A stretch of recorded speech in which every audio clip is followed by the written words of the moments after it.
here. Now let me see here. Now I'm sitting down on my pillow because my desk ain't in here and my chair not in here. So I'm on my little ottoman thing. So that's why it might look like I'm low. And I had to get my wife TikTok tripod. Look like I found this in the garage on accident.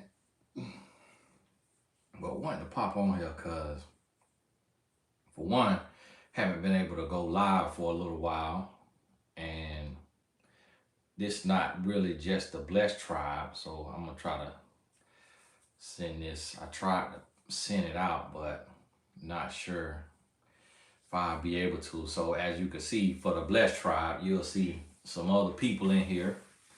For those of y'all who not in the Blessed Tribe, you'll see the little join button up under the video. We'll love to have you. Now, typically I'm able to set it up to where I could just have it for the Blessed Tribe, but I didn't see the option on the cell phone. But they had an option on the computer. But I'm not on my computer because I'm at my home office, not my office. But wanted to pop in here, and I'm gonna try to do better about going live. I realized today, it hit me today that I'm lazy. It hit me today I'm lazy. You know, I thought I was not lazy, but I realized today that I am in fact indeed lazy. And I cannot explain it. I don't know why. I don't know if it's because I'm at peace. I don't know if it's because I'm content in life. But I was wondering, I was like, man, why in the world, when I go on YouTube, I see different accounts that go live every single day. And I'm like, why I don't go live every day? It's one guy I seen, he go live every morning. And he ain't talk about nothing important, but go live every morning. I'm like, man, if those of us who have something important to talk about had that same kind of work ethic, that's the crazy thing about it, is like the people who ain't talking about nothing do the most talking. And the people who got something to say do the least talking. And so I'm trying my best to be a little different on that. But I want to pop in here tonight though and talk about this because it's something that I keep seeing. And one of the things that I notice is it's so much, and it's getting overwhelming. It's so much relationship talk. And I'll be honest with you, I don't like talking about relationships. It comes easy to me. You know, I could speak on it. I don't like talking about relationships. And you know why I don't like talking about relationships is because I'm in a relationship. And so when you do something and you do it every day, a lot of times you don't want to talk about it because it's what you do, it's who you are.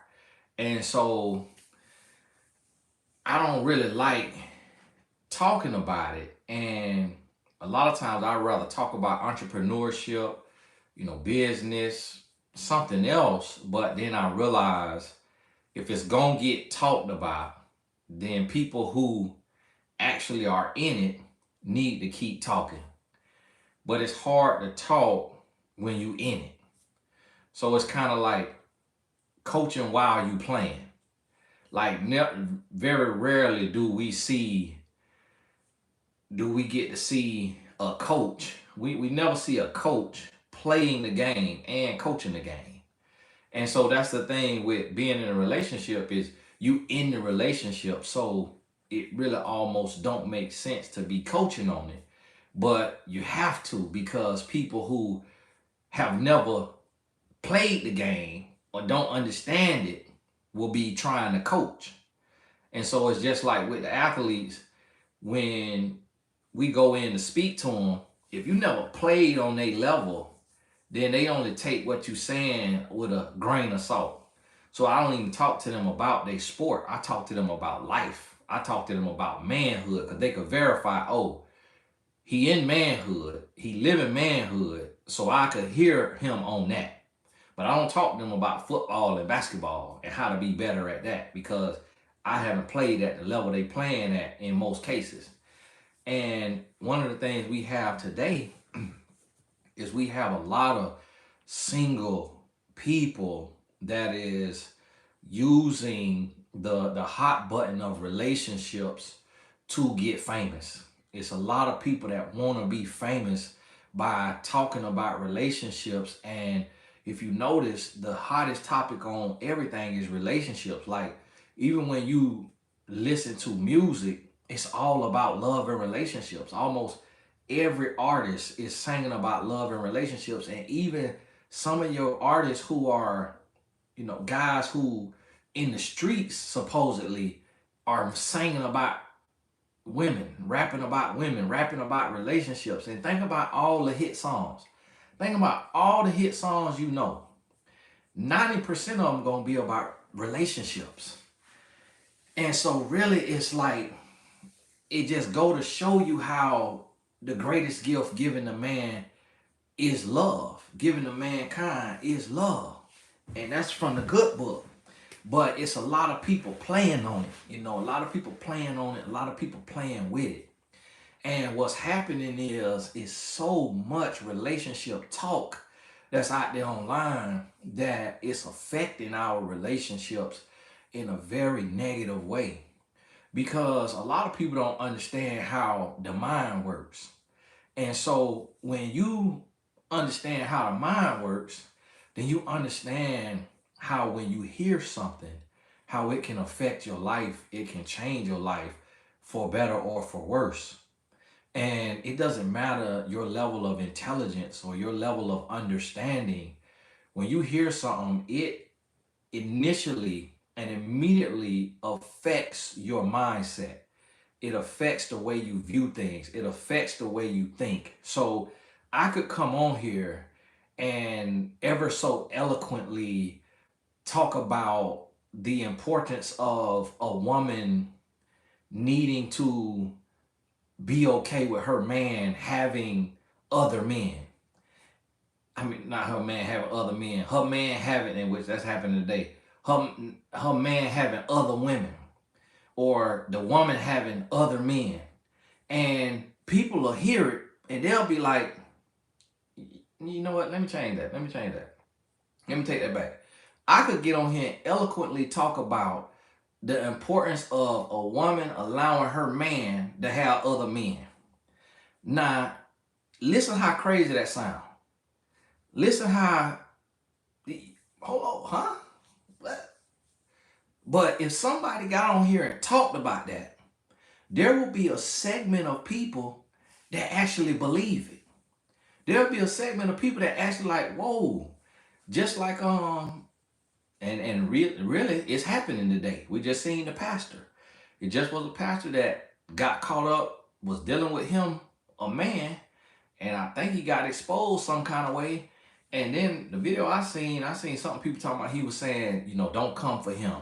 Pray for him. No, we coming on at you because you're nasty. And you shouldn't have been up there preaching if you know you're nasty.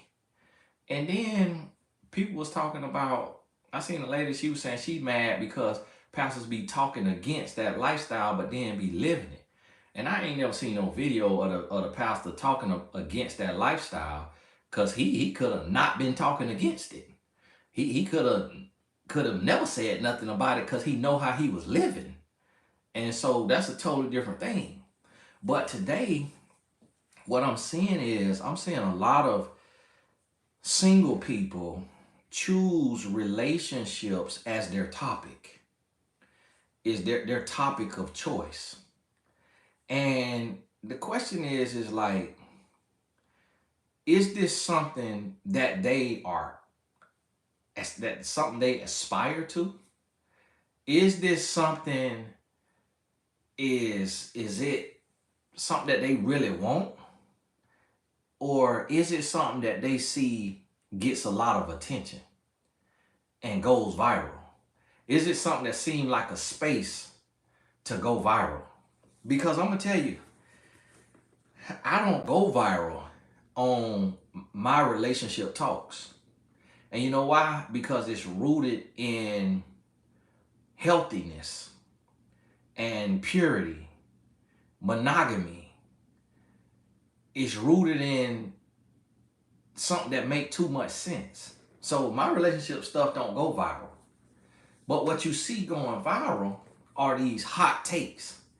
You see these hot takes that sound absolutely ignoramus. And it's crazy to see because a lot of the real stuff don't get shared. It don't go. But what goes is gossip and ignoramity. And that goes viral. And a lot of us don't really understand the work of the adversary and what the devil doing. And so what's happening is it's so many people that sharing all these single people that sharing all these relationship takes, and it's ruining relationships because it's so jaded and so skewed. And then sometimes they sharing stuff and don't understand they sharing stuff from people who don't live what they teaching. So a man who is in the closet is not going to be able to give advice on a healthy heterosexual relationship. His advice is going to be skewed because of what he is living. And then you have people who, you got single people who they know what, they know, y'all got to forgive my wife out here at Wonder. And I'm in here in my little makeshift situation because we got a lot of bags in here that she giving away to the Goodwill, and my dad's not in here, so I'm in here on my little on my, what you call this thing? I don't know what you call it. I'm calling it a little pillow. And then my chair, my desk chair that I was sitting in, what is somebody else's chair, is in front of me. So she coming out here to the window taking pictures of me. So y'all got to forgive me. And my outfit don't match, okay? So my shorts don't go with my shirt and my hat, nor do the slippers I got on. So she climbing me and take a picture of me and then be texting me the pictures. Baby, you're not doing the work of the Lord right now because you're throwing me off. Now I forgot what I was saying. So y'all got to forgive my wife in here. And so now, like I was saying, I forgot what I was saying. Y'all give me a favor. Will you go somewhere? And so we have single people who they giving relationship advice, and what they know is what they did wrong and what their partner did wrong. But what they did wrong, what went wrong in their relationship, and what it takes to make a relationship work is two very different things. So I see a lot of times single people say, oh, you know, I want to be a relationship advisor or relationship coach because I was married and, you know, I can give some advice. And I'm like, no. Now, yeah, you could give advice. Now you can teach what went wrong, but you don't know what it takes to make it work, because what went wrong and what it takes to make it work, they far apart. It's not just polar opposites. It's not just, okay, we did this wrong. If we do the opposite, that means it's going to work. That's not the case. That's not the case. And so when you get into a relationship and you make it work and you're making it work, it actually shows you, you actually learn that what you thought you knew, you didn't know what you knew. You learn in your relationship that your relationship don't look like no other relationship. You learn in your relationship that almost nothing could have prepared you for what you have to go through to make a relationship work. That's what you learn when you in a relationship. I was thinking today, I was coming home and I got a mentee who she is a artist. She's a singer and she on a TV show, well, one of the streaming things show, and we supposed to be having a talk because she in a new relationship. And I tell you the truth, what women just be mind-boggling with this right here. A woman always come to me when she's single and desperate for love, and when a man done dogged her out. I never really ever have a woman come to me when she get in a relationship. Same with a man. Never when they in the relationship. Because people be in the relationship knowing it all. And so I told her, I said, hey, listen now. Don't you would talk to him when you were single and you ready for a man. Now don't disappear now that you got a man, and then when stuff go wrong, then want to be on my phone.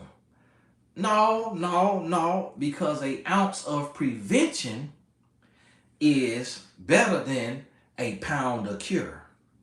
So you need to be able to know what you're going through, what you're dealing with, and you need to be assessing the situation as you're going, instead of just letting all this haywire happen and missing all these red flags, and then when it blow up in your face, then you want to come, oh, give me some band-aids and let's talk about it and let's fix it. No. Should have talked about it when you first started, when the relationship started.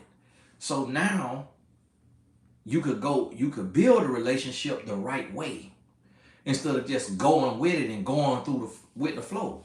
So the thing about it is, today is we got a lot of single relationship advisors, single relationship coaches, and people who did not get it right trying to make money off of giving relationship advice, like consistently. I ain't talking about popping in with one video. I'm talking about people trying to make a living off of giving relationship advice and don't have a relationship.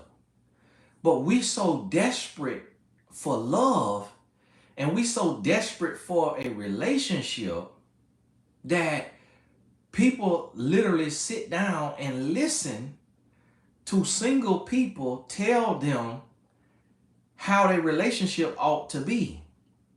Which there's only one type of single person that can tell you how to make your relationship work. And that's somebody who is completely surrendered to the will of God, like Apostle Paul.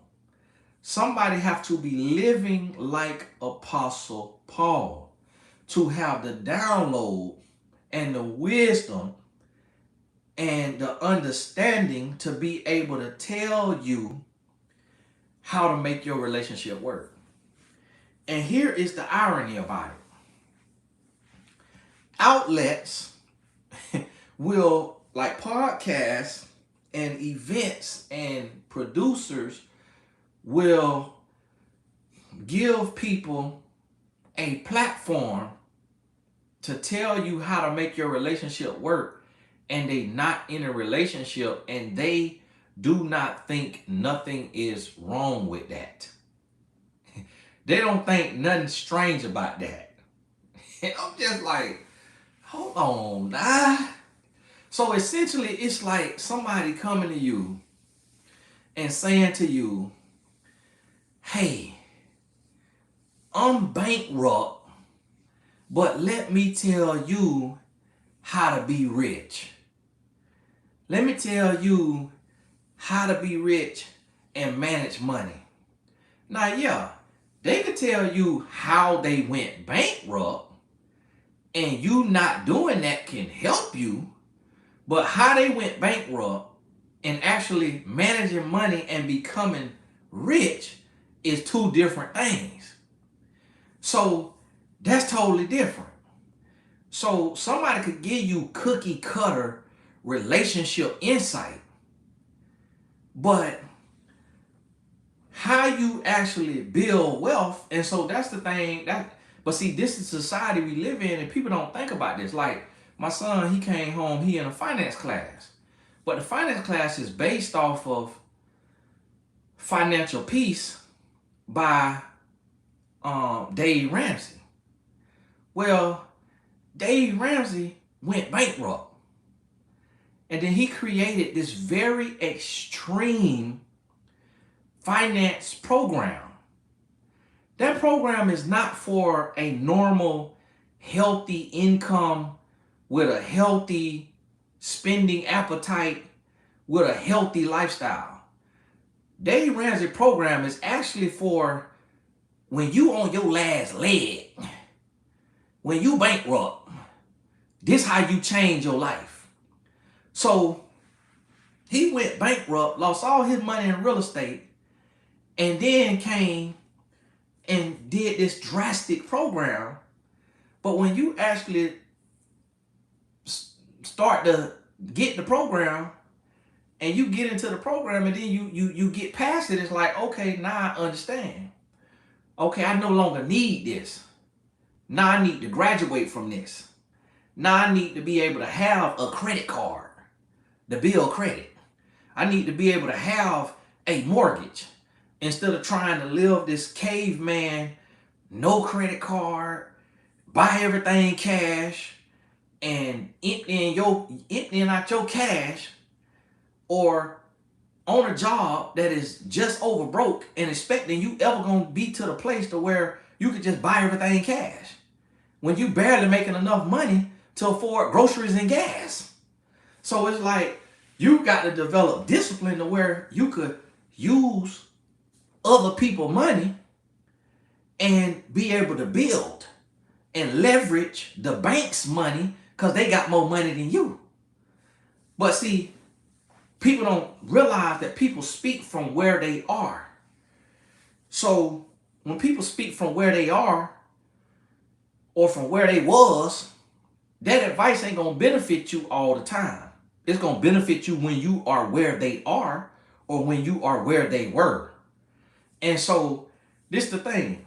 Some people, they'll go through a relationship and then they'll be single, and then they'll start trying to understand their relationship. They'll start to understand their relationship, and they'll start to say, okay, now I need to be able to understand what I went through, what I dealt with, what I'm living with. And so this is the thing. We'll see this, and they'll share something that they learning. They'll share something they learning, and next thing you know, it'll go viral. So now, because they go viral, they like, oh, well, okay, let me keep doing this. Because I was sharing a lesson I learned, and from that lesson then went viral. That tweet went viral. And so we have to take and realize, okay, it's different talking about your experience and what you went through. But when you start giving advice and trying to give application for what somebody need to do to make it work and how it's going to make it work, but you never even came close to it, or you not doing it, then that's when you're going to start to realize and see this ain't adding up.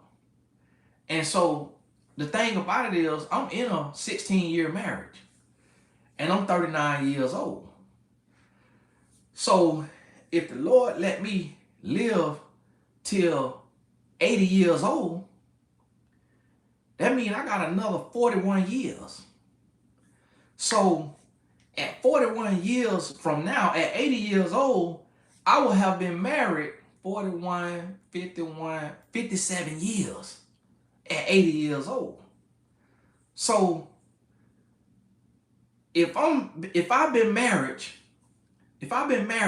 16 years and I'm still learning how to make a relationship work 16 years into marriage, what in the world do a single person know about making a relationship work?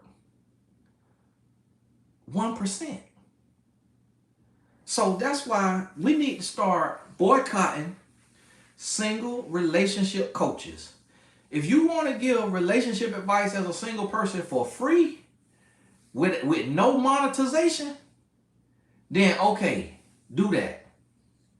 But when you want to start writing books, being paid by YouTube, doing one-on-one sessions, doing seminars, you need to be banned. You need to be boycotted, and you need to be banned. And see, here's the thing. These spaces, they know what they're doing. They're doing the work of the devil. And that's why the ones that's doing the work of the devil, they don't even try to be balanced. They don't even try to be balanced. So like the conversation, the guys who going around and doing the tours, they doing the tours with all, they having these big conversations in these ballrooms, but they ain't calling no married people who married and successful. They just having conversation that is spinning tires in quicksand. So now people leaving out of there from listening to lames who was never him, who never had his way, who never really understood women and relationships. But then these men go get a job in IT or a job in sales. They get to 100,000 plus, and not all of a sudden they think they him because a woman want them for their money. So now they think they a ladies man because they done reached the 6 figures. But you not no ladies man and never was no ladies man if you ain't have women that was lined up for you and wanted you when you ain't have no money. You don't understand nothing about relationships and women if you ain't have multiple options when you was broke.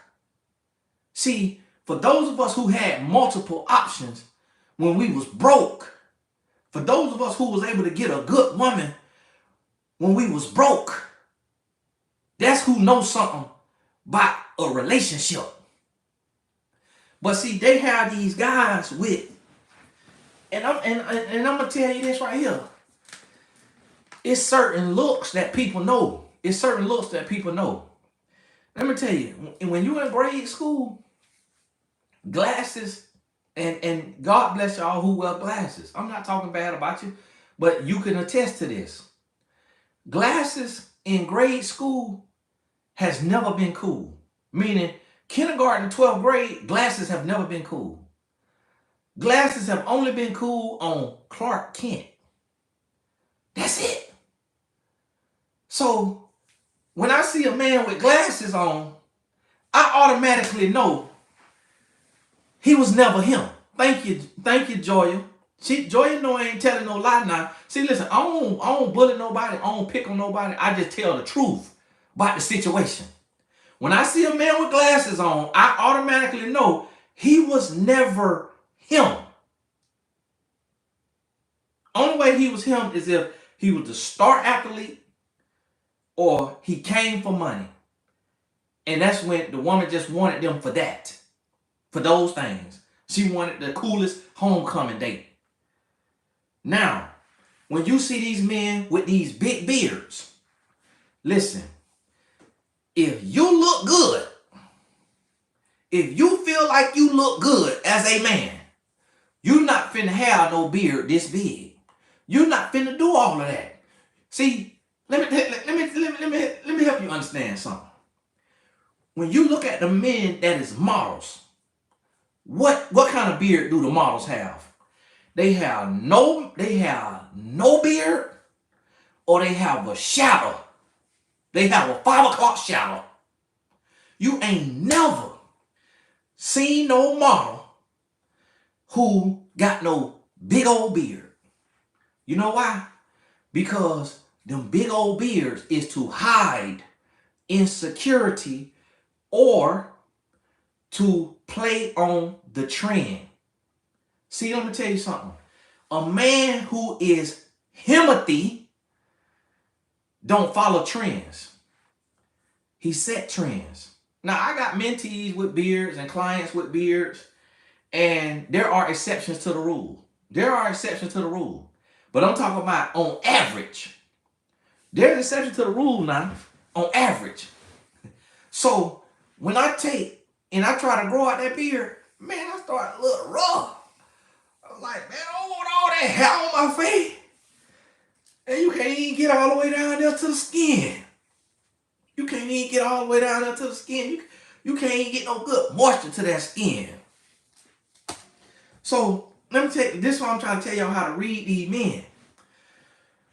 When you see a man, and if you a woman and you see a man and he giving relationship advice, if you wouldn't date him based on how he look,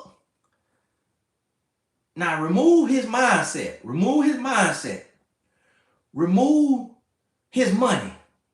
If you wouldn't date him based on how he look, come on now, he was never him. So he don't even know what he talking about. And this is the thing with men. Men don't even know how to read men. But see, if you'd have ever been that guy,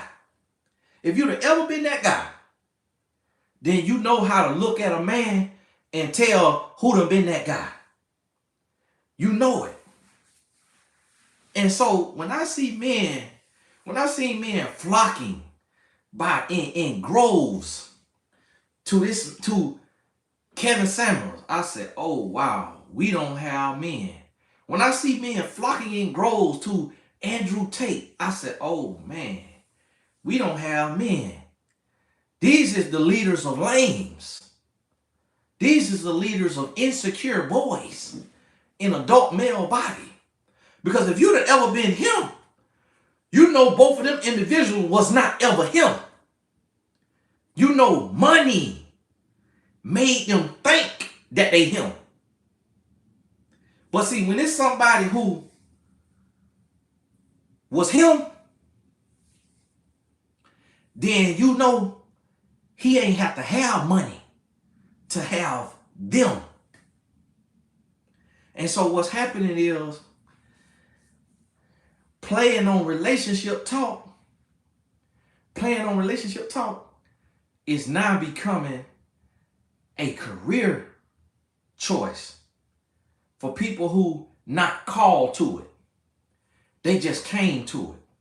See, if you call to it, you're supposed to be compensated if you call to it.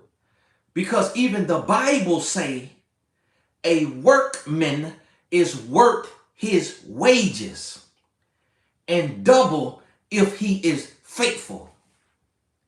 If you call to it, then you need to dedicate your life to it. But see, if you call to it, what God gonna do is he gonna position you for it. Why you think God had Christ talking about salvation and not about marriage? Why you think Jesus wasn't a relationship coach?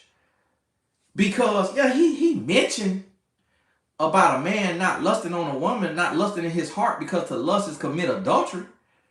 But why do you think Jesus wasn't no relationship coach? Because he was single.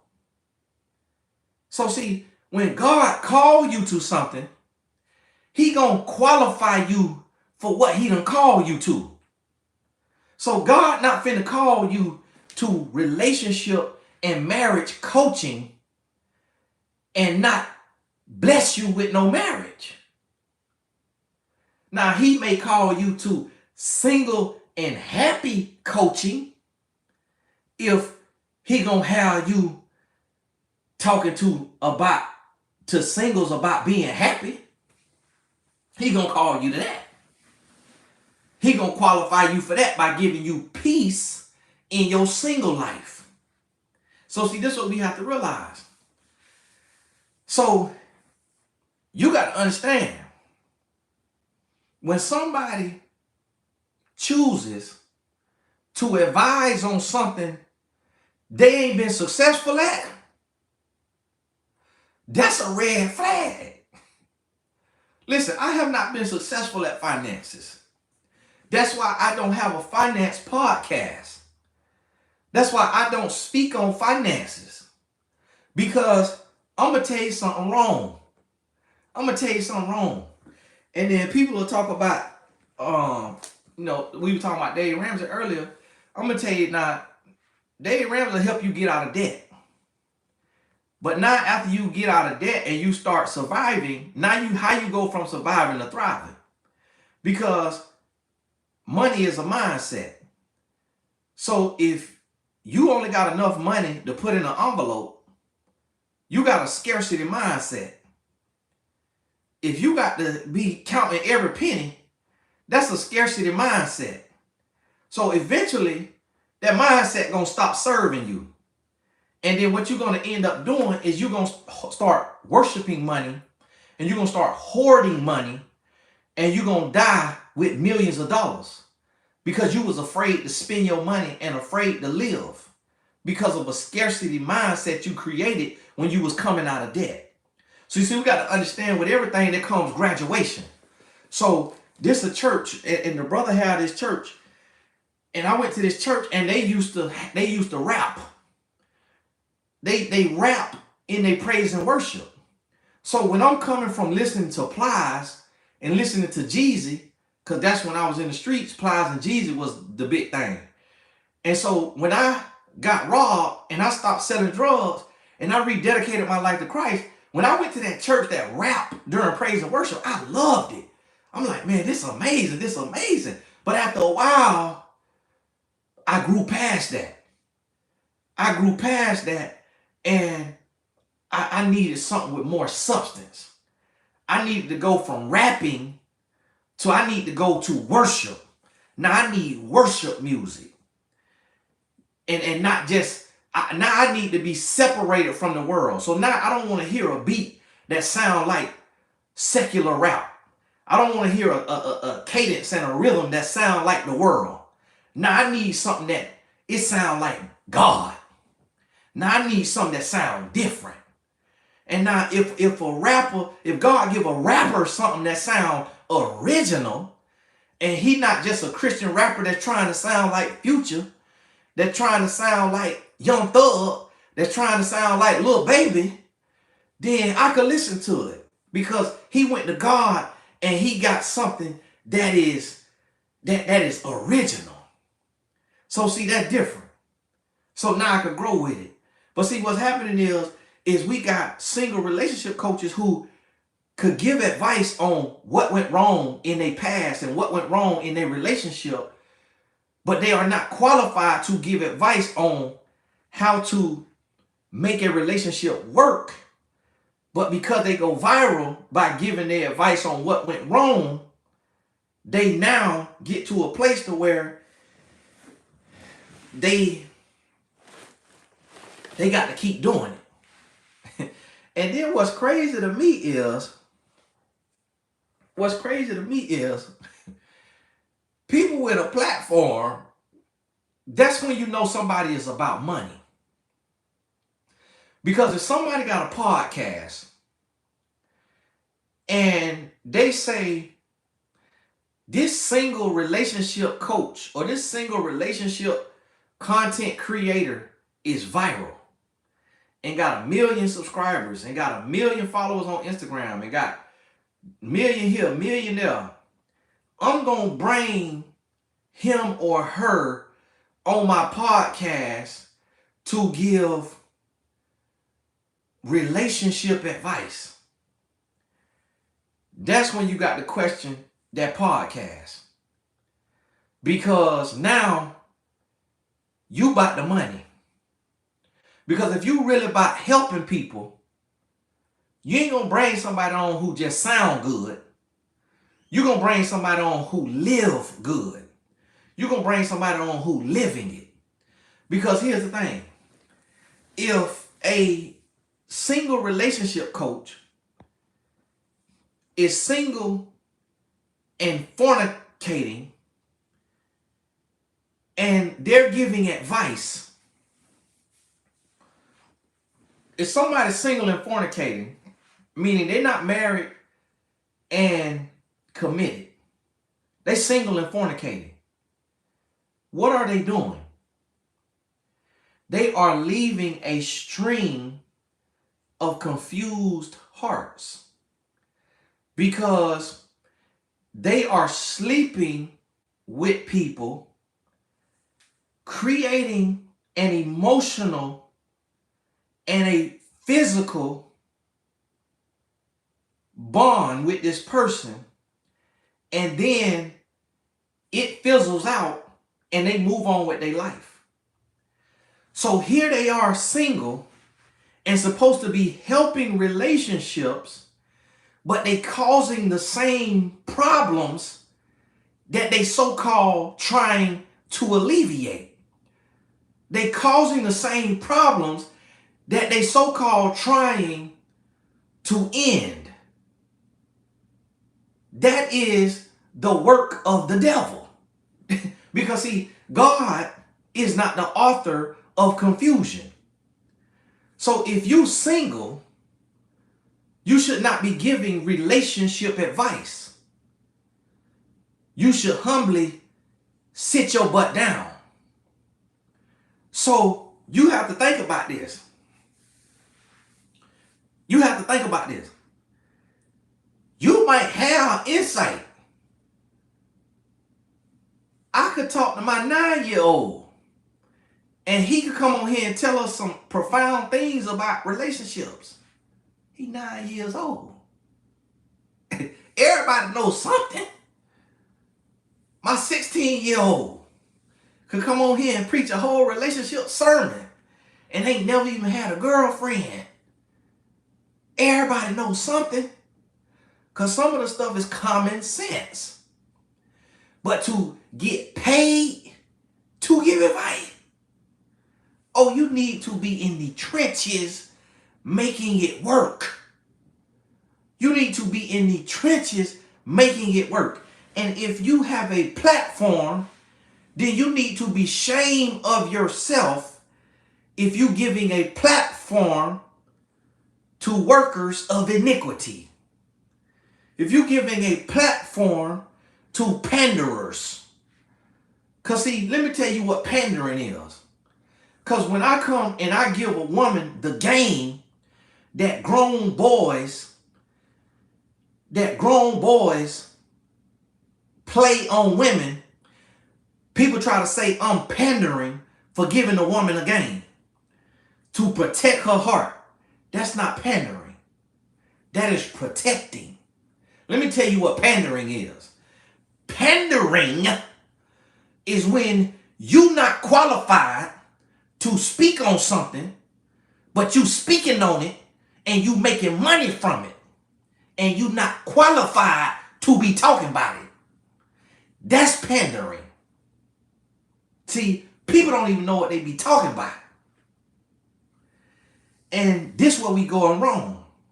So we live in a world with out-o-shape trainers, with broke financial advisors, with unattractive beauty coaches, with non-dressing image consultants,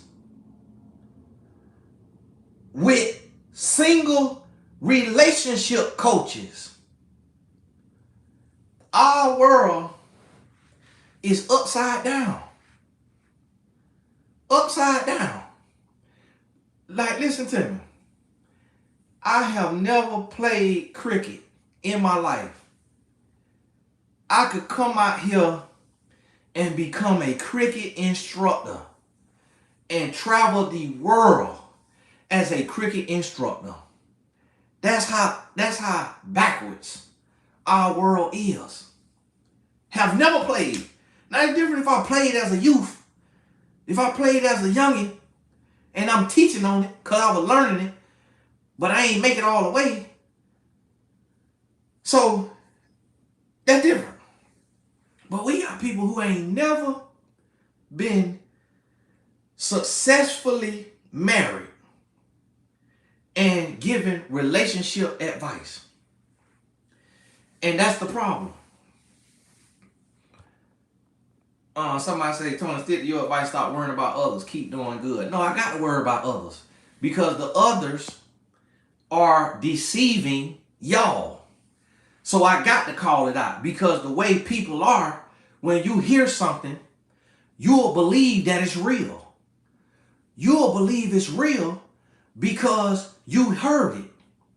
So you listening to single relationship coaches who don't got a clue how to make a relationship work, and you'll start to take their advice and you'll go into a relationship and be jealous, be ignorant, be basic, be selfish, and now you'll be on here and just be completely lost because your mind heard it and you don't have the wisdom to refute it.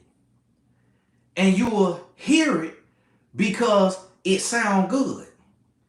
So therefore, now the next thing you know, boom. And you can't see through the bull. That's why single relationship coaches have millions of followers. So no, we can't see through the bull. No, common sense is not common. Because if common sense was common, a single relationship coach would have 0 followers. But common sense ain't common.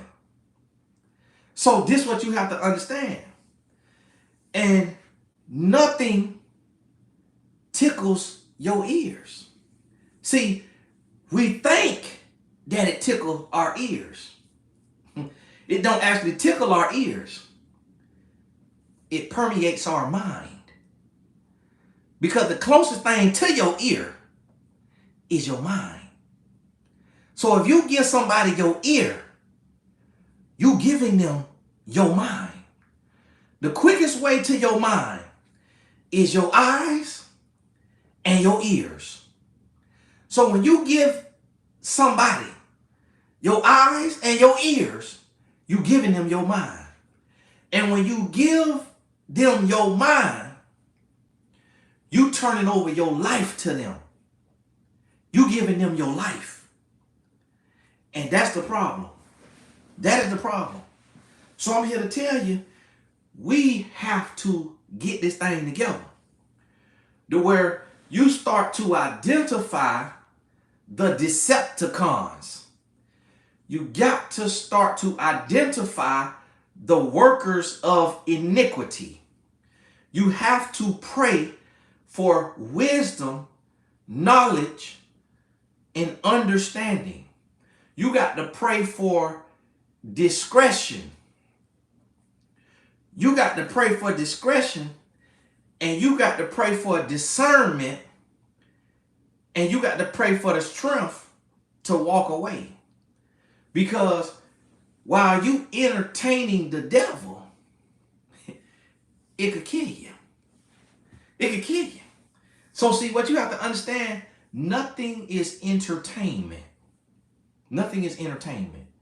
There is no such thing that's entertainment. Everything is education. You either being educated right or you being educated wrong. People say, oh no, this music just entertainment. The TV show just entertainment. These books just entertainment. No, it ain't entertainment. It's education. It's affecting your life. Because if it wasn't education, why would you give your brain that much work?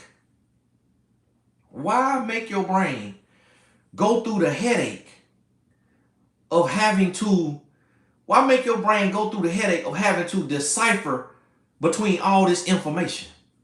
Why make your brain go through that? Why make your brain go through having to listen to all this stuff that somebody who don't know what they talking about keep saying, and then you got to be going through all of this stuff, hours of content, ciphering through the bull and refuting it? That's too much brain power. When you could have been using that brain power to advance your life instead of just spinning your tires in the mud, spinning your tires in quicksand. So you sitting there spinning your tires in quicksand, listening to a single relationship coach. And now you got to be listening to everything they saying and telling yourself, no, that ain't right. No, that ain't right. No, that ain't right. No, that ain't right. Now you done wasted hours of your life listening to an imbecile, and when you on your deathbed, you gonna wish you had them tens of hours or them hundreds of hours back that you listened to a imbecile give you advice on something they don't know what they talking about. Listen to me. And if you a single relationship coach, or you single and want to talk about relationships and how to make it work, and I'm stepping on your toes, that's what I meant to do. Because I want you to shut up and to sit down and to learn from people who done made it work, and then figure out your recipe, then pray that God send your spouse, then get your spouse, then you make it work, then teach your recipe. And see, that's our problem. We ain't got no recipe, but we want to throw out a bunch of ingredients and tell people, here go the ingredients for spaghetti. And next thing you know, they sit down and go to eating and they got beef stew. But we done told them this is the ingredients for spaghetti. And they sit down eating beef stew. And this is what's happening with these single relationship coaches. They giving you ingredients for a relationship, and they not Apostle Paul. They not living like Apostle Paul. See, Apostle Paul ain't have no publishing company. He ain't get no royalties off no Bible. Apostle Paul ain't have no tours with Eventbrite selling tickets. So these single relationship coaches giving you a recipe for a relationship, and then next thing you know, you end up in lust and war. And you like, man, I thought I had me a recipe for a successful relationship from that single relationship coach. Man, what's going on? And then I'm going to tell you something. Me personally as a man, I don't trust a single man over 40. I could like him now, meaning I could be cool with him now, meaning I could mentor him. I could be his life coach. But I don't trust no advice from no single man over 40. I don't trust no advice from a single man, period. But I definitely don't trust a man who's single over 40 because it's too many women. It's too many women. It is too many women. And so I go to hold on now, brother. What's going on now? Hold on now. Hold on now. What you got going on? What you got going on? Do you like men's? Do you like men's? Do you like men? Once a man cross 40 and he's still single, listen. Do you like men? Okay, if you don't like men, is you nasty? Is the hand nasty? Is you Mr. Nasty Man? Come on now, once you cross 40, it's time to, as a man, see, and women say, oh, well, what that mean about a woman? What that mean about men and women not the same? Because a woman got to get chose. See, a man got to approach a woman, hey, how you doing? Are you single? I want to know. So I'm gonna tell you now, a man over 40 now, something start to hold on now, buddy. I need an explanation. I'm gonna need an explanation. You can't be walking around here 40 plus, single as a dollar bill. Something going on. Do you have something entering your exit? Or is you nasty? Are you crazy? What's going on with you, brother? Now, if you living like Apostle Paul, okay. If you living like Apostle Paul, okay. Okay. But if you a man and you 40 and up, it's time to settle. It's time to settle. It's time to settle. It's time. Listen, everything got to go out the window. Get your woman. Just get your woman. Shut up and sit down. Get your woman. Get married. Have kids. Because that's what you're here for. God did not create you to have no podcasts. He created you to be fruitful and replenish the earth. If you're not going to be fruitful and replenish the earth, then you need to be living like Apostle Paul. And if you're not going to be Apostle Paul, then you need to sit down and shut it. You need to cut it. Listen to me now. We got to get this thing together now. If you is a man and you 40 and up, it's time to get you some therapy.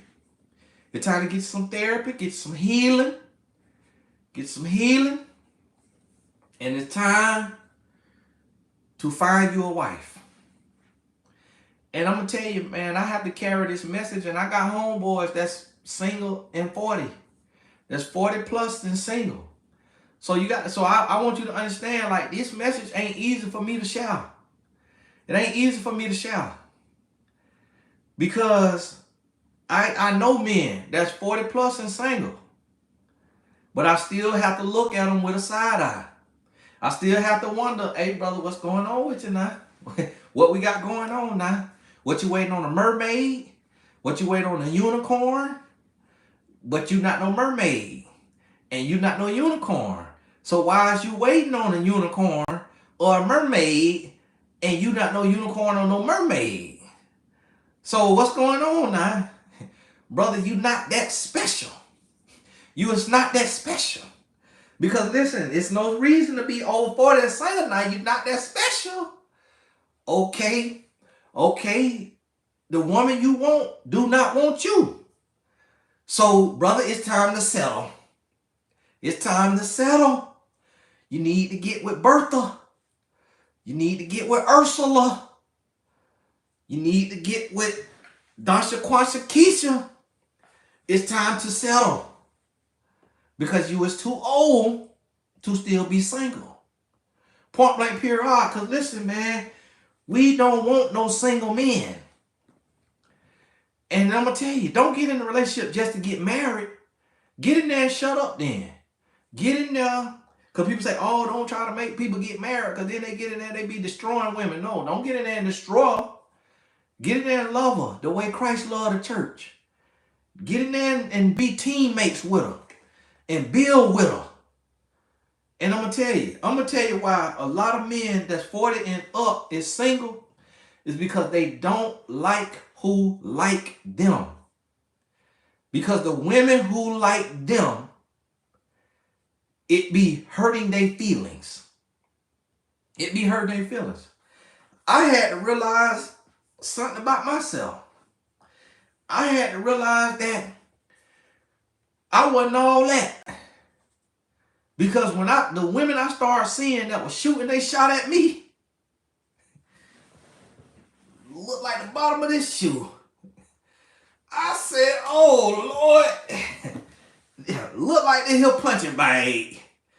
The women who started shooting they shot at me as a married man, not when I was single, look like they punching bag. I messed around and wanted to, woman, I'm married. Woman, don't come over here looking like this, trying to describe me. You need to come over here looking like something. But see, listen, I'm tired of seeing single men because there's too many single women. And I'm meeting these single women and I'm coaching these single women and I'm seeing these women. And I know every woman gonna put their best foot forward for me on a coaching call because they don't want to sound like no hot mess. But I could read through a woman bluff. If she a hot mess, I could tell if a woman a hot mess. And I'm gonna tell you, it's some women that I coach that is a hot mess, and I have to tell them, listen, you is a hot mess, okay? And we're gonna have to make you a cold mess, and then we're gonna have to make you something delectable and delicious. So it's gonna be a process. But what I'm tired of seeing is single men because God ain't make a man to be alone.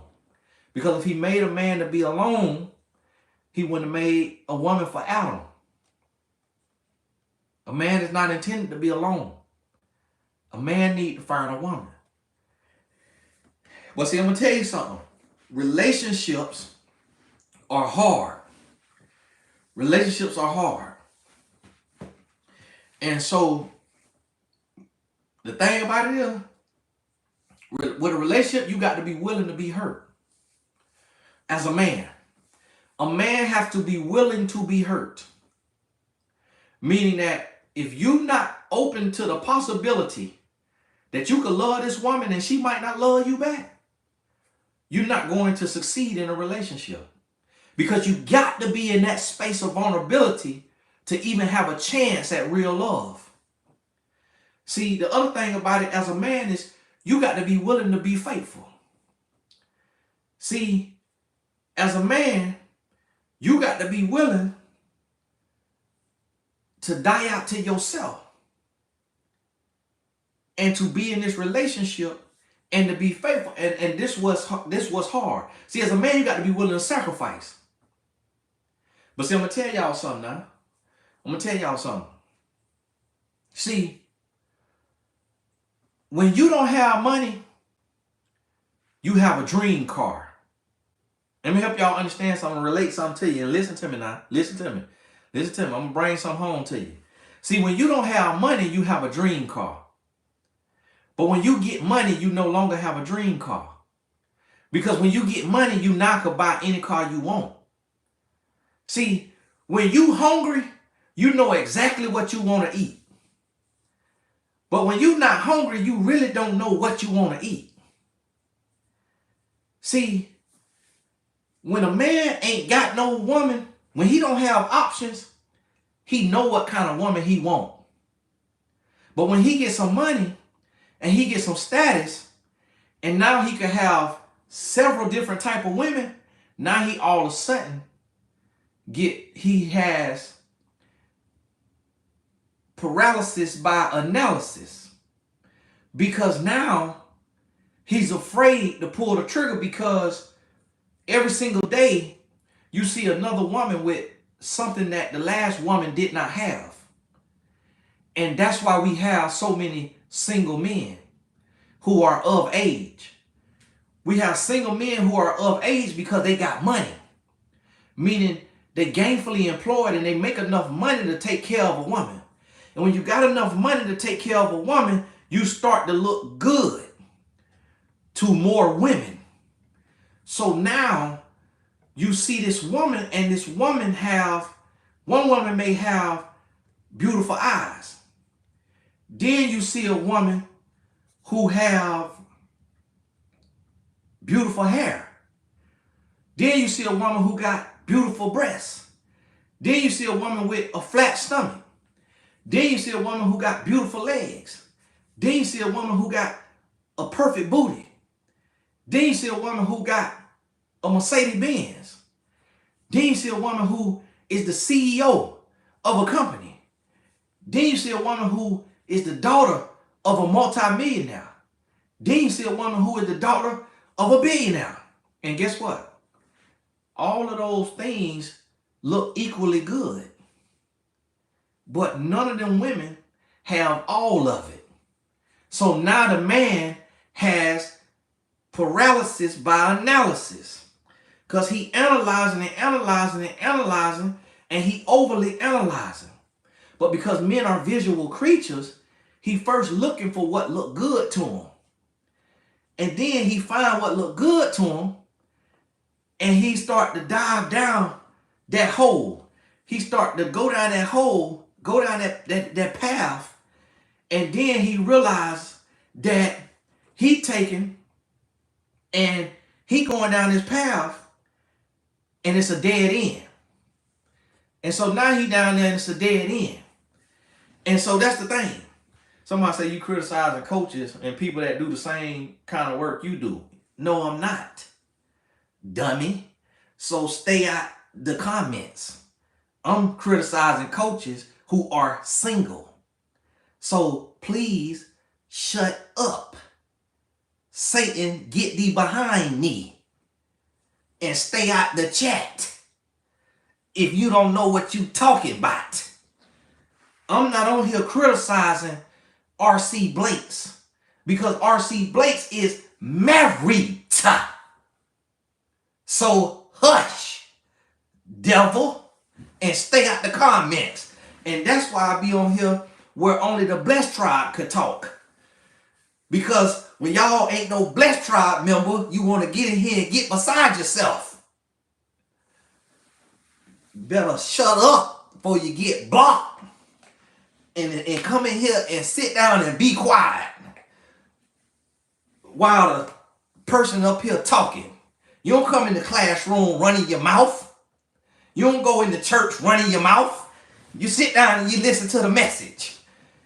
And if you don't like it and it make you mad, scratch your booty and get glad. Now see, listen to me. Back to what I was saying. So here you is. These men start to go down that pathway. They start to go down the pathway, and because they looking at what look good, now they taking and they looking at what look good. So now they want to see, okay, what this about?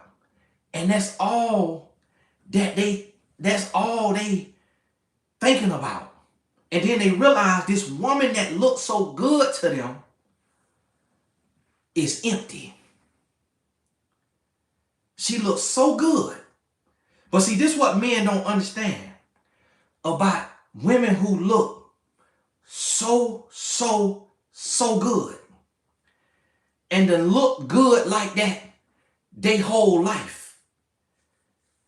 A woman who have looked good her whole life, she has been preyed upon her entire life. So see, this is what you have to understand. A woman who,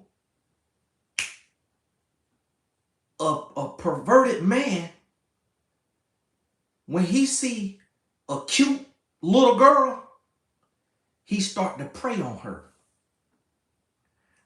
Listen to the stories of women. The most, and this is something that Kanye West learned. Kanye West learned this and he put it in a song. He say the prettiest people got the ugliest stories. See, that's what you got to understand. When somebody look so amazing, they done had to go through. Yes, Jennifer, talking about little girl. Yes, Jennifer. Yeah, this is the real. This the real we talking about. We talking about the real world. When a nasty man sees a cute little girl, he preys upon her. So when you see them little beautiful little girls that's 4 years old that people is posting on social media, don't let a nasty man find out what city she live in. Don't let a man be on Instagram and realize, oh, that's the little girl I seen on Instagram. And, oh, she live in the same city. Don't let that nasty man find out his son or daughter go to school with that little girl. Because you know what? He gonna tell his son, he gonna tell his daughter, oh, you need to be friends with such and such. Why don't you be friends with such and such? And oh, you need to ask her to spend the night. Don't ever let your child stay the night at somebody's house. Don't ever let your child stay the night at somebody's house, boy or girl. Don't ever let your child stay the night at somebody's house. That's why you got a house. And when you have kids, you don't get no days off. You don't get no days off. Just like when you get in a relationship, we don't get no days off. I got to wake up and be a good husband every day. And if I take too many days off, I'm going to lose my marriage. So if you a parent and you tired, you supposed to be tired. You should have been too tired to get on your bike. We supposed to be tired. It's time that we stop crying and complaining about what we got to do and how much we got to put up with when we weren't crying and complaining when we was having that fornication. It's time to say, Lord, I laid down, now I got to stand up. Because if I were man enough to lay down, I need to be man enough to stand up. If you were woman enough to lay down, you need to be woman enough to stand up. Point blank period. Point blank period. And so listen to me. What these men don't understand, let me tell y'all men something. What y'all don't understand is when you're looking at a woman just for her beauty, beauty is pain. You ain't gonna ever meet a beautiful woman who don't have a painful story to tell. And when you go to that woman, you got to take that pain on. Because a man is instructed to love a woman the way Christ loved the church. I heard a man say, I don't think that it's right that a man take on a woman's pain. What did Christ do for the church? So don't say that you a Christian. Don't say you a Christian and then say you don't believe you supposed to take on that woman's pain. Because Ephesians 5 tell you to love your wife as Christ loved the church. Christ took on your sin. Christ took on your brokenness. Christ took on your pain. Christ took on your ignorance. Christ took on your greed. Christ took on your selfishness. Christ took on everything that you brought to the table. And he sacrificed himself for everything that you are. So a man is instructed to love his wife as Christ loved the church. But see now, women want to hear that. But now women don't want to hear wives submit unto your husband as unto the Lord.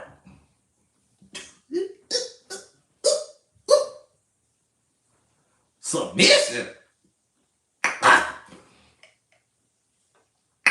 Tony. Submission. Yeah. Submit unto your husband as unto the Lord. So now you can't expect this man to love you the way Christ loved the church, but then you don't want to submit as unto the Lord. Come on now. The lady want to get up there and where it say obey her husband, she want to objectify. Now she want to object. Pastor, I object. You obey the Lord. So when the Bible says husband love your wife and Christ love the church, wives submit unto your husband as unto the Lord. Listen, when we both surrender to that, it's a perfect love. See, you ain't submitting to no man who ain't submitted to God. You ain't supposed to submit to a man who ain't submitted to God now. You ain't supposed to be submitted to no man who ain't loving you the way Christ loved the church. Because now you unevenly yoked. I ain't gonna be able to do it. I ain't gonna be able to do it. But see, one hand wash the other, and both hands wash the face. So you got to know who you getting with. So see, listen. What men don't understand is when a man is chasing booty, he gonna end up with doo-doo. When a man is chasing booty, he is going to end up with doo-doo. And that's why it's so many single men over the age of 40. Because they are chasing booty. And then when they get this woman, they can't handle the doo-doo of her story.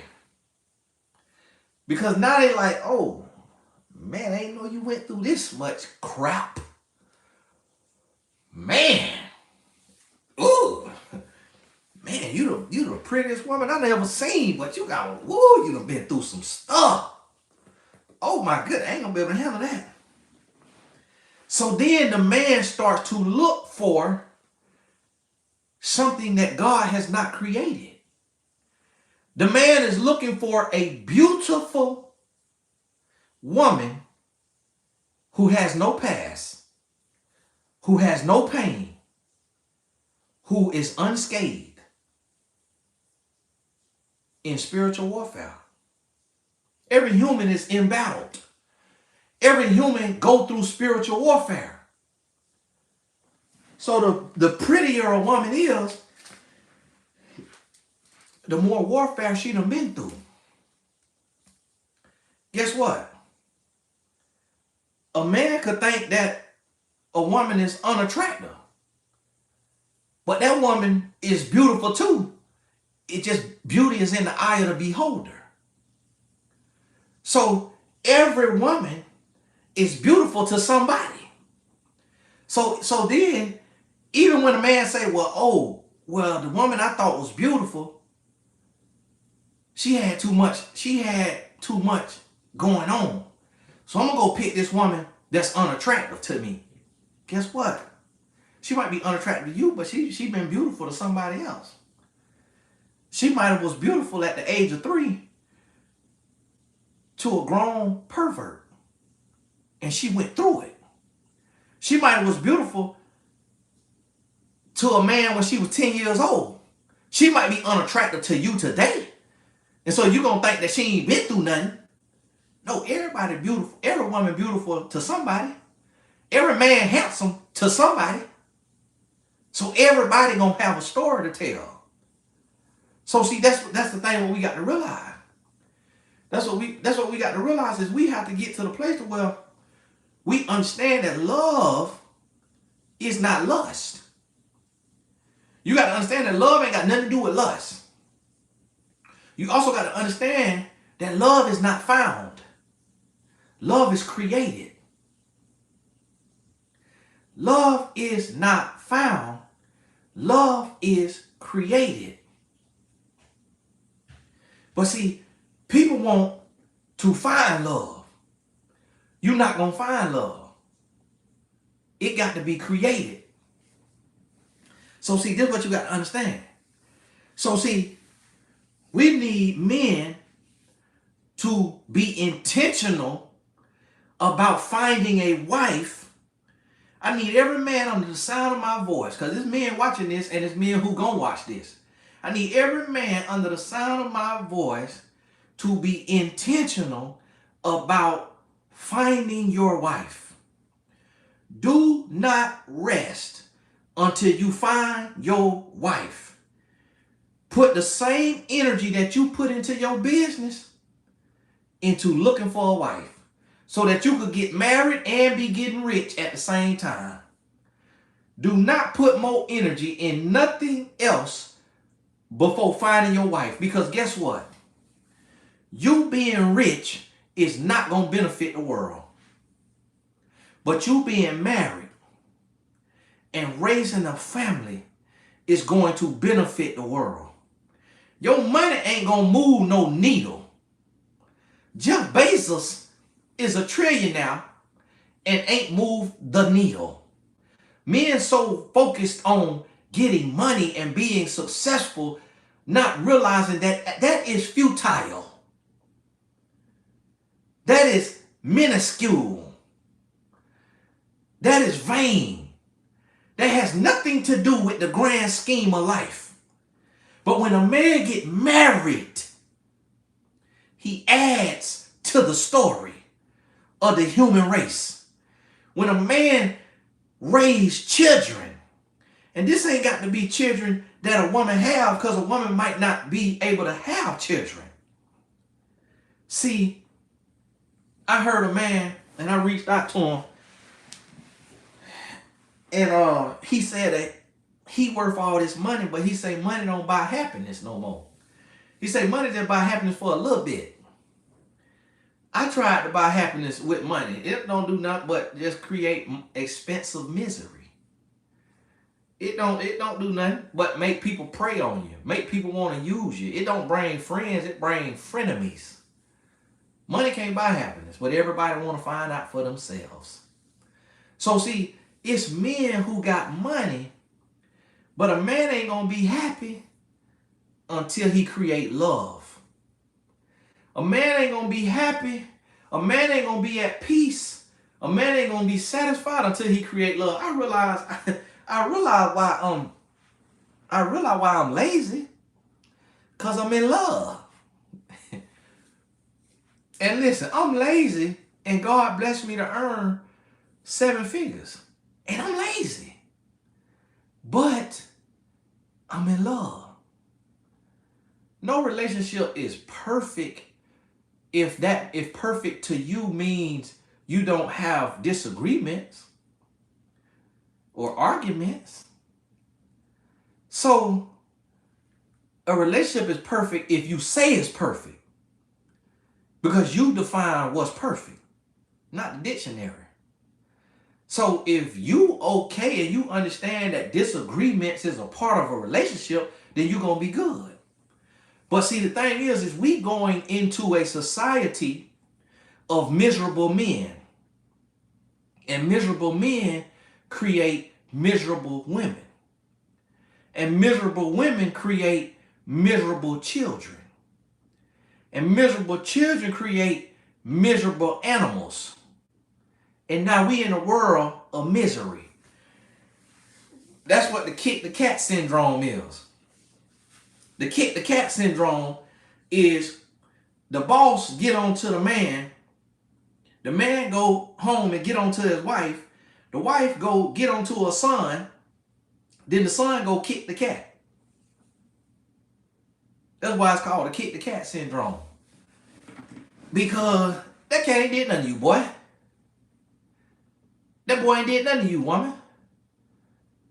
That woman ain't did nothing to you, man. That man ain't did nothing to you, boss. God ain't did nothing to you. See, this is the thing. We in a society of miserable men. So men creating more misery. That's why these podcasts is so miserable. And because they know they miserable and they want company. So because they know they miserable and they want company, that's why they don't call me.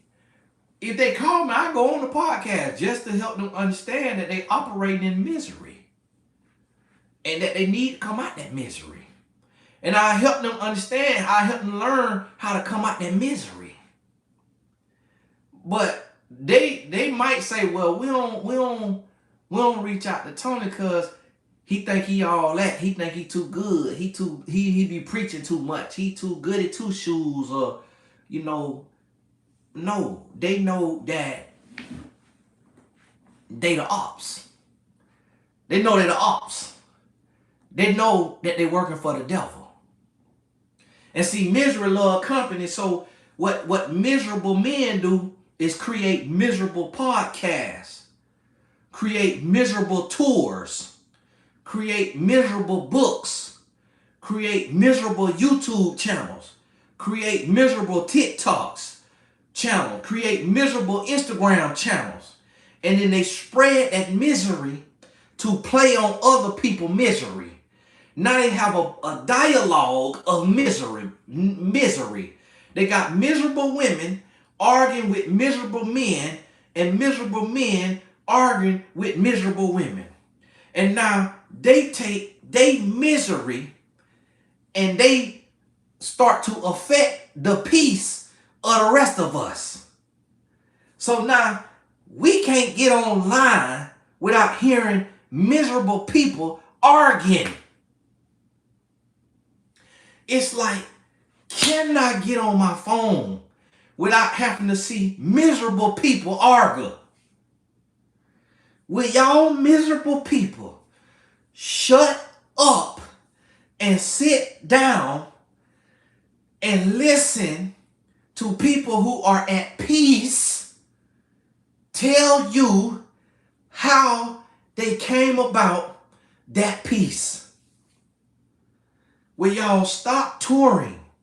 Listen, to everybody who is single, giving relationship advice or creating a relationship platform and you are single, I would rather you fix credit. We will rather you sell lemons. We would rather you have people car cutting off on the side of the road than for you to have a relationship platform bringing on your miserable counterparts. We is tired of it. We is tired of hearing y'all miserable single chronicles. We want you to sit down and shut up and listen to your grandma and them who've been married for 50, 60 years. Go to your grandma and them and listen to what they did. And if you need to make 6 or 7 figures, sell insurance, fix credit,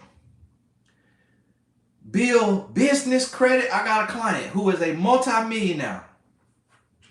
She fixed credit. She build business credit. She sell insurance. She do estate plans. She do real estate.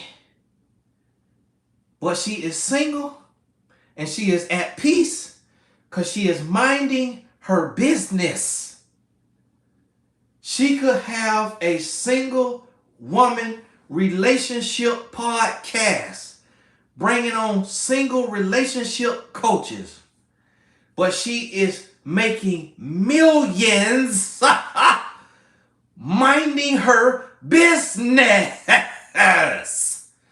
So listen,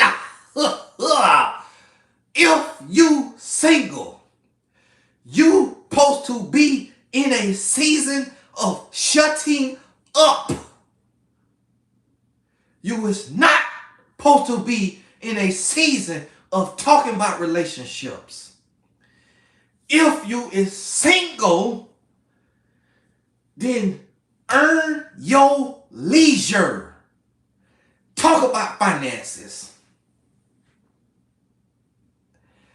If you is single, talk about real estate. Talk about credit repair. If you are single, I want you to sell organo gold. If you is single, you need to join Total Life Changes. You need to join FES. I think they went out of business. If you're single, you need to get you we would rather you do MLM and pyramid schemes. I'd rather you do a pyramid scheme than to keep doing relationship advice. Because see, with that pyramid scheme, you ain't doing nothing but messing up people's money. But messing up somebody's money, it ain't gonna mess up our world. But when you mess up somebody's relationship, you ruining the kids, you ruining the whole household, you ruining the family, you ruining the future. You literally working against God. See, God really don't even care about money other than us being a good steward. So yeah, you really literally, I'm just joking when I say do a pyramid scheme. I'm just trying to help you understand. We would rather you sell soulless shoes. We would rather you get you a shoe and cut the heel bottom out of it and sell this here. Sell this. We will buy this from you. If you is a single relationship coach, I'm just giving you my word that if you get one of these and cut the bottom of it, I will give you $100 for it. And I will tell everybody I know, buy them soulless shoes so that man can shut up. Please. We do not need another miserable book. We do not need another episode of that raggedy podcast. We do not need another tour stop of that ratchet tour. We need you to sit your behind down. Get you a lollipop, a bottle of Yike, and a Black and Mild, and shut up. If you is a single relationship platform, we is calling for your resignation. I'm just finna hire and put on retainer resume writers, CV writers. I'm finna get recruiters who do recruiting for the tech industry to start giving y'all 6-figure and 7-figure jobs so y'all could sit down and shut up, because we have had enough. We have had enough of this raggedy advice that do not work in no relationship. We are sick and tired of it. We sick and tired of this cookie cutter advice that do not work in no relationship. If you got a podcast and you are single and all you keep bringing on is single relationship coaches, we is calling upon the Lord to steal your voice.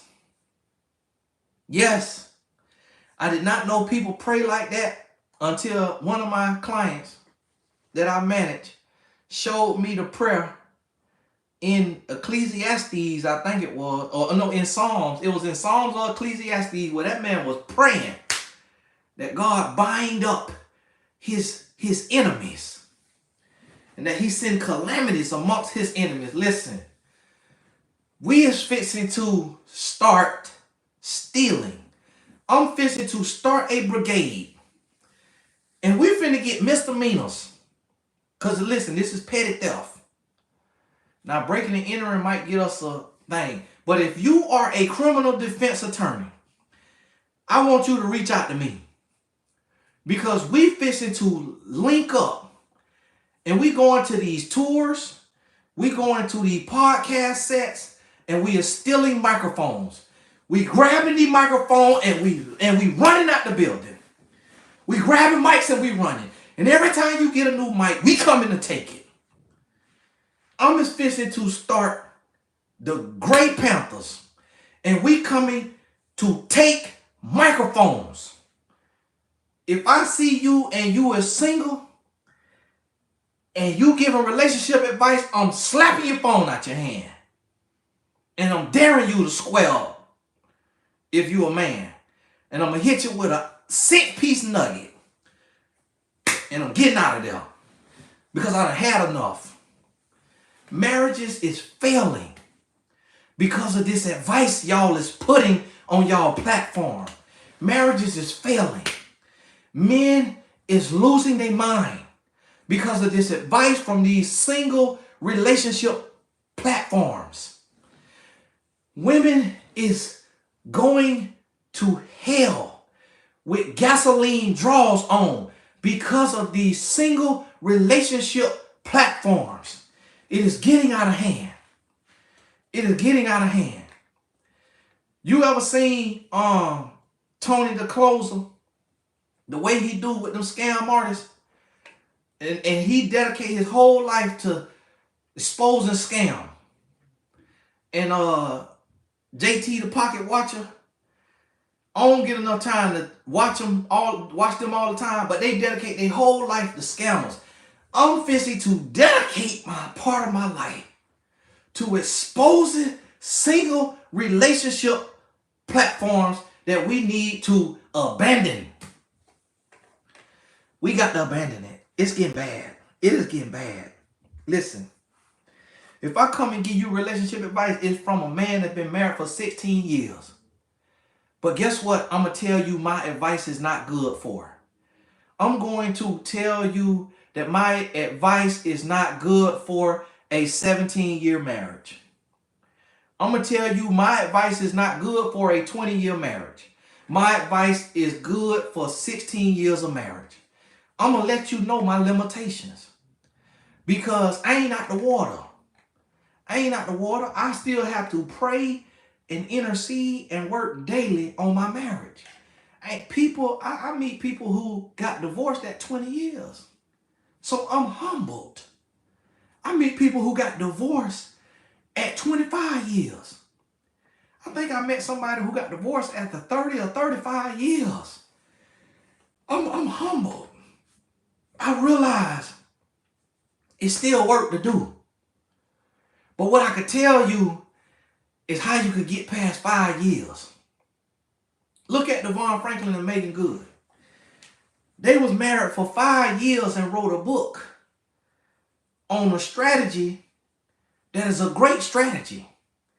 And they thought that their strategy was a recipe for a healthy marriage. And they still got divorced. So waiting until marriage was not the only component to a healthy marriage. No, I'm talking about when they wrote the book. I ain't talking about how long they was together. When they wrote the book, The Wait, they thought that was, they wouldn't have wrote that book if they knew 4 years later they'd have been divorced. But see, that's the thing about it is, our advice is only good for what we done been through.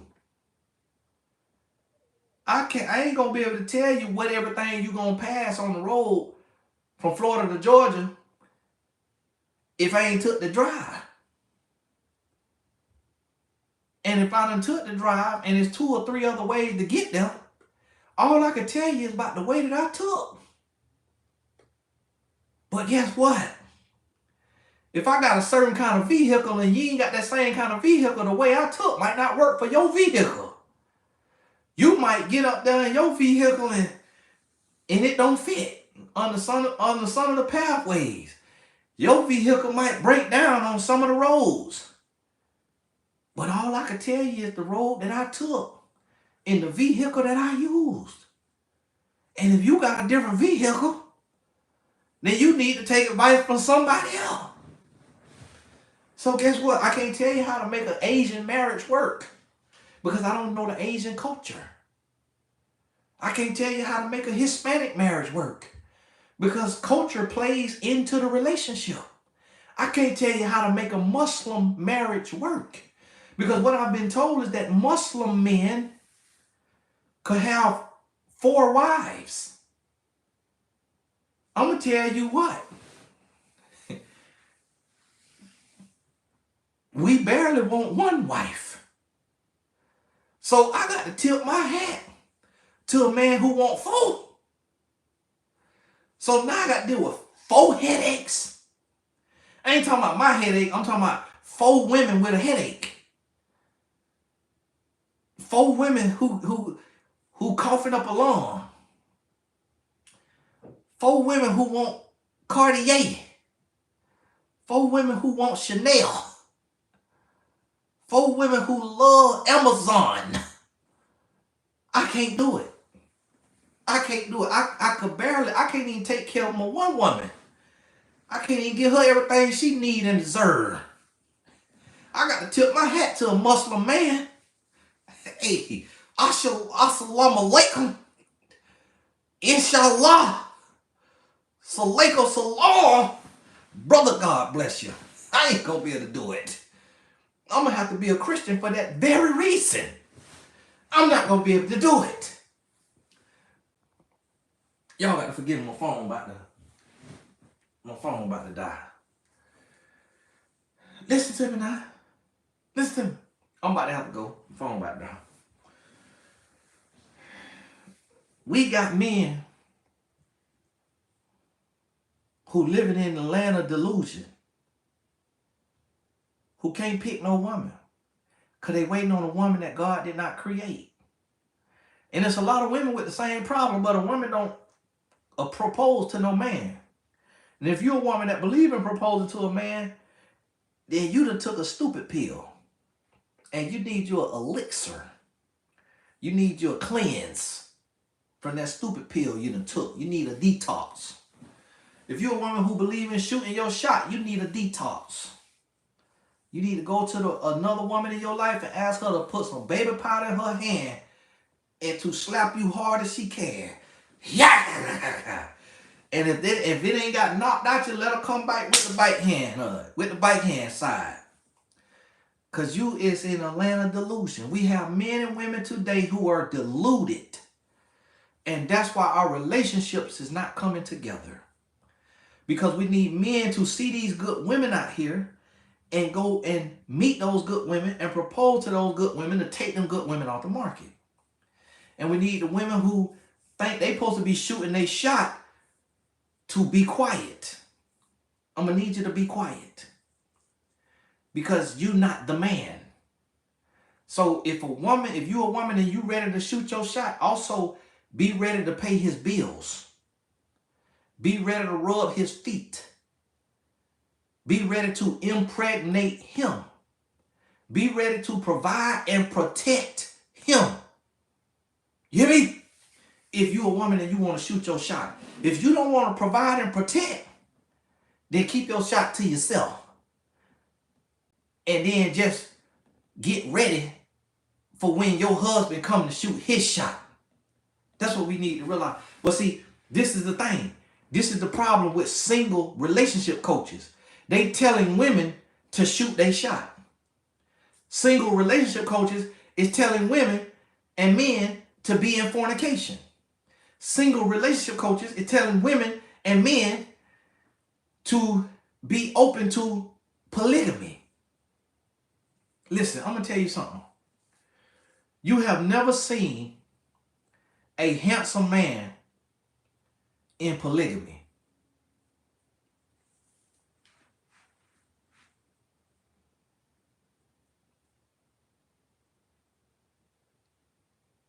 You have never seen a handsome man in polygamy. If you show me a handsome man that's in polygamy, I'm going to show you a man that is gay, but showing you multiple women as a cover up for the world. You have never seen a handsome man in polygamy. You see ugly men. And ugly don't mean just by the face. He could be an ugly height to a woman. Now, I'm a man, so I'm not against a man that's 5'4". But if you 5'4", you should not have more than one woman. you out of pocket. You out of line. You can't even climb up no woman. If you 5'6" or shorter, you should not have more than one woman. Under no circumstances. Under no circumstances. Muslim or not. Under no circumstances. That is illegal. Flag on the play. You are too little to have multiple women. And I ain't nothing but 5'10". So I ain't no giant now. But still, every time I see a man promoting polygyny, he look like the back of a 57 Buick that got a salvage title and in an 85-year-old man garage. Every time I see a man in polygyny, he look like somebody stepped on him.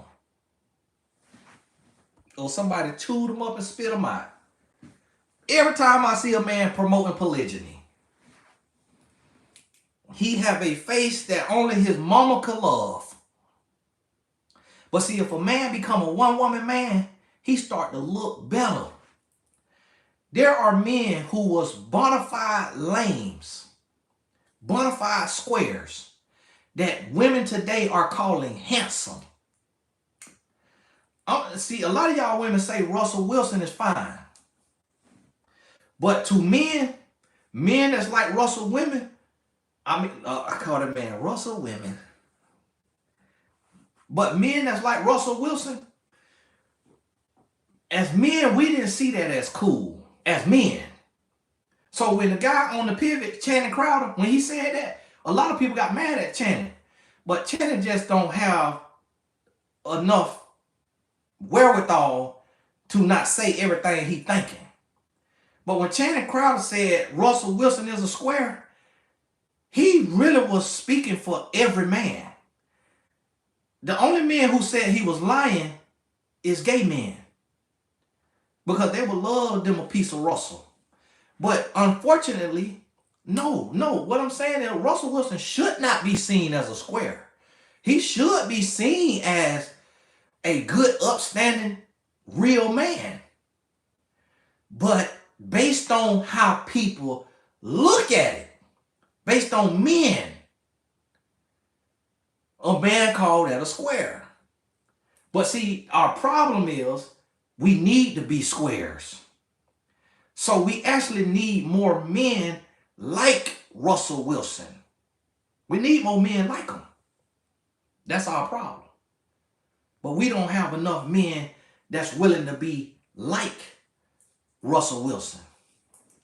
And so I respect Russell to a degree. To a degree. Because see, for men like myself, Sierra not a fantasy. She's a beautiful woman. But that she's a beautiful woman, that don't make her a fantasy. But see, for men like Russell,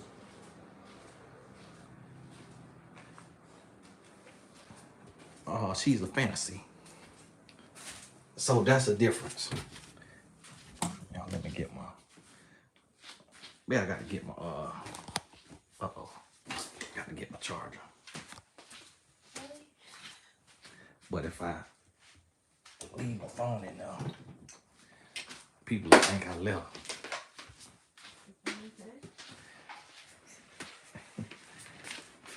Like,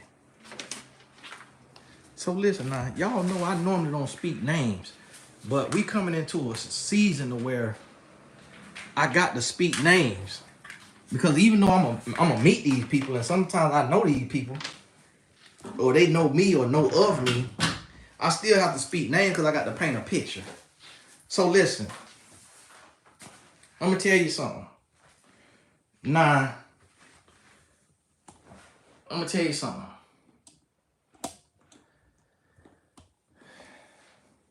Nah, I got a plug in here. Oh, there you go. Y'all got to forgive me. Plug my phone up real quick.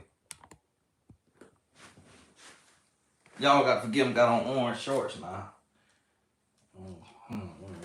something.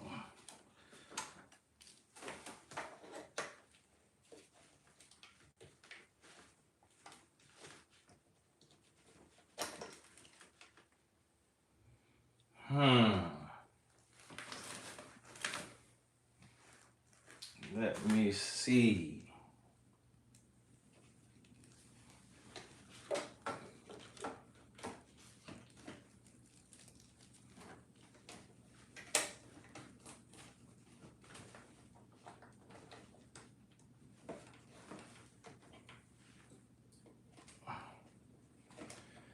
Y'all got to forgive me trying to plug up, but my doggone plug full. So this the thing. When a man get him a woman, he start to look better. You know why? Because then protection and provision looks good to women. When women see a man protecting and providing,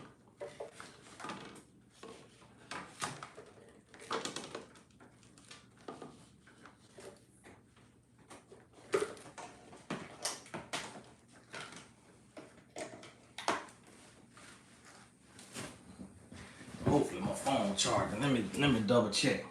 When women see a man that's protecting and providing, they say, "Oh, that look good."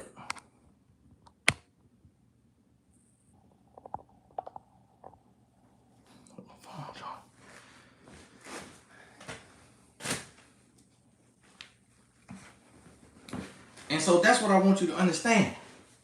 So when you look at these men who they promoting these lifestyles. So I seen an actor go on the Breakfast Club. I don't know his name. I seen an actor go on the Breakfast Club. I don't know his name. He said he don't believe in marriage. He don't believe in marriage. But he yay big. He yay big. So of course you don't believe in marriage. Because you're this big and you've been overlooked your whole life. So now you don't believe in marriage because you want to benefit from your celebrity. I seen another man go on there say he don't believe in marriage. Yeah, because your head is shaped like a milk dud and you've been bald since you was 16. So that bald head was not cute in high school. And that's why you have to wear that hat all the time. So yes, you don't believe in relationships because you upset with the head being yoked every day of high school. You upset with the songs that the girls used to sing about that milk dud. Then I seen a guy who he had 2, 3, 4 women.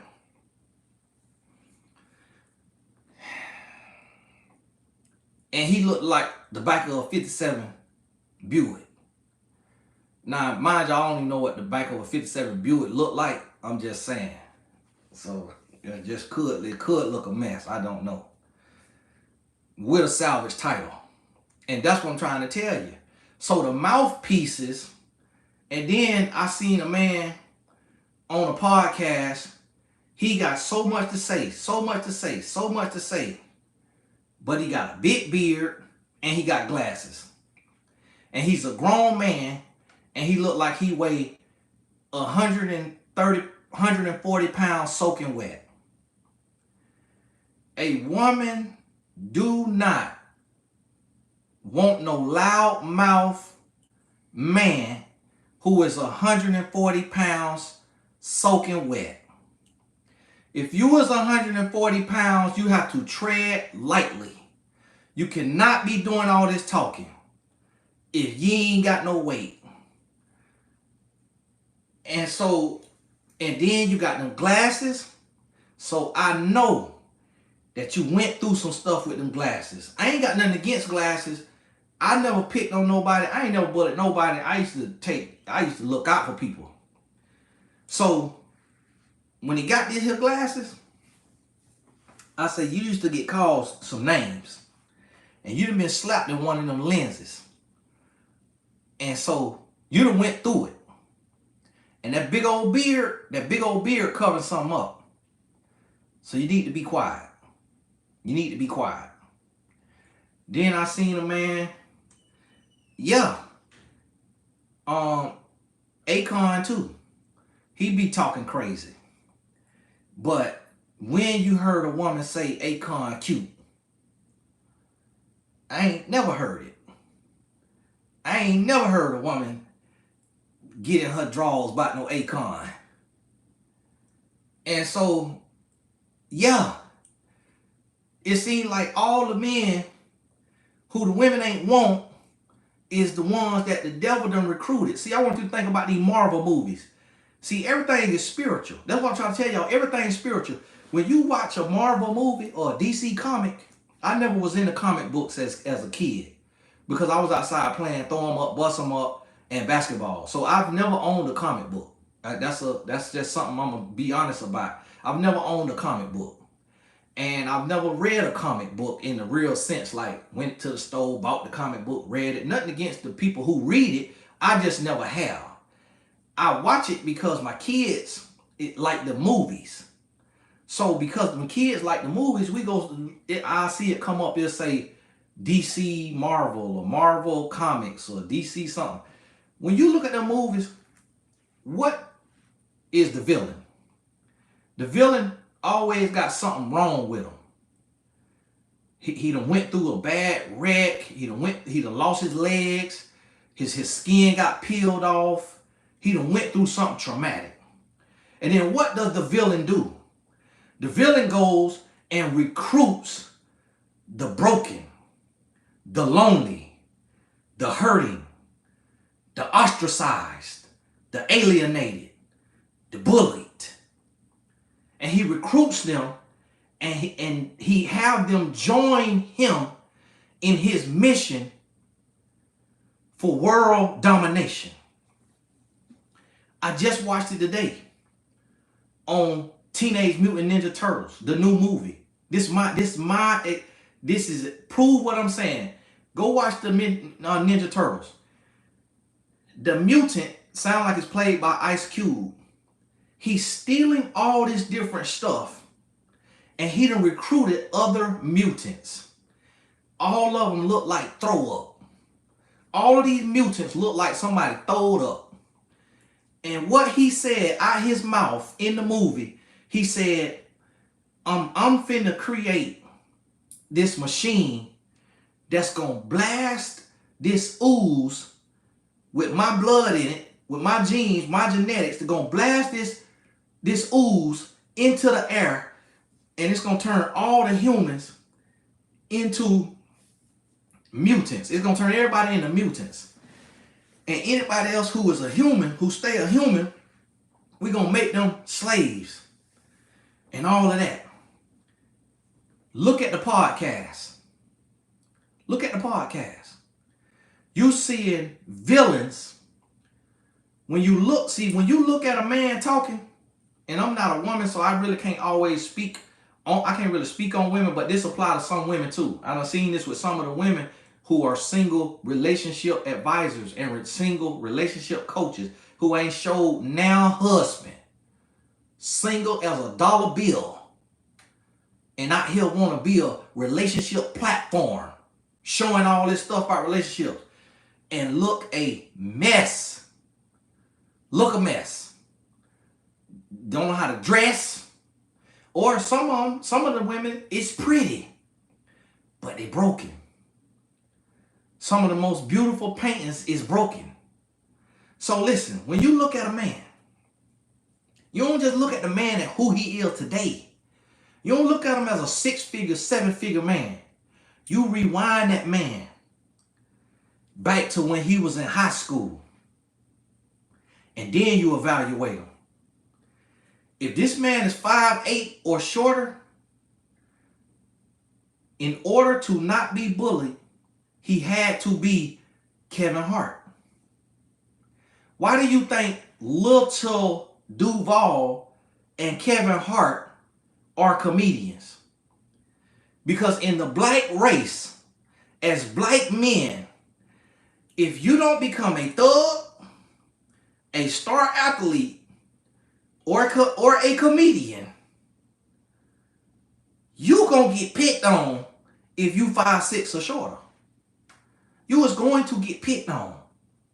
So instead of being laughed at, instead of being the joke, you start telling the jokes. See, we not thinking about this. We ain't thinking about this. Why do you think a comedian, how many handsome comedians do you know?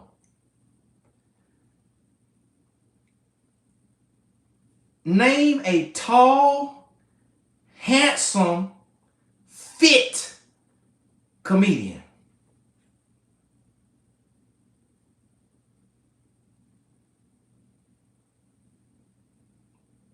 The video ain't froze. The video ain't froze. See,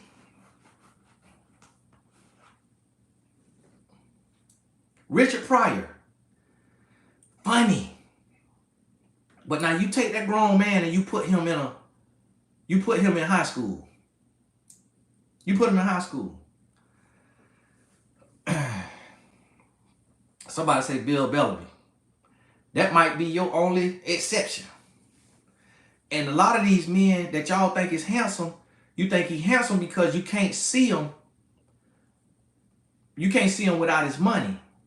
And you can't see him before he grew into his nose. Before he grew into his head. You can't see him. So that's why some of the time you might see a man that's grown and you say, oh, he handsome. No, he grew into his nose. He grew into the head. See, I don't know what a handsome man is, but I know what a ugly man is. So that's why when you see comedians, 90% of them, we kind of laughing at the jokes in our head. It sounds funny coming out of somebody that this tall.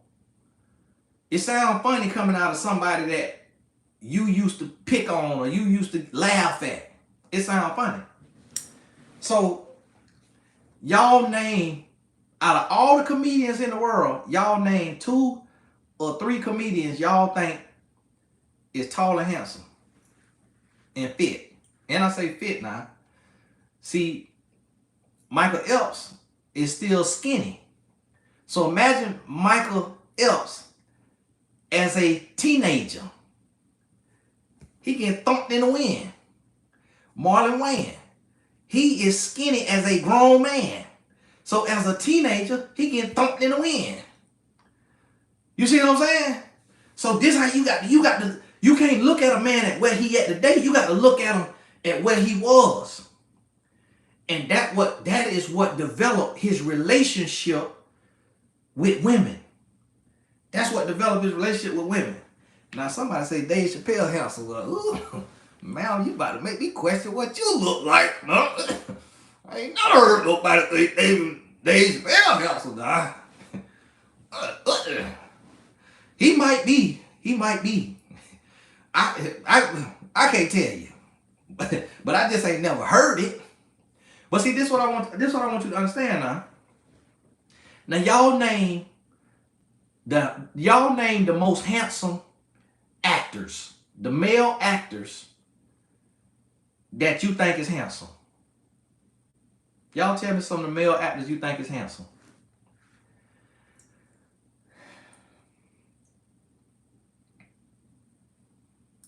Idris, Denzel.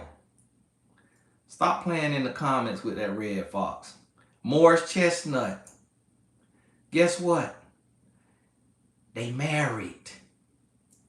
9 out of 10 of them that is of age. Michael B. Jordan, he's still young. He's still considered young in Hollywood because you got a different life. But the men Look at I think it was Morris Chestnut. Say he been with this woman for X amount of years and he don't mess around. When y'all look at these men that y'all think handsome, they married. You don't see one that you think is like handsome. Rarely. You can't count 5 men that's in the media that women say are handsome that is promoting polygamy.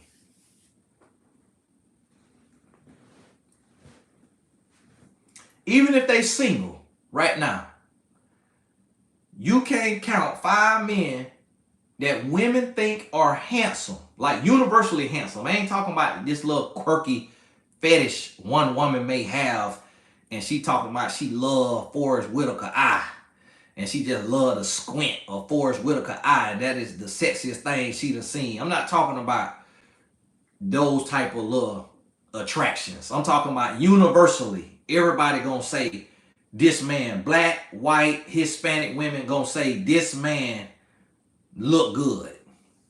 You can't name 5 of them that's promoting polygamy. Now, some of them might cheat. That's their private act. That's what they do. That's their private act. They got to answer to God.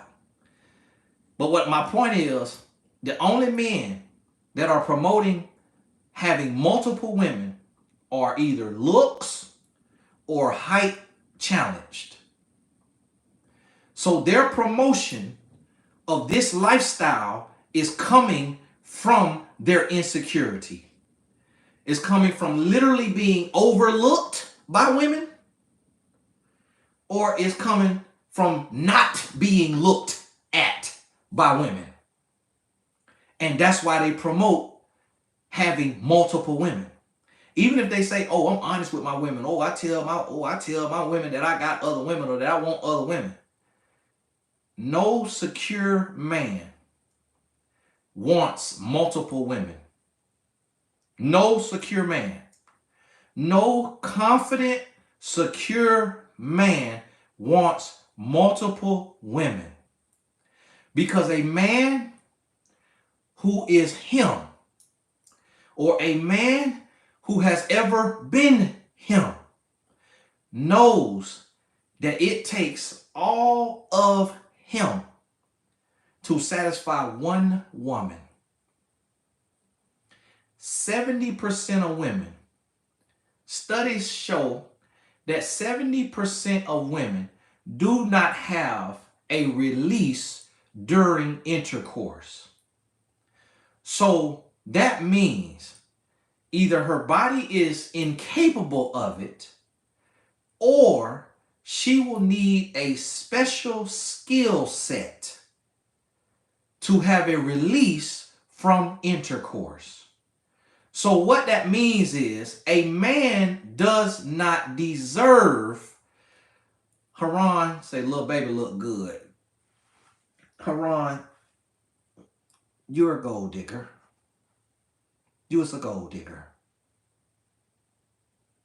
Now it's just certain looks that even men, heterosexual men, know that look was not praised before millions of dollars.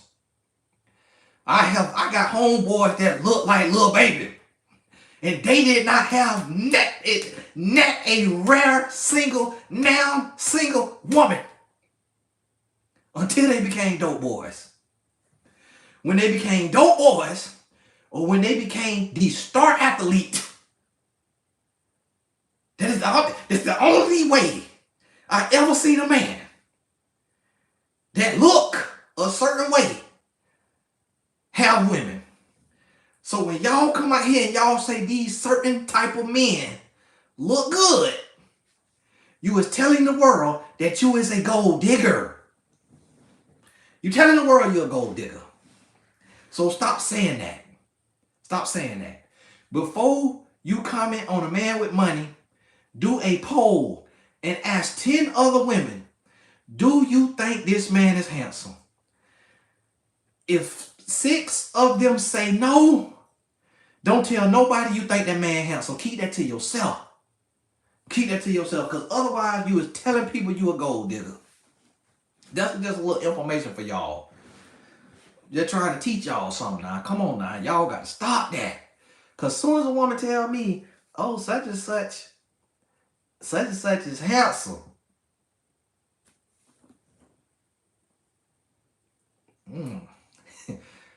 I had a homeboy in college. And there was a young lady. She was like, oh, J Rob is fine. She was talking about our running back. J Rob is fine. My other homeboy was like, what?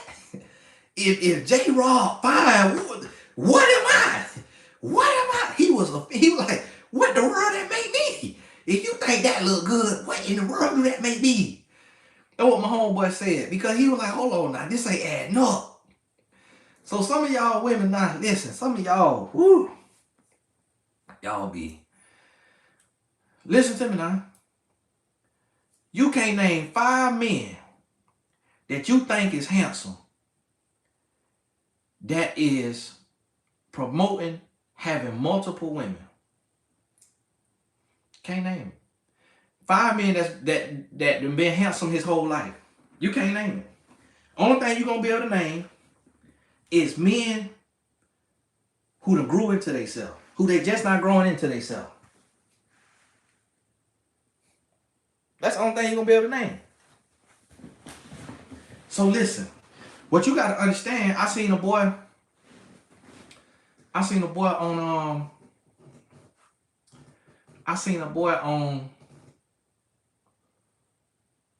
a podcast, and the boy got locks. He got dreads. We call them dreads. The new age women with dreads call them locks, and they get offended when you say dreads. Where I'm from, they call dreads. Point blank period. So the boy got dreads, but the boy got his baby hairs laid down. The boy got his baby hairs laid down. He got the hairs to the front separated and laid down. And then he wear dangling earrings. I'm going to tell you, if you are a man and you wear a dangling earring, you can't be trusted. You cannot be trusted, because a man is not supposed to put on the attire of a woman. So if you wear the same earring that a woman wear, you cannot be trusted. If you lay your baby hairs down as a man and you wear dangling earrings, you cannot give your advice or opinion on relationships. You need to shut up. I don't know the boy's name, but it's on one of the podcasts. It might be 8 at the Table, or which I ain't never seen a table that big. And you ain't supposed to have no 8 people at no darn table. What this is, Thanksgiving? And what happened at Thanksgiving? Foolishness. A bunch of arguing. So the boy on there with baby hair laid down, with a dangling earring and dreadlocks. They don't even go together. What would you think of Bob Marley if he had baby hairs laid down? When you wear dreads, your dreads ain't supposed to be pretty. Dread supposed to represent strength on a man. Dreads ain't supposed to be pretty on no man. It's different on a woman. Dreads on a man, you supposed to be wick. That's what they call it. You supposed to be wick. You not supposed to be out with no pretty dread, with no baby hair laid down, and then with an earring dangling. You're not supposed to have no earring dangling as no man. And then I bet the same men with earring dangling be wearing crossbodies. Listen, I'm going to tell you like this right here. I do not own no crossbody. And I'm going to tell every man on the sound of my voice, you not supposed to have no crossbody. And I don't care if you know me personally. If I ain't seen you with that crossbody, Now it's different if you got a crossbody fanny pack and you got that thing in there. You got that tool in there now. But stop wearing these man bags. Because a heterosexual man did not create no crossbody. So you got to understand that it be spirits on some of y'all clothes y'all wearing. Because some of y'all clothes is created by a transvestite. And so you putting on the attire of a transvestite. So you are taking on the spirit of a transvestite. But you call yourself a heterosexual man. Stop doing everything in the name of fashion now. If your mama is not Naomi Campbell or Tyra Banks, you need to stop worrying about fashion. They had the NBA player sitting there, I don't know what his name was, Miles Green, Miles Turner. He's sitting there with his legs crossed. Boy, you got a dangling and you got balls. How is you crossing your legs like that? Where is your stuff sitting? I have never in my life sat with my legs crossed because I got something between my legs. I can't cross them. And if I cross them, I'm crunching on something. And then when I cross them, I've either got it sitting up too high or it got to be sitting down and it pressing on the chair. And the scrotum have, my kids sleep, I'm getting too loud. The scrotum have nerves in it. When the nerves get touched, the nerves send a pain up your stomach. How is y'all crossing y'all legs? I need somebody to give me a tutorial on how do a man cross his legs. Man supposed to have breathing room. Come on now. Unless you over the age of 50. The only time I'm going to prove a man sitting with a leg across is when he crossed 50. When he crossed 50, and that could be because that scrotum go to sagging or something, and that thing go looking indecent in the pants, and so he crossed his legs. But that's the only time I'm going to prove men cross. I know a lot of good men who cross their legs, so y'all don't get offended with me. But if you see me, I'm sitting them legs cocked open. Cause I need to breathe. Need some breathing out. Listen to me. Listen.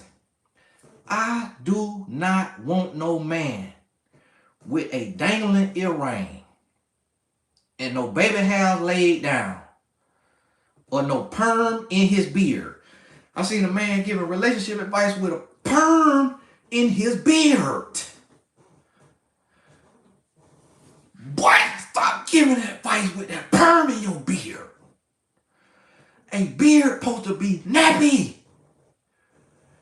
You got beard with straight hairs. You cannot give no relationship advice. You need to start a beauty channel. Do not give no relationship advice with no perm and no dye in your beard. You could do one or the other. And you can't be giving no advice if you got perm and dye. I seen a man, this man got perm in his beard, and I seen dye in the beard. And the dye was not the same color as his natural hair color. That's how I knew that it was dye in the beard. Do not give me no more relationship advice. I'm sick and tired of it. Do not give no relationship advice with no dangling earring. And with no crossbody and with no shorts on. I don't want to hear nothing about no relationship. And this is the thing. But you know what? It made perfect sense to me. Why these men sound like they want to be treated like a beautiful lady. They want to be catered to. It made perfect sense because they got the baby hairs laid down. They got perm in their beard. They got shorts on with a crossbody and with nail paint. Now it explains why your rhetoric sound like you want to be treated like a lady. You want the woman to shoot her shot. You want the woman to pay bills. You want the woman to be on a bike every day. You want to be on your bike every day, and you want the woman on top of you every day. You asking the woman what she bring to the table, when the man supposed to be building the table that we could sit at. But y'all boys sitting up here with your legs crossed. And when I'm talking to you man to man, you got the nerve to tell me I'm pandering to women. How am I pandering to a woman if I'm talking to you? How is I'm pandering to a woman with something I tell you to your face, boy? This something I tell you to your face. Boy, if you want to wear an earring, for one, we ain't even supposed to be wearing no earrings. For one. But if you want to wear you an earring, let it be a diamond stud. Do not put no dangling earring in your ear. And then come around here. You might as well come around smacking your teeth. If you wearing a dangling earring, you need, before you say anything, you need to, well, the way I feel, and you need to take that bass out your voice. You cannot have bass in your voice with no crossbody purse and no dangling earring and a perm in your beard and baby hairs laid down. I don't want to hear nothing. I want to hear nothing else you got to say. Boy, hush. Boy, hush. And come over here to the man school. Come over here to Real Man University. And I'm finna help you learn how to dress, help you learn how to do your hair, help you learn how to take care of that beard, help you learn what kind of earring you gonna wear. If you got to wear earring, you ain't supposed to have no earring. I'm finna get some, what is that called? I'm finna get some acetone and take that nail polish off for you. And I'm finna get you a wallet. You need a wallet. And if you want to carry a tool on you, then wear you a hoodie and put it in the hoodie pocket like little baby be doing. If you want that tool on you, get you a holster that go inside the belt clip and wear you some pants with a little scratch in the waist. And y'all need to listen. When you put something on and you go to feeling frisky as a man, it's 9 out of 10 times a man who date men is the designer of that outfit. And so this is what you got to realize now. These men who is designing a lot of the clothes, you have to understand this stuff is spiritual. The men who are designing a lot of these clothes, if you notice, they trying to put women into masculine clothes. They putting women into oversized hoodies, oversized shirts, boyfriend jeans, and oversized blazers. Because the woman is their home girl. And they putting men in nut hugger shorts, crossbody bags, pearl necklaces, dangling earrings, and painted fingernails. Come on now. You got to learn how to discern in the spirit what is being put on you. You got to learn how to discern in the spirit what's being put on you. Men are dressing like women, and they have the women dressing like either a prostitute or a man. It's almost 2 types of clothing that they trying to sell women. Look like a prostitute or look like a man. And then for the men, look like a woman. Look like a woman or a pubescent. A pubescent boy. Come on now. You got to discern in the spirit what's being put on you. And what we need right now, I'm going to tell you what we need. I'm going to tell you what we need. And I'm talking to the men. I'm talking to the men. Women are talkative, so women be in the comments. But it's men on here watching this. I'm talking to the men. If you are a man and you are single, you need to become very intentional about finding your wife. If you are a man and you are single, you need to understand that masculinity ain't got nothing to do with juggling women. Masculinity ain't got nothing to do with putting a woman under your thumb and controlling women. That's not masculinity. That stuff, that a lot of that stuff that Andrew Tate was talking about and that Kevin Samuels be talking about, that ain't masculinity. That's revenge of the nerds. That is revenge of the nerds. And forgive me for using the term nerd in that light. That is revenge of the nerds. Anybody who done ever been him know a man who was not him and who is but hurt and spewing a message. And when them men heard my message and they heard a real man who they know was him say what I'm saying, they start to change their tone. They start to say some stuff that makes some sense. Because when a real man call out a grown boy posing as a man, they get their act together. They get their act together. That's why I tell women, when I'm talking to men, be quiet. When I'm talking to a man, be quiet. Because a man need to hear from a man. Don't add on to what I'm saying. Let what I say go to him as a man. If you a man, you need to learn what a real man is. And you need to learn that a real man dress like a man. Wear his hair like a man. Wear nails like a man. Act like a man. Talk like a man. And what that mean, and don't none of that mean dogging no woman out. Don't none of it mean using a woman. Don't none of it mean juggling women. Don't none of it mean that. You got to find real men and stop looking up to fatherless grown boys.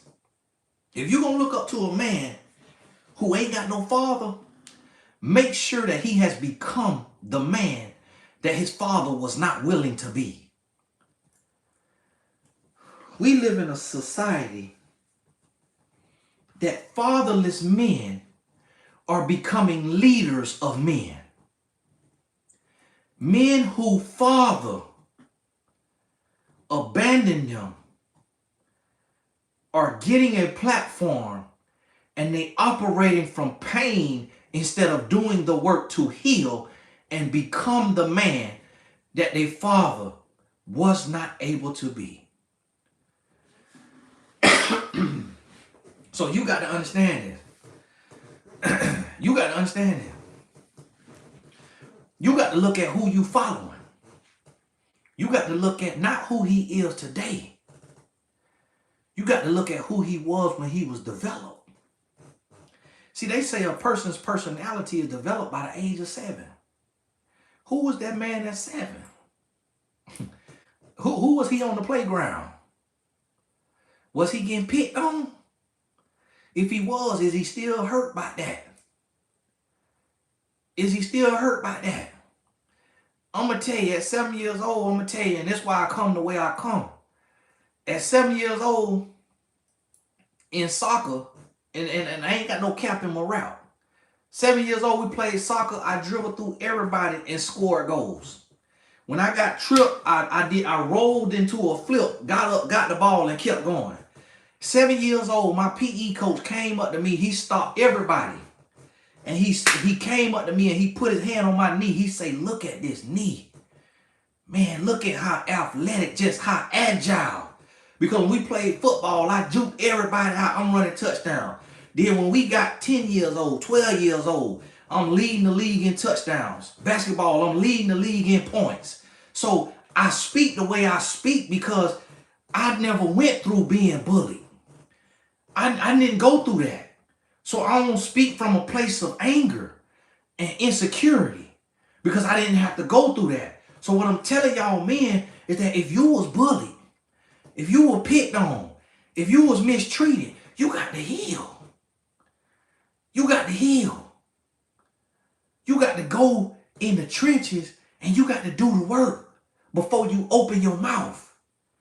If you was cheated on, you got to heal. You got to heal. You got to, if you was dogged out, you got to heal before you open your mouth. Because see, when you had the advantage, you don't want an advantage. When you had the advantage, you want a level playing field because you don't want it to be easy. So the reason why I give out the game is because I had the advantage. Because every single woman I've met, except for probably 3 or 4 out of hundreds of women, every single woman I met was willing to have sex on the first night. So that's why I'm trying to level the playing field. Because you don't want an advantage when you've already been given the advantage. You only want the advantage when you feel like you've been at a disadvantage. Listen to me. Listen to what I'm telling you. You got to know. Somebody hit the like button now, and I never say that, but I don't like that number it's on. And see, YouTube like to play. They like to play too much. They know good and well I'm saved and sanctified and Holy Ghost filled, and they want to sit there and let that thing sit on the devil number. Y'all need to stop playing out there in Palo Alto. Out there playing around. Out there eating them Twinkies and drinking that Dunkin' Donut coffee, playing around with the numbers. Hey, come over here, Billy. Come over here, Billy. You got this devout, radical Christian. Hey, let's just pause it right there. Just pause it on Satan's number. Come over here, Billy. Come over here. They be sitting out there playing in Palo Alto. Every time I get on here, they want to go to playing. At one time I'm coming on here, they know good and well it wasn't no one person on here. They had me sitting on here for an hour and they showed me they were one person on here. I say, boy, somebody out there in Palo Alto playing. I say, devil, get thee behind me. Trying to mess with my psyche. Now listen to me. To these men, I want the men to heal. And I'm going to tell you something. Marriage ain't easy. Marriage ain't easy. You know why? Because you're dealing with another human being. And humans ain't perfect. Humans ain't easy. Humans ain't easy to deal with. So guess what? When you're dealing with another human being, you got to deal with their emotional swings. You got to deal with their highs and lows. You got to deal with the ups and downs. So, man, that make it hard. It's hard for the woman and it's hard for the man. But who said it was going to be easy? I'm going to tell you something like this. If you're looking for something easy, you're not even a man. Boys look for something easy. Men don't want nothing easy. Men don't want an easy woman. Men don't want no easy job. Men don't want no easy purpose. Men don't want no easy calling. Men don't want nothing easy. If you a man, you want that work. You want all this smoke. You want the grind. If you a man, so if you looking for a woman that's going to get on a bike on the first night, you can't call yourself a man. If you looking for a woman that you so worried about what bill she going to pay, you can't call yourself no man. If you looking for a woman and you worry about how much money she make, you can't call yourself no man. My wife ain't worked since I met her. My wife ain't worked since I met her. And yeah, it's hard. It's hard right now. I got bills to pay right now. Ain't now a person sent now a donation. But see, a man don't get on here asking for donations. See, I'm going to tell you the difference between a man and a grown boy. When you go on a lot of men YouTube page, you're going to see their Cash App. You're going to see their PayPal. You're going to see their Venmo.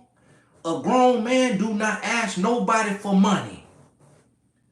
A grown man don't ask for nothing. You get it out the mud. When you watch my videos, I will give you $1 million. If you could find one video that I open up and I say, hit the like and subscribe and the thumbs up. A man don't ask for nothing. A man go to God. I'm not finna come on here and send me a cash out, send me a Venmo, send me a PayPal, get it out the mud. And then y'all want to sit up here and be begging for people hard-earned money instead of earning it. And then want to call me a simp. Boy, get it out the mud, boy. I ain't asking no man for nothing. Not finna come on here and have no cash up on here when all these women on here. When you see my cash out get put on there, that is because the moderator find out my cash out and sent me a cash out. And then be sharing the cash out. You're not gonna find now video in over 1,000 videos where I got my cash app on there, my PayPal, my Venmo. Cause as a man, when you get used to begging, you going back to a state of a boy. A man don't beg. A man earn his keep. If I need to earn every subscribe I get, that's why I ain't got more subscribers than a lot of these men, because they be on here subscriber begging. They be on here panhandling for likes and subscribes. So of course, you're going to have more subscribers because you're on here keep putting up, make sure you subscribe, make sure you hit the like. No. Provide value and you're going to get the likes and the subscribe that you have worked for. Shut the rest of it up. See, what we got to realize is, like they say, how you do one thing, how you do everything. Now, that's not true. That is not true. Because you could be passionate about one thing and you do it to the absolute best, and then you could be impassionate about something else and you don't care nothing about it. So that ain't true. But see, as a man, you got to have a provider mentality. You got to have a get it out the mud mentality. So right now I got bills to pay. So you know what I did? I created a class teaching something that I know how to teach. I done wrote nearly 20 books. I done wrote 20 books of my own. And I done ghost wrote countless other books. I done self-published. I done published with a boutique publisher. I done published with a hybrid publisher. And I done published with a major top 5 publisher. So I know the publishing industry from A to Z. So I'm teaching a class called Book Publishing Boot Camp. And I put that on TonyGasselsAcademy.com. And I'm teaching that class instead of panhandling for likes and subscribes and donations. And thank you to the person who sent me a blessing that I did not ask for now, but sent me a blessing. I appreciate you all the same. I appreciate you. First and only person. And for that blessing that you sent me, ma'am, go into your YouTube and take a picture from the inside of your YouTube and DM that to me. I mean, email that to me on support@TonyGaskins.com. And I'm going to give you any course that you want on Tony Gaskins Academy. Any course you want. Right now, my most expensive course is $1,500. It's the Life Coach Certification Program. So, because you did that right there, without being asked or prompted, giving you any course you want. And no, don't try to sit now. No, I appreciate you, sister. I can't, the same deal don't extend. She got the deal. See, that's just a life lesson right there. That's just a life lesson right there. It's just a life lesson right there. That's all I was teaching. Just a little life lesson. Listen to me though. If you are a man, I want every man, and for those of y'all who you have a man in your life, meaning a brother, a cousin, or uncle, if you a man, let me tell you something. Learn what a real man is. Start looking at real men. And I'm going to tell you one thing that you could tell that a real man, he married and he faithful. He married and he faithful. Because to take on the role of loving another human 24 hours a day and 7 days a week and sharing your space with this human, knowing that humans are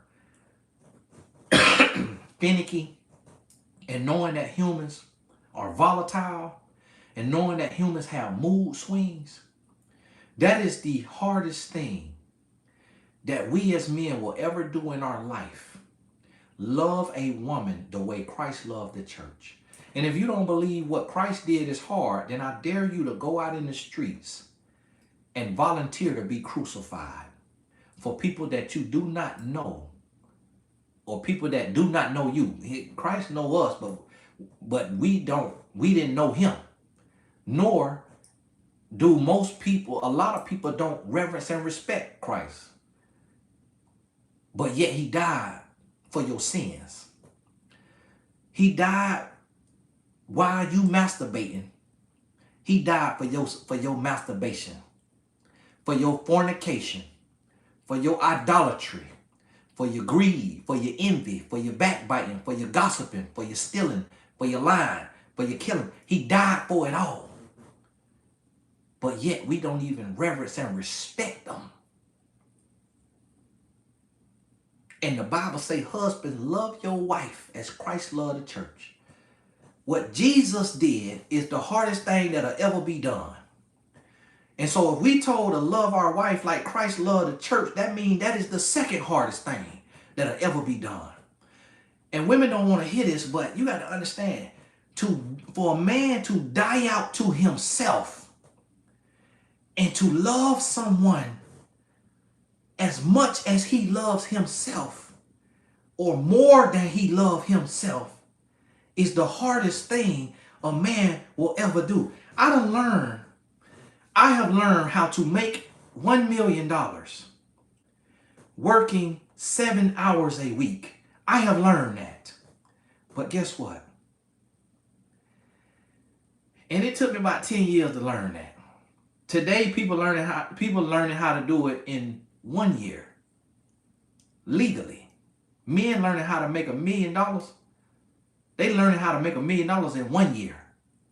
Meaning it's taking them 1 year to learn how to make $1 million in a year. But tell me this. How many men know how to truly love a woman?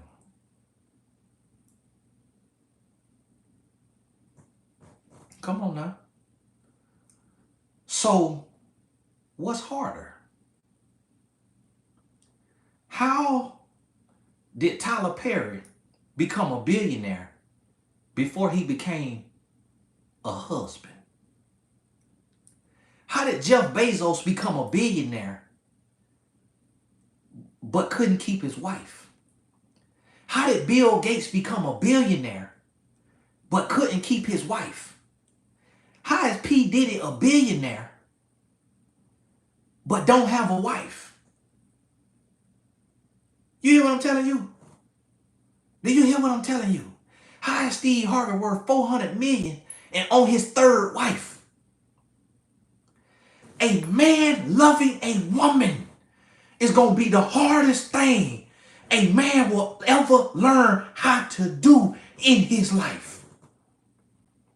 That is why I don't respect a man until he learns how to do the first thing God had him do in regard to another human.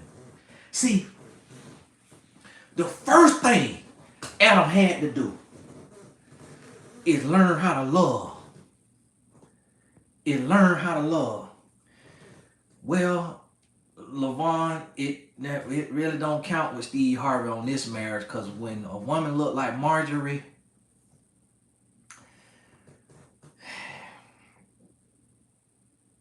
a lot of men, you see what I'm saying? Listen, we can't give Russell Wilson no credit. It's Steve Harvey. It ain't no whole lot of credit when women built like that and looking like that. Okay? So that's why, you hear what I'm saying? To them particular men. You hear me? They might not look good to somebody else. They don't look better than my wife, to me. But when they worship that woman and they see that woman and they think that woman look the best they done ever seen in their life, that's gonna help a man stay. You know what I'm telling you? Now, if them looks go to fading and them looks go to changing, now we get to see Now we get to see the love in there now. You know what I'm telling you? So now listen to me. Listen to me now. So,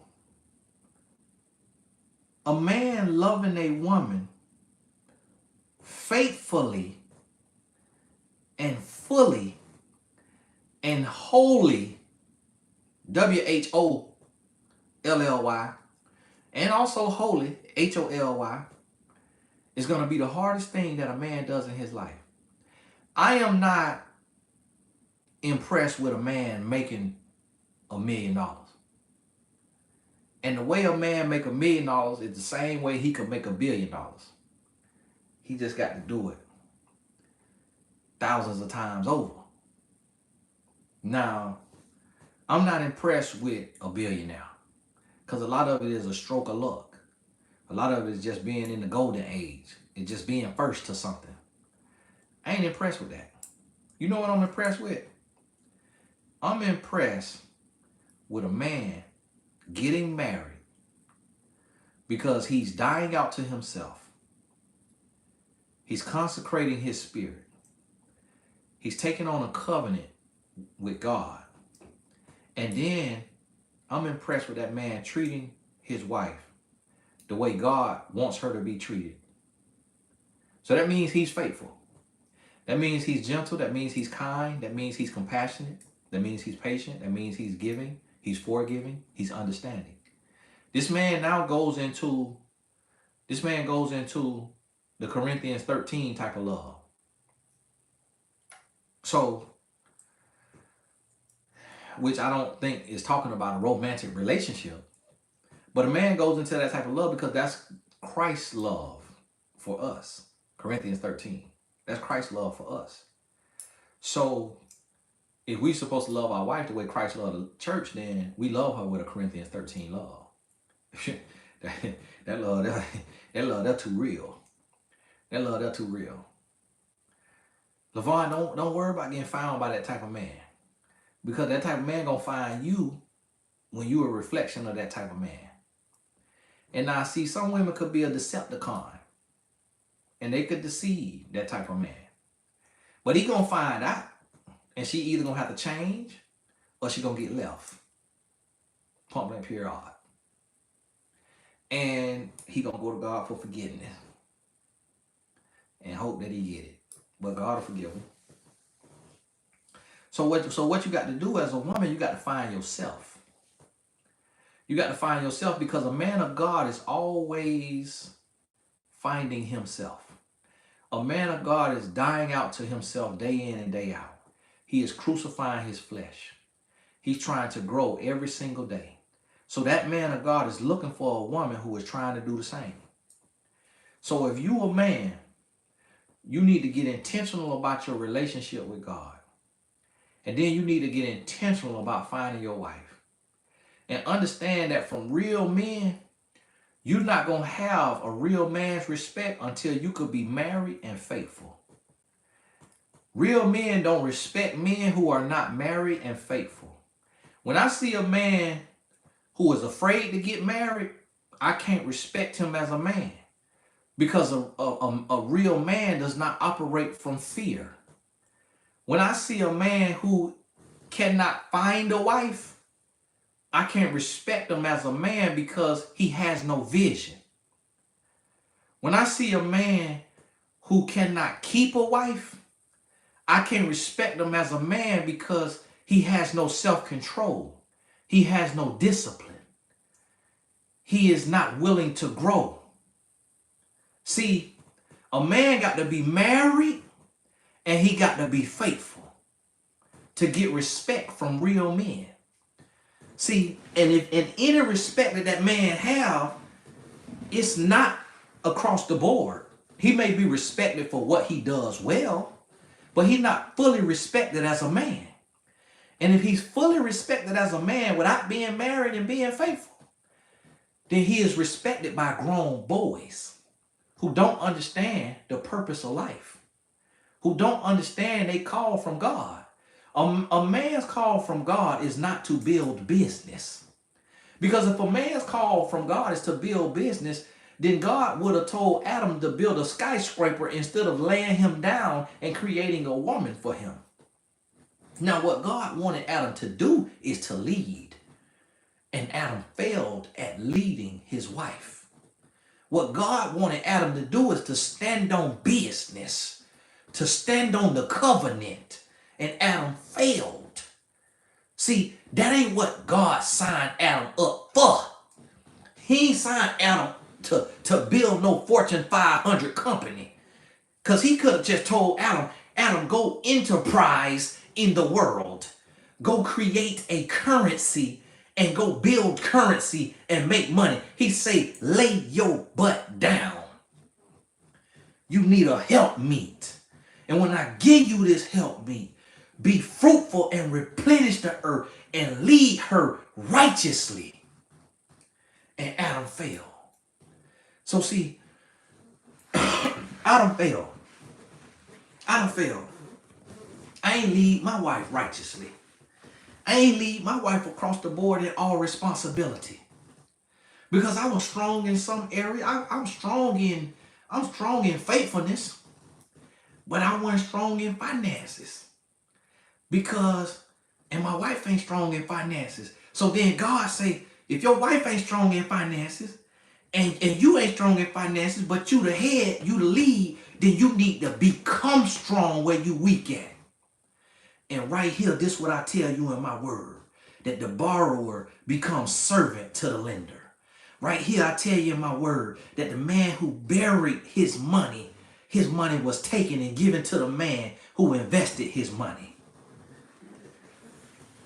Right here in my word, I tell you that if a man don't work, he don't eat. Right here in my word, I tell you to study the ant because she don't even sleep. Right here in my word, I tell you. See, God say, if you don't, what you don't know, I done put it in the manual for you. It's in the Holy Bible. We can't even call ourselves men until we start reading our Bible. The Lord convicted my spirit and say, Tony, you got to make sure you read your Bible now, boy. You got to make sure you read your Bible now, boy. Clara, God bless you. See, we can't even call ourselves a man if we ain't reading our Bible. You know, everybody lean on the Bible. I got family that's Jehovah's Witness. You know what? They come over and claim and quote. They come over and quote the Holy Bible. I said, well, why is you a Jehovah's Witness with a watchtower if all you quoting is the Holy Bible? I ain't heard you quote now passage at that watchtower. What is you over here doing? You quoting the Holy Bible. And nowhere in the Holy Bible do it say read a watchtower. Now, I meet Muslims, and all they quote is the Holy Bible. So if all you quoting is the Holy Bible, then what is you doing with the Quran? Nah, tell me a passage out the Quran now. So the God that gave us the Bible to where every religion is leaning on the Holy Bible. See, when I was curious about my faith, and I was questioning my faith, and I went to my dad and I said, Daddy, why you a Christian? I said, why you a Christian? He said, son, I chose God at a late age. He said, son, I went to the Jehovah's Witness, and they got a watchtower, but they quote the Holy Bible. He said, son, I went to the Muslim, and they got a Quran, but they quoting the Holy Bible. He said, son, I went to the Mormon, and they got a Book of Mormon, but they quoting the Holy Bible. He said, son, I went to the Catholic, and they praising, Mary or whoever, but they got a Holy Bible. They quoting the Holy Bible. So he's saying, if all these religions is quoting one book, and that one book has not quoted not a single noun one of them other books. He said that I had to come to the conclusion that this book is the source. That this book is the most profound, prolific book that has ever been written. I made up the praise Mary, but they be in there with too much going on. All that right there. Oh, you know who said the Catholic said? Somebody told me they Catholic. They said that they say they can't read the Bible. Somebody else got to read the Bible. Tell it to them. But it's a lot of people that come to me and say they used to be Catholic and now they Christian. So I really don't know what a Catholic doing, but I know they losing a lot of people to Christianity. So listen to me. I want you to understand. So here it is. A man got this right here. Instruction manual. And if he don't, oh God bless you, Chanel. And if he don't read that manual and start pursuing that manual, he ain't pursuing that manual. He ain't trying to do what he gotta do. And listen, we ain't arguing about religion in here now, cause I'm gonna be getting emails. Tony, you know, I've been watching your videos for years, and I am a Jehovah's Witness, and I am a Mormon, and I am a Muslim, and I am a Catholic, and I was offended of what you said. I don't care what you were offended by. I know Jesus Christ, and that's who I serve. And the day I just read when Jesus went in that church and flipped over them tables because they were playing with his daddy's name. And he said, you not finna play in my face.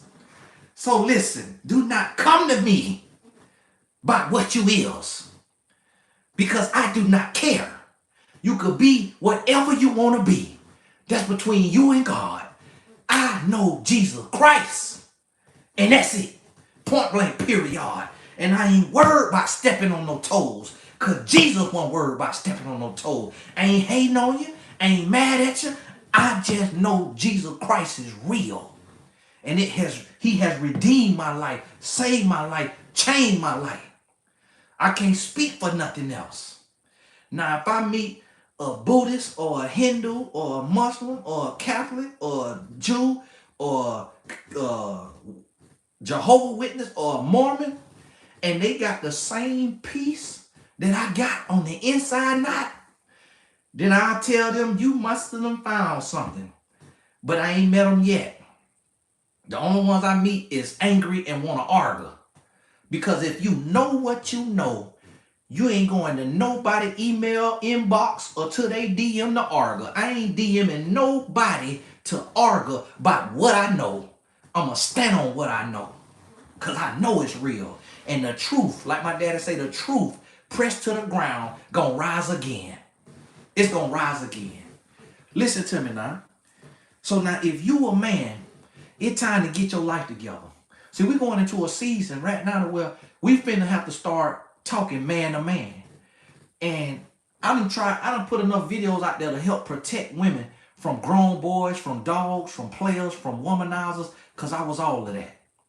Now it's time for us men to sit down and have a conversation. See, they tell you when you write books, they tell you don't write books for men. I just wrote a book for men. The publishers tell you don't write books for men. Somebody say, are you Baptist? I'm a child of Christ. Christ don't have denominations.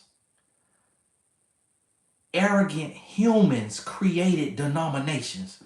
Christ got a word. And Christ's word don't tell you to be now denomination. It tell you to live by these commandments. But see, arrogant men who were sent by the devil came and tried to create their own version of Christianity so that they could have power, because they didn't want to sit up under another man that God had called. So they say, I'm going to branch off and I'm going to make another church, another denomination, and I'm going to divide the body of Christ by teaching something else. And I'm going to focus on this one scripture, and I'm going to build my whole denomination off this one scripture, and I'm going to ignore the other scriptures that Christ done said. That comes from men's arrogance. That's why we have different denominations, because of the arrogance of man. Christ didn't divide Christians. Christ didn't even call us Christians. He called us children of God. You live by this here instruction from God. You keep God's commandment. And that's what we got to realize. That's what we got to realize. See, listen to me. On Tony Gasson's Academy, I got a sample chapter from my next book. It's called War. A Man's Guide to Defeating the Enemy Within. And I'm building a support group with that war. And that's what's going to publish that book. So because I got to go self-publish it, so it take money to do it. And that's why I say I don't beg for nothing. I have to create. I got to give something. I got to serve. I got to produce something. So I got an introduction and a chapter on TonyGassonsAcademy.com. I don't know if any moderators in here, but if one of them in here, even if you ain't no moderator, put TonyGassonsAcademy.com in there. And on there, you're going to see my support group that I'm building, so that when the book is published, you'll be the first to know about it.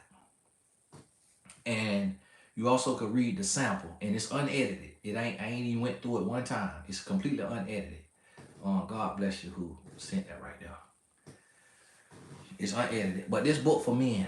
And I want you to get, if you're a man, I want you to get this book, and I want you to get it for every man you know. If you're a woman, I want you to get the book for every man you know when it come out. It's going to come out soon. I just got to sit down and read through it before I release it. But it's called War. And that war is an acronym. But I want every man to create the acronym for themselves. Because I don't want what it mean to me to mean to somebody else. I want every man to create their own acronym. Because we have to go to war against the flesh, against the adversary. And we got to defeat the enemy within, because we have become our own worst enemy. When you look at the world, when you look at this here life,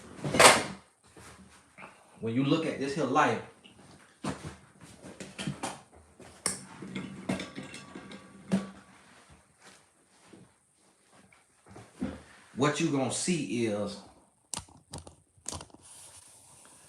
when you look at this here life, what you gonna see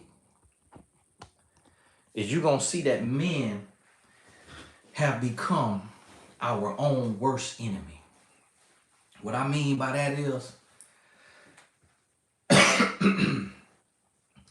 men have become our own worst enemy. Meaning, everywhere you look, a vice is being promoted. Men are promoting to men marijuana, alcohol, gambling, pornography, strip clubs, polygyny, polygamy, polyamory, pills, drugs, fornication, adultery, gambling, if I ain't say that. The only thing that is being promoted is vices. It ain't enough men promoting the Bible. And a lot of men who promote the Bible ain't living it. So we got to come together and we got to start to do better. We got to live more pure. I go and I watch a podcast that's talking about sports because I want to hear what this athlete's story is. But I can't get through the podcast without hearing a bunch of advertisements about gambling and alcohol. So I'm like, okay, what's going on? Gambling and alcohol. Like, I come over here to learn about an inspirational story. Like, go to masterclass.com and strike a deal with them. Go to betterhelp.com and strike a deal with them. Go to skillshare.com and strike a deal with them. Like, don't just settle for promoting to your people alcohol and gambling, because it's not friendly. It's not friendly. It's not nice. Alcohol don't play nice. Gambling don't play nice. It is a work of the devil. And it comes to steal, to kill, and to destroy. So yeah, some men gonna be able to manage it. But how? How is a man gonna be able to manage marijuana, alcohol, and gambling if a lot of men can't even get married and be faithful?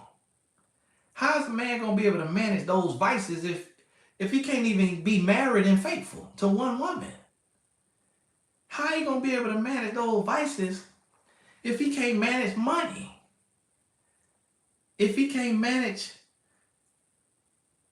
his mind, how is he gonna be able to manage his vices?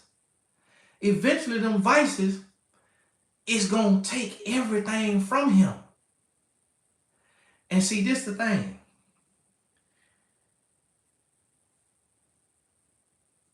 Deion Sanders and his family got a commercial. And it's KFC. My mom and daddy got diabetes. LeBron James got a deal. It's McDonald's. Other NBA players and rappers got a deal with Mountain Dew. What do Mountain Dew do to a man? You see what I'm saying? We not paying attention. We ain't paying no attention. We ain't paying no attention. We not even thinking about. So I have to ask myself, I gotta say, man, Tony, when McDonald's bring you a check for $1 million, is you gonna turn that check down? Cause I can't come on here and do a video and say, hey y'all, I'm about to do a McDonald's commercial now. They gonna give me $1 million. But don't y'all go eat at McDonald's, because McDonald's gonna see that and they gonna cancel the deal. And they're gonna make me get them that $1 million back, and they're gonna make me pay them more than that, because they're gonna take me to court to sue me, and they're gonna make me pay their legal fees too. So guess what? When Coca-Cola come to me, when Budweiser come to me, I got a guy I know in the NBA. He got an endorsement deal with Modelo, the beer. And I guarantee you, his neighborhood full of alcoholics.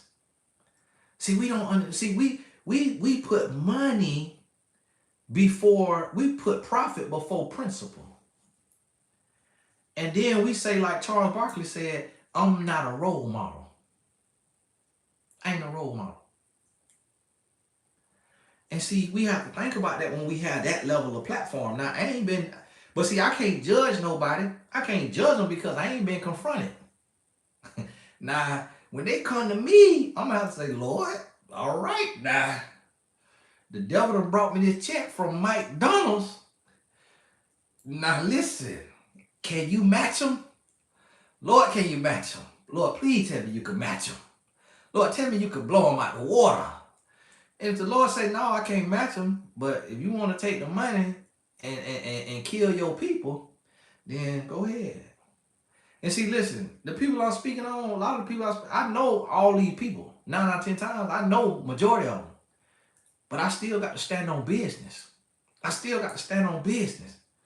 And any real man gonna respect that. And a real man gonna know the truth is the truth.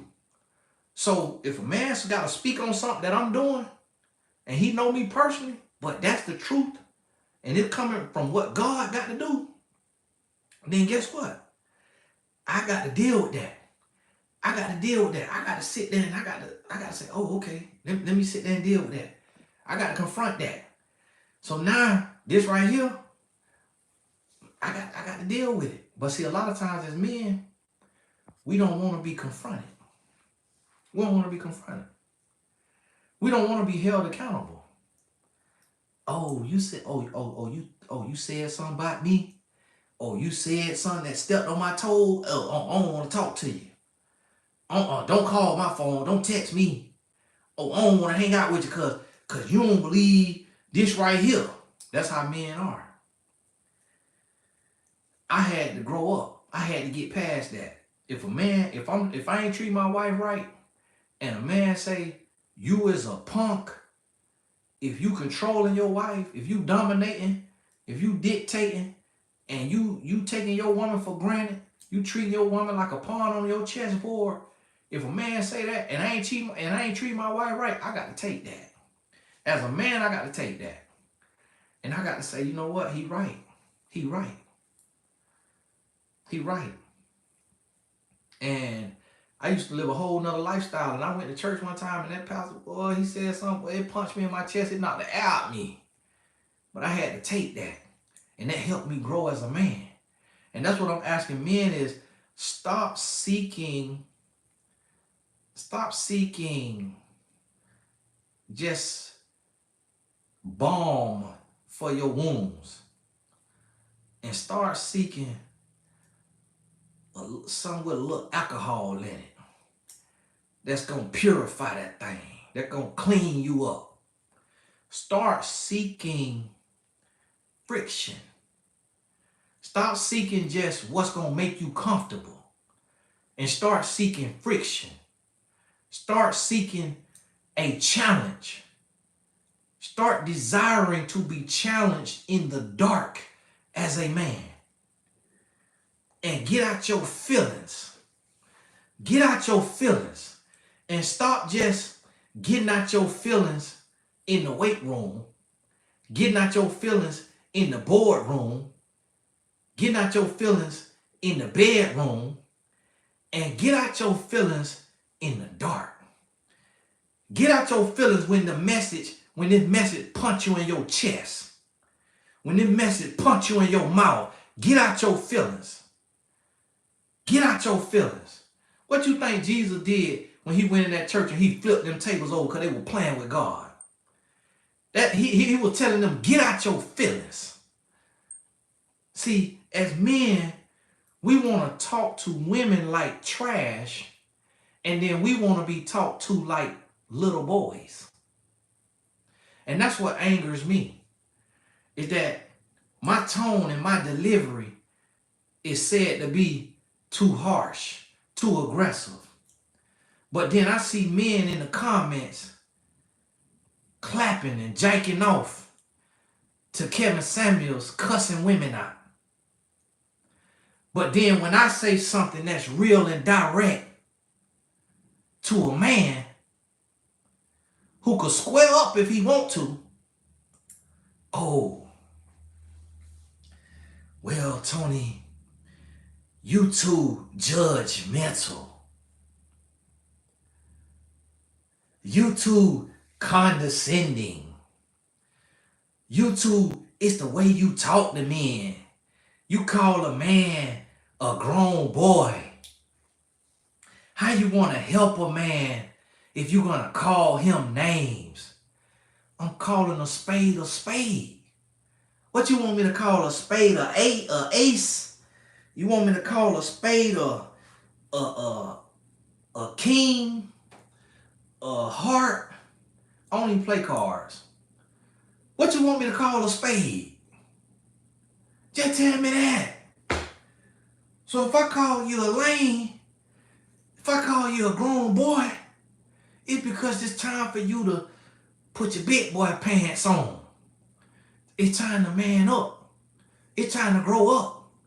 It's time to stop judging women like you shopping for a car. And understand this woman is your helpmeet. This woman is your teammate. And that you need a woman that's going to be willing to work. Me, I ain't talking about going to get no job. I'm talking about a woman that's going to submit to God and live a righteous and holy and pure life with you. A woman who going to speak life into you and encourage you to be better instead of condoning you watching pornography, which going to lead you down a dead-end road.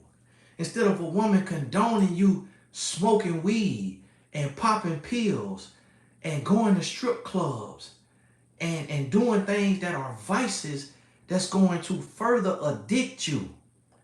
Instead of you wanting a woman that's going to pacify your childlike behavior, you need a woman that's going to speak life into you, that's going to challenge you, and that's going to hold you accountable.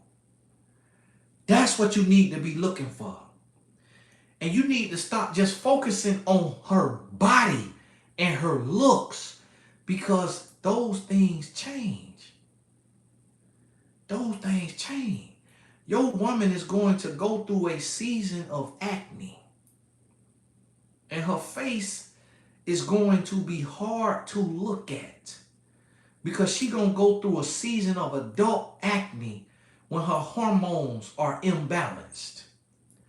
Your woman going to have hormonal imbalances, and she going to have yeast infections. She might have urinary tract infections.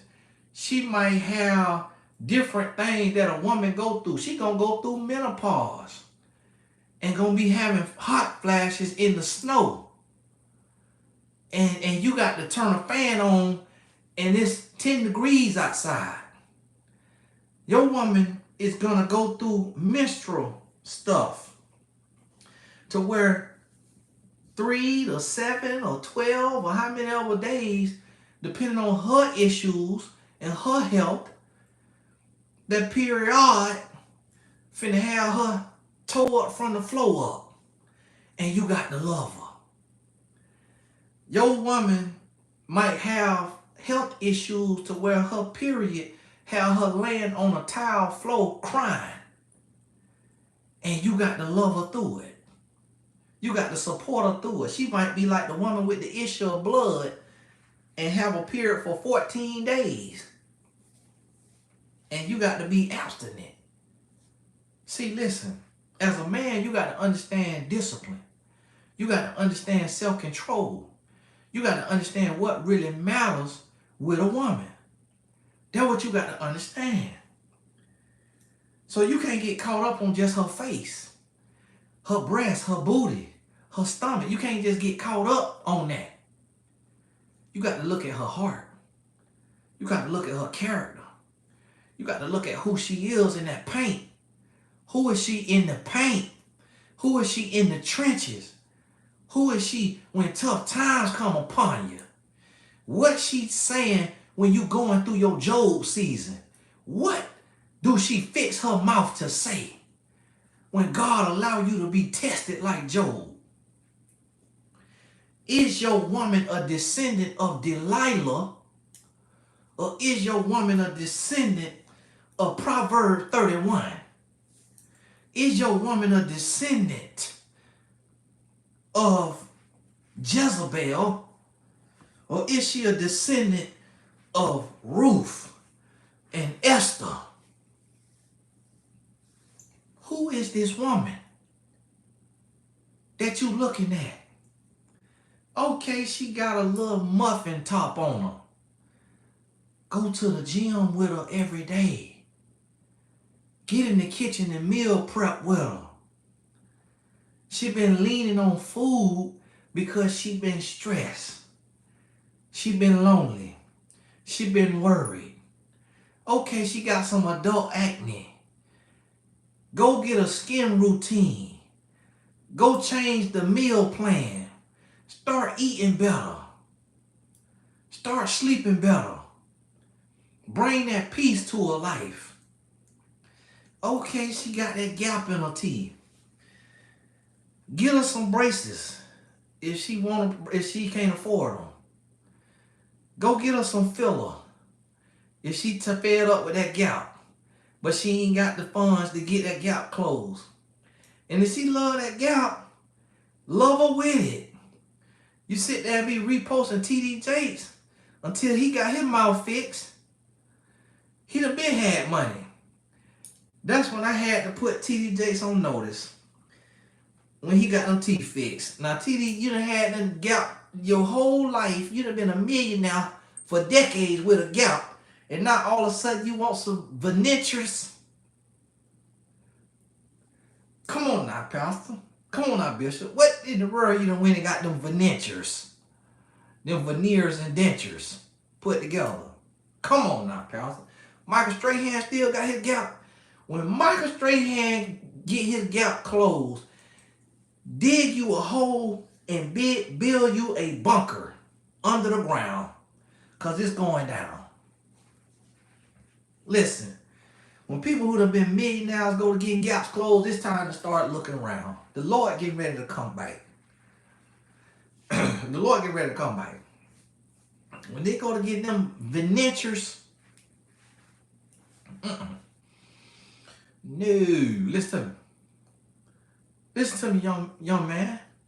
Find your wife. Stop worrying about money. Stop worrying about money. If a woman can't see your character and see that you building and see that you are willing to work and see that you're willing to grind, but you got character developed after Christ, if she can't see that, she don't deserve you. If how much money you make is a prerequisite, she don't deserve you. I don't care how old you are. I don't care how old you are. She don't deserve. She don't have God-like vision. She don't deserve you. Now, if you on your couch, if you lazy, if you don't want to go work at McDonald's because you waiting on Macintosh to hire you, then you got life messed up. Because a man gonna work. A man gonna work. If you waiting on your dream job and you just comfortable with unemployment till your dream job coming, you ain't trying to create your own business, you can't call yourself a man. But when you willing to get it out the mud, when you willing to grind, and you are emulating Christ, forget Mike.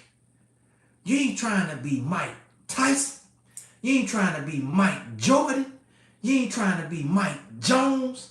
You ain't trying to be Mike nobody. You trying to be like Christ. And you willing to grind. You willing to get it how you live. Listen, if everything fell through, I'm going to Mike Donald's. That's the only Mike. I'm going to try to be like Mike Donald's. If everything fell through for me, you're going to see me at Mike Donald's. You're going to see me at Walmart. I'm not fitting to be laid up on no unemployment as no grown musky man. I got to get it. I got to get it. Come on, man. I'm finna create something now. If I need some money, listen, I'm finna get online. Hey, I'm teaching a course on how to go live on YouTube. It's $9.99. I'm finna show y'all 50-plus-year-olds how to go live on YouTube. Hey, I'm finna teach something. I ain't gonna scam you now and charge you $1,000. I'm gonna charge what it's worth. I'm gonna charge $10, $25, but I'm finna teach you how to go live, because guess what? Going live, it's gonna make you a little money. It's gonna make you a little money. So it's gonna be worth that. It's gonna be worth it. So listen to me. If a woman got a prerequisite of your height versus your healing, she ain't a woman for you. If she worried more about your height than your healing, she's not the woman for you. If she worried more about your money than your mindset, she's not the woman for you. Listen to me. If your woman ain't got no booty, do 100 squats with her every day. Get your Planet Fitness or Crunch Fitness membership for $7.99, and y'all go in there and get on Stairmaster. Get on the Stairmaster with her. If anything you want to change about her beautitiously, listen. Anything you want to change about her beautitiously, it could be worked on. You need to look at what God looking at. See, God ain't looking at that woman's face. God ain't looking. And see, a lot of men, they say, oh, Tony, you a hypocrite. You a hypocrite. And I have to, and my wife know this now. So y'all ladies, y'all, I'm going to ask you nicely. I'm going to ask you respectfully. Be quiet. When I speak on my wife, she already know what I'm called to do. And I ask her all the time. I say, baby, you worry about me being real? You worry about me telling the truth? She say, do what you got to do. So listen to me. When I speak on my wife, I don't want to hear none of y'all, oh, Tony, don't say that about your wife. Your wife beautiful. Listen, when I met my wife, I thought she was cute. And not now time. That's why men, they be like, oh, man, your wife fine. Your wife fine. You know why a lot of men think my wife is fine? For one, she is fine. But my wife look better today. My wife look better since y'all seen her than when I met her. Because money do change things. When a woman could get better skincare, she could get a better hairstylist. She let her eyebrows fill out and she stopped going to the cheap eyebrow lady. She looked better. When a woman put on diamonds and jewelry, she looked better. So my wife was beautiful. I remember looking at her and saying, man, this woman's face is flawless. Like everything, her face is flawless. But my wife have Indian in her. So what that means is she had a little bit of stomach on her. My wife did not have a flat stomach. She didn't have a flat stomach. She had a little stomach on her. When she sit down, it was a stomach. And I took notice of it because there were women with flat stomachs. They could sit down and there would be no stomach. When my wife stood up, she did not have a booty. She did not have a booty. And I am a man that like a woman with a booty. So when men call me a hypocrite, but I'm not actually a hypocrite because I actually had preferences. I actually had preferences that my wife did not have. But I chose her because of her character. Chose her because of her character. I chose her because her relationship with God, because of her mindset, because of her heart, because of her communication style. And she was pretty to me, and she was pretty without makeup to me. So when I seen my wife without makeup, she was pretty. And then guess what? When the first time she put on makeup, I thought it was ugly. I said to her, baby, you gonna wear that makeup? I ain't think the makeup looked good. Yeah, I ain't think the makeup looked good. So when I try to tell y'all that what I teach is what I live, I didn't choose a woman based on just preferences. Because if I chose a woman based on just preferences, she would have had a 6-pack of abs. And she would have had a booty built like a brick house. I didn't choose a woman on preference. I chose a woman on character who looked good to me. And that's what I'm trying to tell men and women. Choose somebody that when you look at them, when you look at their face, you could say, I could look at their face. When you look at their face, you could say, I can look up their face. I can look at their face.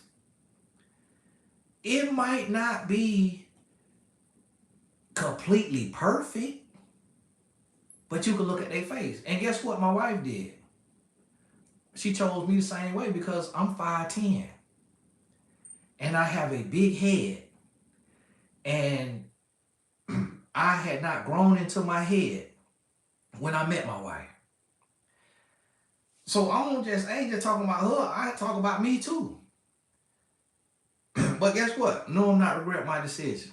Because guess what? My wife became a fitness competitor. Meaning that when she competed in Miami, had she placed number 2, she would have turned pro. My wife, she built a booty in the gym. She built the booty in the gym. And she became a fitness competitor that if I pull up the pictures, if I could pull up a picture, I would show y'all her body. Her body became the absolute best body you ever want to look at in the world. And I was like, wow. She became a whole nother person. That's why I'm telling men, choose your woman who is attractive to you, but don't wait on a woman to be perfect. I remember setting a man up on a date with a woman, and he told me he couldn't be with her because she had a black line down her thumb. She had a black line down the middle of her thumb. I said, you mean like a jam nail? He said, I don't know what it is, but I can't be with her because I need a 10. I need a 10. I done saved myself. I'm saving myself till marriage. I need a 10. I'm like, bro, a black line down her nail. I said, bro, that sounds like a jam nail. Like her nail got caught in the dough. Like, what the world is you talking about, man? This woman look better than you, boy. You better be glad she agreed to go on a date with you. She only went on a date with you, but because I asked her and she respect me. Like, boy, you're not even on that looks level. And you coming over here being picky? It be men coming up to me, yeah, I want this kind of woman. I'm like, listen, brother, when you under 6 foot, you don't get to be picky. Us under 6 feet tall do not get to be picky. You got to get what you could get when you was under 6 feet tall. You don't come on here and just lay out no list of what you looking for. You better get who wants you. When you come over here and you got that set of nostrils on you, you got that Nostradamus, and you got them eyes sitting apart, and you got them eyes like this, or you got them eyes like this, you don't get to be picky. When you a black man and you ain't got no plump to your lips, you don't get to be picky. When the hairline done receded, you do not get to be picky. When you got you a keg instead of a washboard, you do not get to be picky. You got to be 6 foot or taller with a set of 6 abs, and you got to make 6 figures or more, which technically mean you now about the devil with all them 6s, but that's the only way you get to be picky. And then even then, you still gonna have to be realistic because ain't no woman gonna be perfect. You're gonna meet a woman and she gonna be absolutely gorgeous. She gonna have a flat stomach. She gonna have a nice booty. And then she ain't gonna have no edges. I'm telling you. She is not gonna have edges. Or she gonna have a flat stomach, a nice booty, and then when her breath gonna be stank. Trying to tell you, breath gonna be stank. Or she gonna be sour downtown. She gonna be absolutely gorgeous everywhere. She gonna look like she stepped out of a magazine, and she gonna be sour downtown. You're going to end up getting down there when y'all get married, and you go,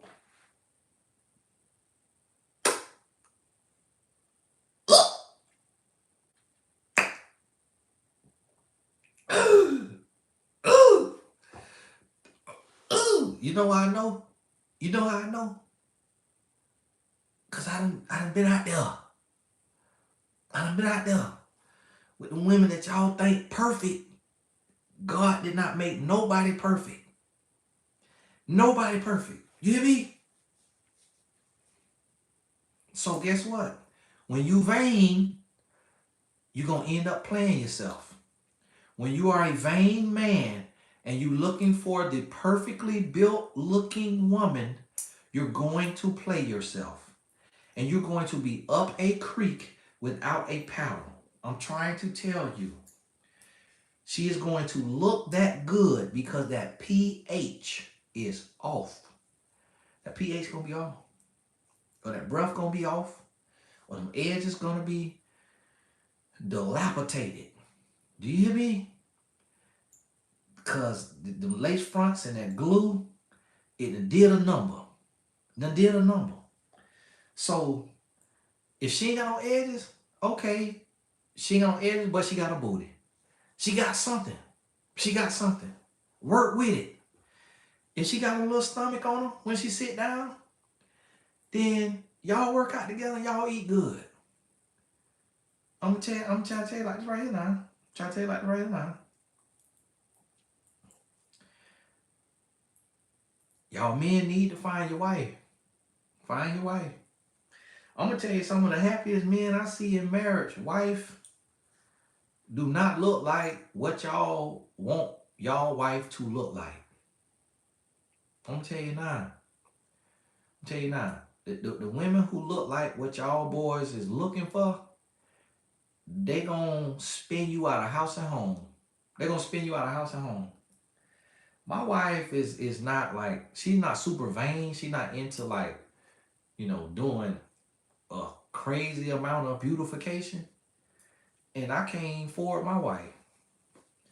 I can't, it ain't her buying for herself. It's just what a woman, how a woman want her house to be taken care of, and the groceries that she want on stock and the supplies she want on stock. I feel like we spend $200 or $300 a day on Amazon. I ain't gonna tell you now a lie. I am not gonna tell you now a lie. And a woman who taking care of herself, when she get a man and he got a budget, then she not making coffee at home no more. She going to Starbucks. Or one of them other places.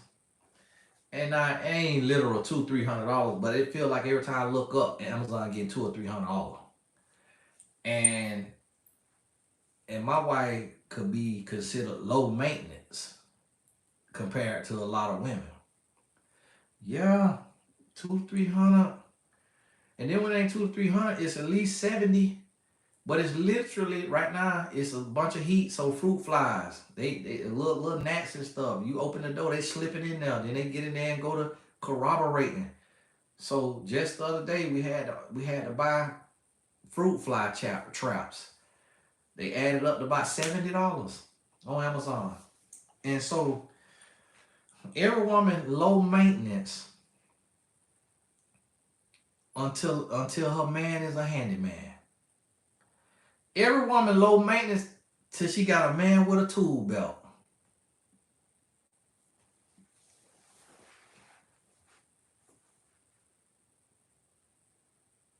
Listen to me. My wife used to eat ramen noodles with me. And we used to go to Wendy's and get the dollar menu. But when I got a tool belt,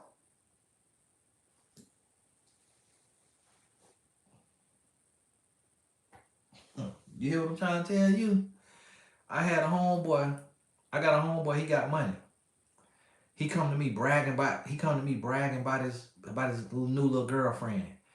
Yeah, man, she's so amazing. She doesn't ask me for anything. She don't ask me for anything, and she doesn't even wear Tory Burch. And I remember me and my wife met her, and somehow the name Tory Burch came up, and she was like, I don't even like Tory Burch. I don't even like Tory Burch, because they're just a status symbol. And everyone in the town, they want to wear Tory Burch to look special. Oh, she sold it. Guess what his wife doing now? Private jetting around the world. She taking trips that just the flight alone cost $500,000. and she going without him. Now this the same woman who said she wouldn't buy a $200 pair of sandals from Tory Burch.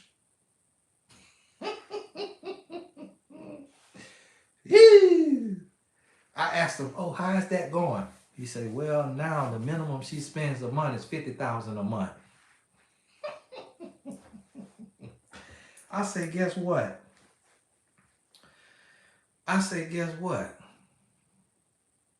Men, and so that's why I try to tell men, yeah, that woman is gonna cost because a woman like convenience.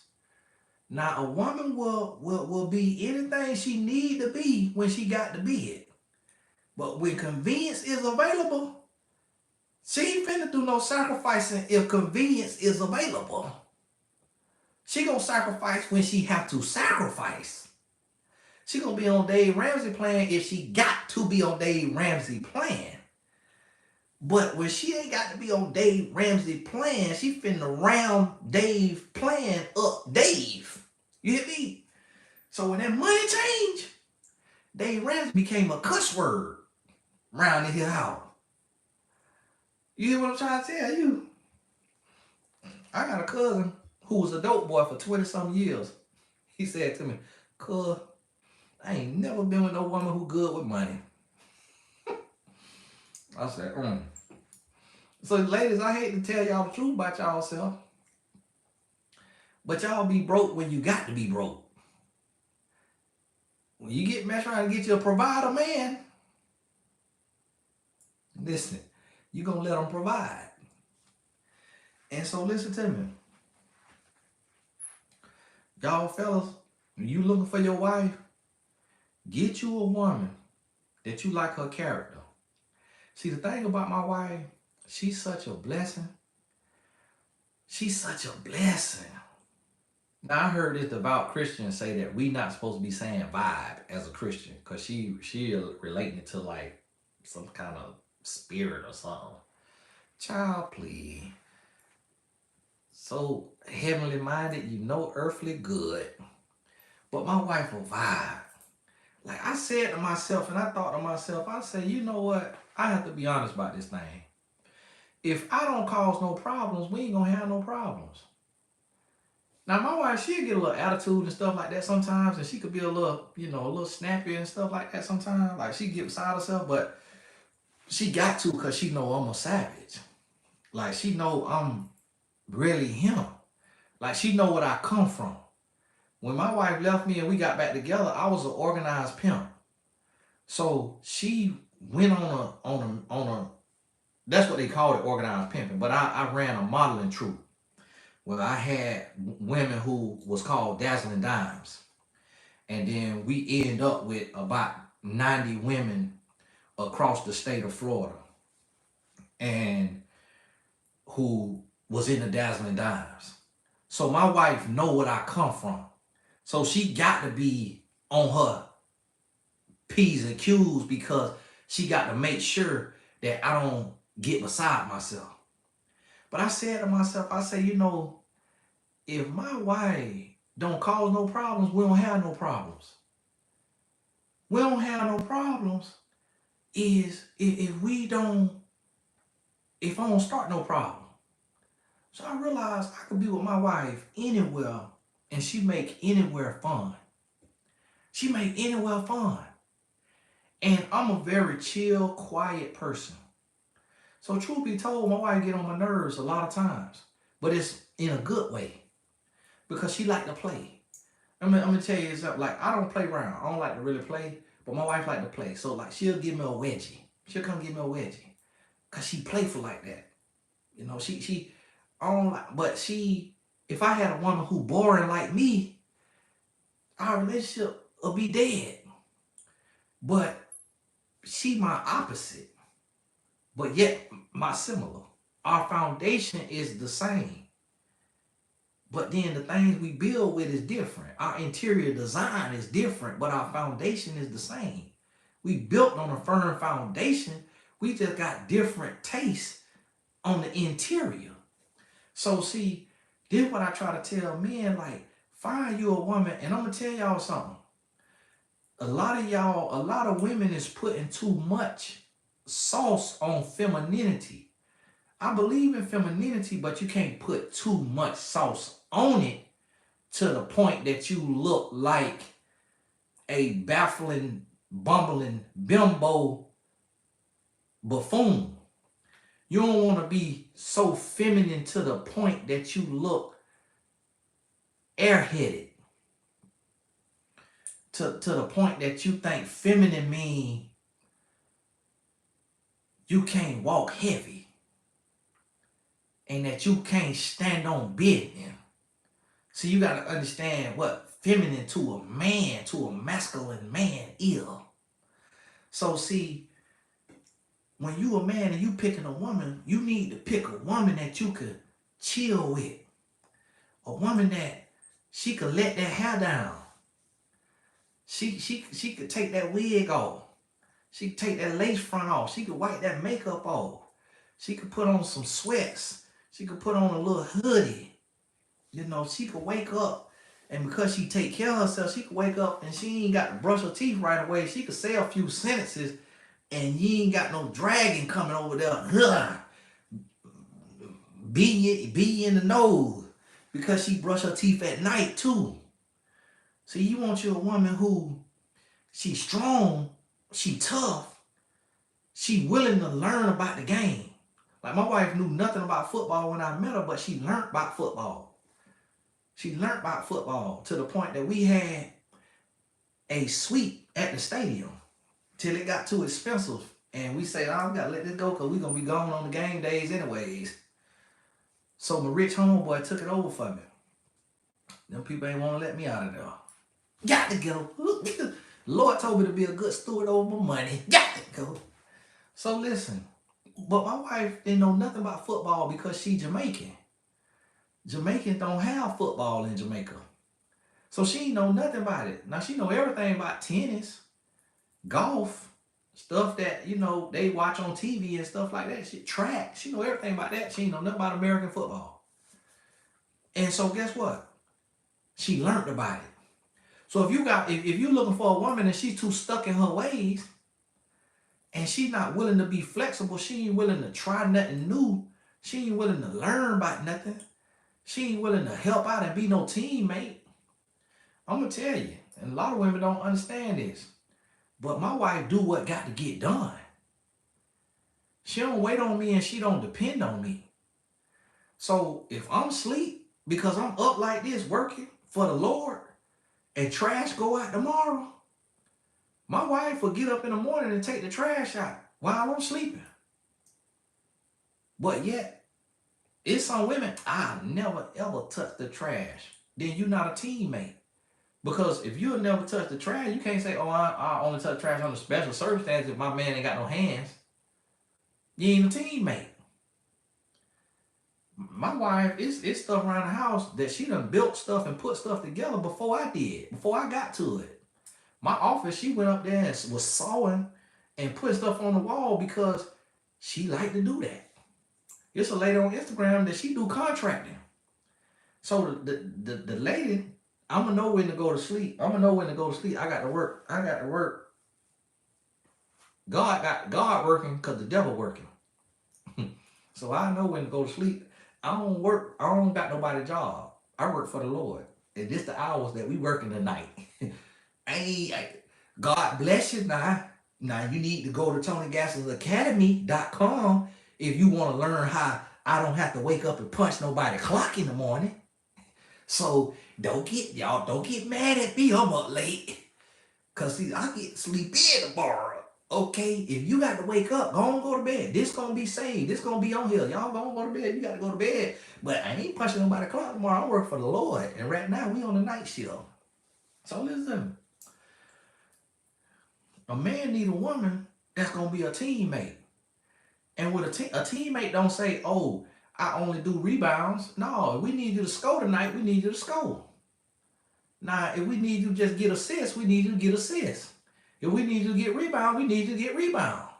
Teammate got to fill in where a teammate got to fill in. So that's one thing I love about my wife. Now, sometimes she could be too independent, and I have to try to. So I find ways like today we carrying chairs out to the soccer game to watch my son friend, and there's 3 chairs. And them chairs though, just that strap be hurting. It be digging in your arm, and it be hurting. The chair not that heavy, but it be hurting. And my wife, you sure you don't want me to carry one? Now, because I know my wife take out the trash sometimes, I'm like, no, I got it. I got all 3 chairs. And when it's time to put the chairs up, I put the chairs up. And I try to do little stuff like that where I carry all the grocery in. I try to do little stuff to where, hey, calm down, chill out, let me do this. Because you're doing too much now. And so I have to do that. But then sometimes she'll be asking me to do stuff, and I'll be like, you ain't got no hands? And so I have to check myself. So see, this is what I want you to realize is that we looking for the wrong things and we don't know what a real relationship is. So the reason why a lot of singles remain singles because they don't understand that sometimes a woman got to take out the trash. They don't understand that sometimes a man got to be the stay-at-home dad. They don't understand that sometimes the man got to change the baby diaper. That sometimes the man got to have his wife pump breast milk, and then he got to get up every 2 hours to feed the breast milk to the baby. Sometimes they don't understand. Sometimes the man got to cook. Sometimes the man got to clean. But it's so many singles that they think that a relationship have to be one way, and that a relationship is based on gender roles, and that a relationship is just based on these certain things, and don't realize that ain't always how it works. You got to do what work for your team. Some teams just shoot threes. Some teams, they drive to the hole. Some teams, they trying to live on the free throw line. Some teams full court press. Some teams play man to man. Some teams play zone. You got to do what work for your team. And if you got a cookie cutter, if you got a cookie cutter mentality, then you're not going to have a successful relationship. Because a relationship don't fit in no cookie cutter. See, a relationship is them cookies that you put on the sheet, the baking sheet or the baking pan, and it's one shape when you put it on there, but when it get done, it done spread all out, and it look like the state of Florida or the state of Texas, and you like, what the world that cookie did? That's what a relationship is. It ain't cookie cutter. It ain't no one size fits all. You got to figure out what worked for your relationship. And this is what you got to understand and realize. Everybody got different needs. I'd rather my wife rub my scalp than cook a meal. Now, cook a meal gonna be close.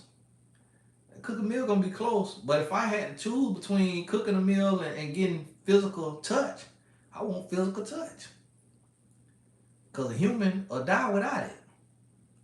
So I'd rather my wife give me physical touch than cook a meal. Now, a man who loves to eat, he might rather get him a scalp scratcher and have his wife cooking. I really ain't crazy about food like that. I really could do without it. A lot of days it feel like. You see what I'm saying? So this what you got to realize. A relationship go both ways. So you got to give and you got to have reciprocation. So when you can give and you can receive and you know how to do both, then that's when you own something.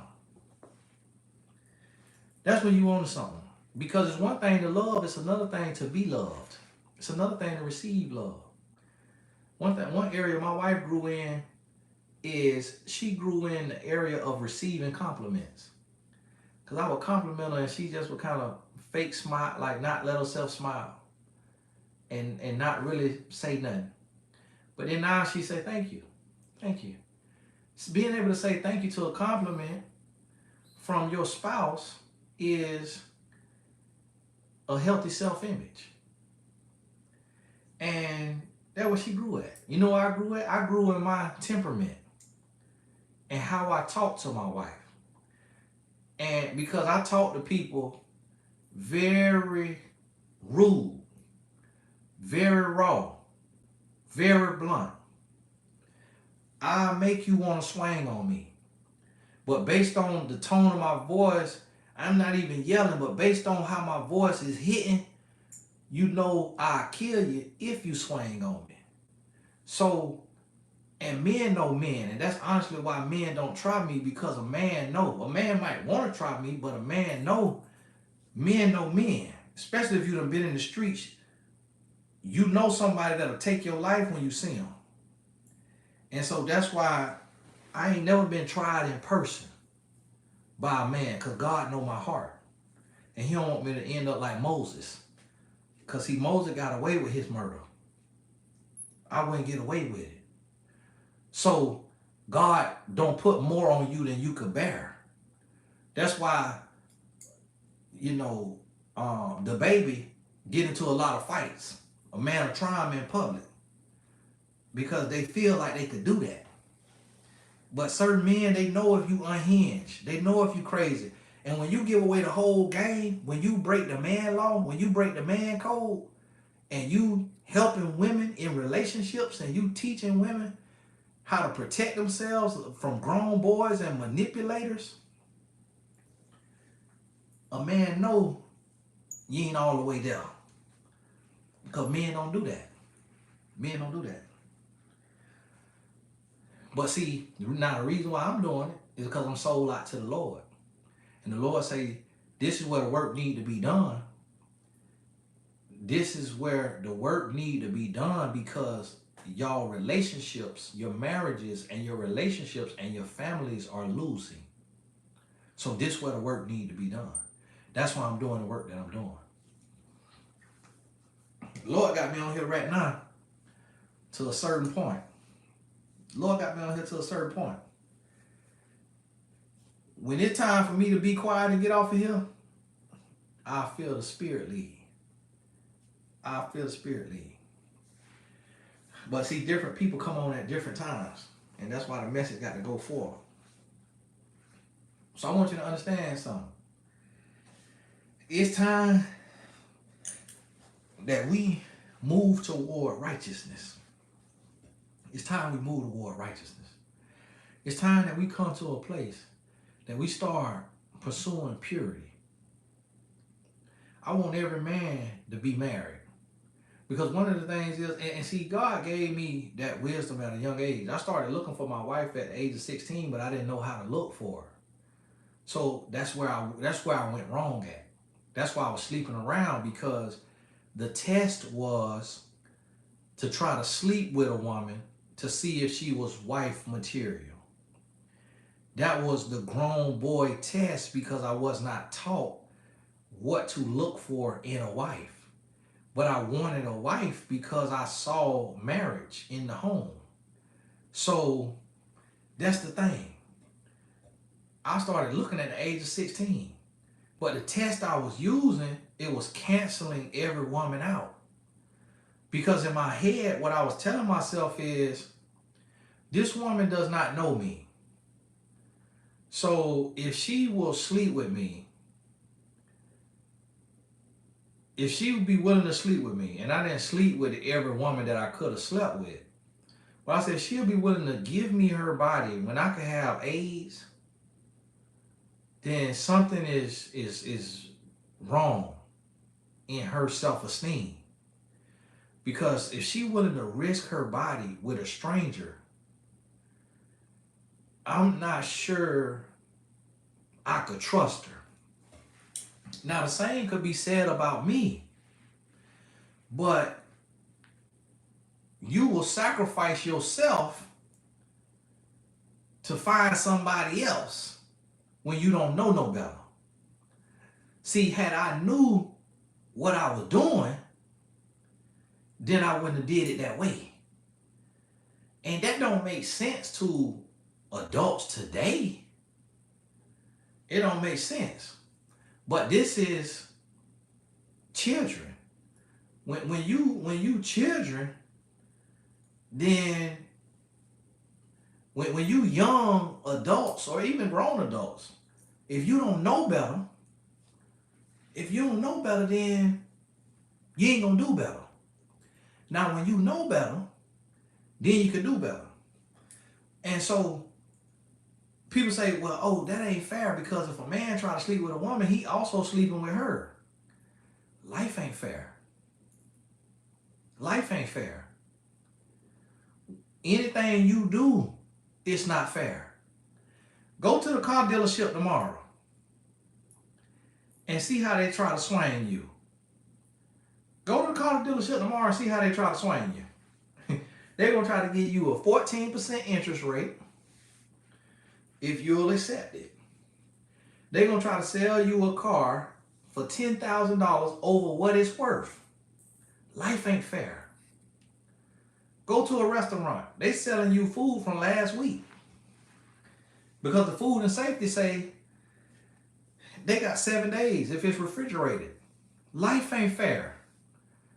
The restaurants is selling you grouper, but you really eating Kai. You seen the report on the restaurants in Tampa and Atlanta that you think you buying grouper and you eating Kai.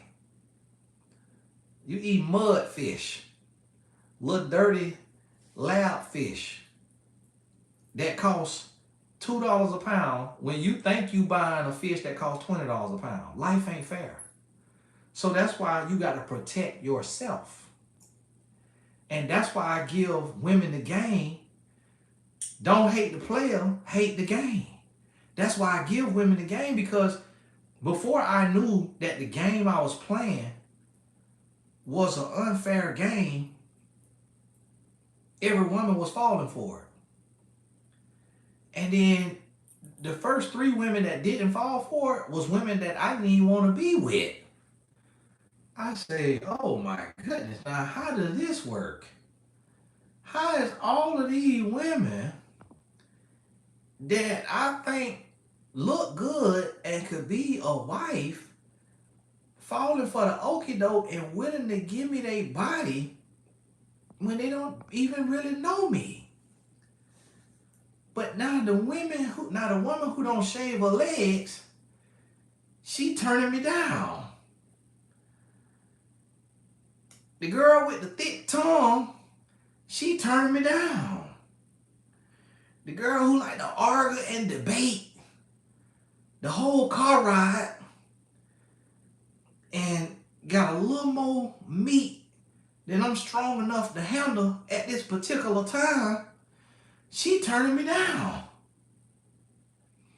Those are 3 women that I can remember turning me down. The rest of them were ready Freddy, hot toddy, hot and ready like Little Caesars. You hear me? Until I met my wife. My wife put me in place.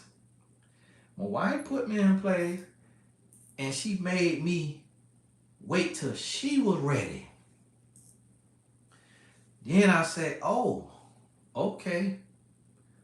This a woman who she gonna get what she want too. She ain't just gonna give me what I want. She gotta create a win-win. Okay, so this woman ain't gonna let me run over her. So I'm gonna have to be accountable as a man. This the kind of woman I need. Because if you let a child eat candy all day, they gonna eat candy. That child gonna grow into an adult that still eat a bunch of candy. If you let somebody spend your credit card money every day, they gonna spend on your credit card. It don't matter how Christian they is. If you go to the church and you tell the pastor he can have how much ever he want out your bank account, he gonna take it all. A person is going to take advantage of you if you allow them to take advantage of you. And this is what I have learned in life. I have not met anybody that will give me an advantage if I'm willing to be taken advantage of. I ain't met nobody that I say, I'm gonna pay for your lunch, and they say, no, you ain't. And they fight me over that card. I ain't met a single person that's gonna fight me over that car. And if I met that person, we only ate one time, so they did it that one time. But I guarantee you, if the next time and the next time, they'll eventually get used to it. They will eventually get used to it. That's one thing you got to realize. You got to protect yourself. You got to protect yourself. It ain't gonna be nobody out here coming to save you. And that's what upset me about women is women expect men to be decent. The Bible say a faithful man, who can find one? The Bible say every man will fall short of the glory of God. So the thing what upset me and perturbed me about women, they always say, there's a lot of women that say, oh, a man of God would not do that. Every man of God has failed God. Name a man of God that ain't failed God. What was David? What was David?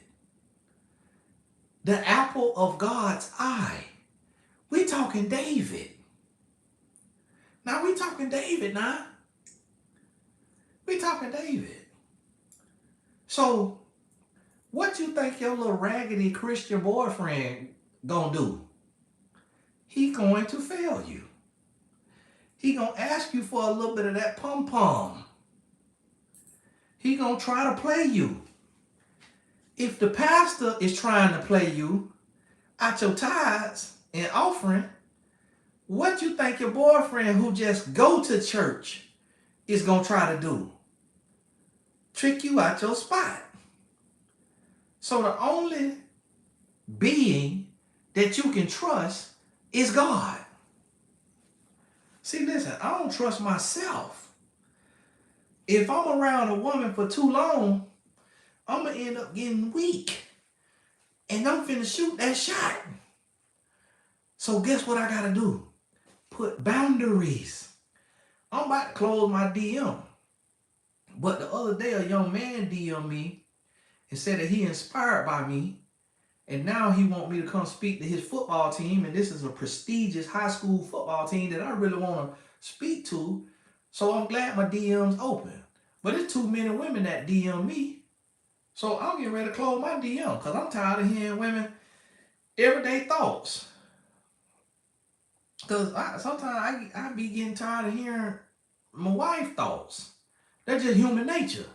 It's just sometimes you just don't be wanting to hear stuff.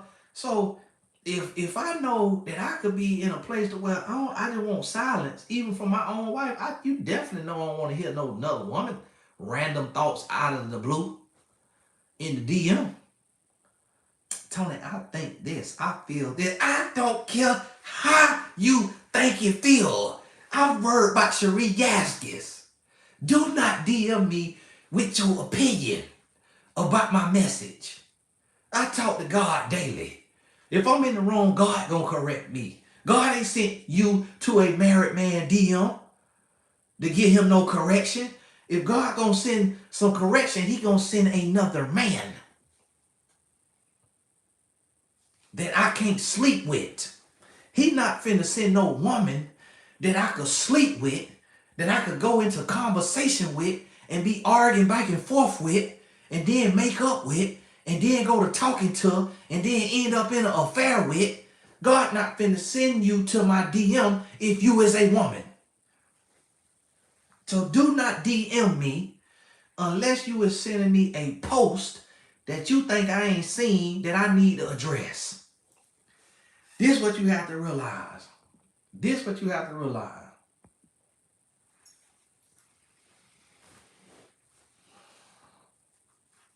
So guess what I have to do? I have to set up boundaries.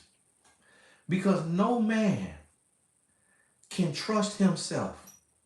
And a man that tell you he could be around a woman every day and be talking to that woman and not end up shooting a shot, he lied to you. He lied to you. And the only way he gonna get through it is if he like men or if he jacking off to that woman. That's why I'm not gonna be around no woman every day. Ain't gonna be around no woman every day but my wife. got to set boundaries. You got to know you can't be conceited in your strength. You can't be conceited in your wisdom. You got to know that you are human and you flawed. No, God not gonna give you self-control if you is up under a woman every day. God gonna give you the wisdom to put boundaries around you and that woman so that you don't tempt yourself. The Bible say, who can take fire in their bosom and not be burned? What that means is, if you sitting in the fire, you're going to get burned. You're gonna get burned. So because of that, I can't be close to women. I can't be up under no woman. If I'm talking to a woman every day, it's business and we not in each other's presence. It's through business, and it's about business, and it's about the phone. And if we talking about life, then we talking about life, but it's gonna be some coaching, and it's still about business. It's on purpose. It ain't just you just sitting there and you just making love. That ain't what you're doing. You building for a purpose. You see what I'm saying? This is what you have to understand. So that's why I say men and women can't have friends of the opposite sex. And if they're attracted to the same sex, they can't have friends of the same sex. Because humans are built to connect. So you either gonna do business or you're gonna end up getting out of bounds if you don't set boundaries. You see what I'm saying? So you got to understand what you got to do. Now, I don't know what this chat doing, because it looked like, I can't really tell. Something stuck on the screen. So that's what I want you to understand.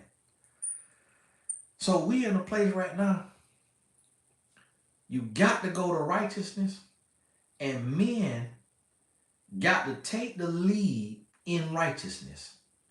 If you a man and you hear this and you get to this point, and then what I want you to start doing with this right here, if you got to listen to something to go to sleep, listen to this. If you got to listen to something when you driving, listen to this, because this video long enough for you to listen to it. It's long enough for you to listen to it. And it's going to be a select few that listen to it now. Most people ain't going to be here the whole time. Most people can't listen to all this. Some people going to come back to it and listen to it. But most people ain't going to be able to listen to the whole thing now. But it's something for everybody in each part of it. And what I want you to be praying for right now, I want you to be praying for discernment. Pray for discernment. We live in an evil world. We live in a confused world. We live in a broken and toxic world, because I want you to think about this.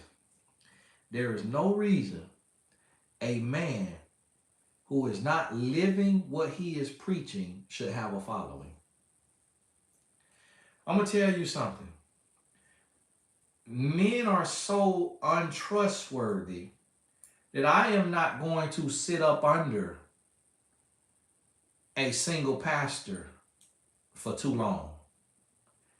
That single pastor going to have to get together like Adam had to get with Eve.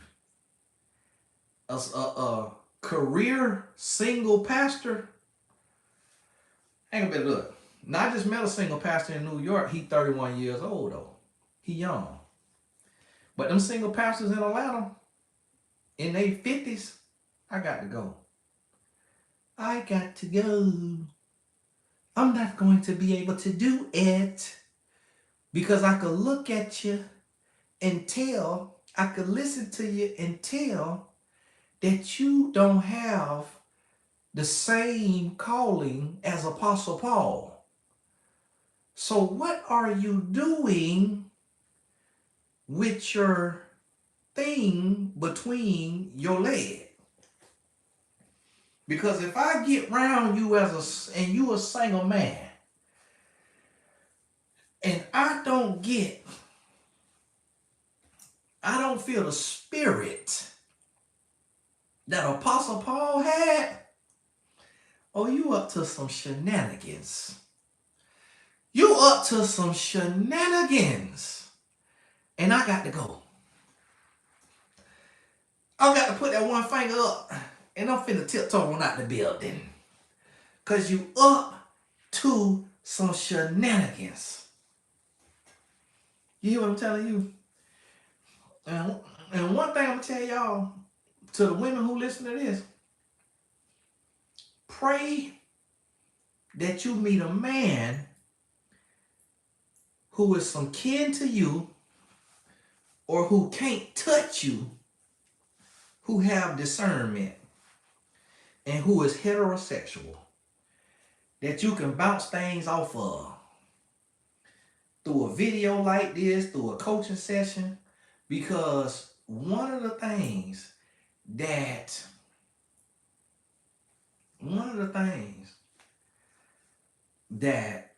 women lack when it comes to men is discretion. Women lack discretion. It is so many women who don't support me online, but support single relationship coaches. So they look at me and think I'm a player. But then look at the single relationship coach and don't know sirens go off, don't know alarms go off. But they'll look at me, who is 100% faithful to my wife, and won't even shoot a shot to find out that I'm 100% faithful to my wife. Because I'm going to tell you like right here, if you don't think I'm 100% faithful to my wife, shoot your shot. Or have somebody shoot their shot. And because I put this out here, and because I'm talking like this, I'm not no rapper that's going to have a cap in my rap. I ain't going to have no cap in my rap. Everything I say going to be real rap. So guess what? I see that sometimes I see women, and I can tell somebody sent this woman. Somebody sent this woman. I can tell it. Because when God calls you to something, He going to give you what you need. He going to give you what you need to see. Yeah, I coach single women. Coach single women all the time. And because I'm 9 or 10 times a single woman hired me to learn what to look out for in a man. But I coach single women. See, the one thing I don't do is I don't mentor women. Mentorship is free. So I do business, meaning if I'm working with a woman, it's work.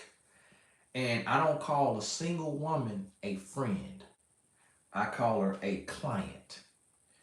Every woman I deal with, I call her a client. Because I'm going to teach her something. I'm teaching her something. I'm helping her in something. So I call her a client. And there's some women who call me friend. That's their prerogative, because that's how people use the term. Some women will call me friend. Now, when they call me they tell me that, then I will tell them, no, I ain't your friend. I'm your life coach, or your manager. I got a management company. I'll tell them something else. So listen, you got to understand that ain't no man going to be a perfect man of God. Ain't no man going to be a perfect man of God. All of us have to be working on something. We got to be working on something. For me, more so, I don't struggle with infidelity. What I struggle with is temperance. Temperance. But see, the Bible say be slow to anger. The Bible say a man who can control his anger is stronger than a man who could conquer a city.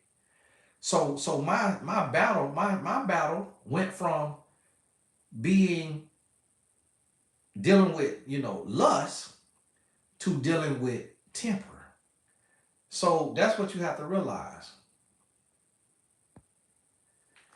And when you start to understand that, then you'll start to realize that, okay, I got to make sure that I'm seeking purity. And I got to be working on my weak areas. Because what we have today is men and women are being turned over to a reprobate mind. Men and women being turned over to a reprobate mind. So, me being a man, I understand the sinful nature of man is completely filthy.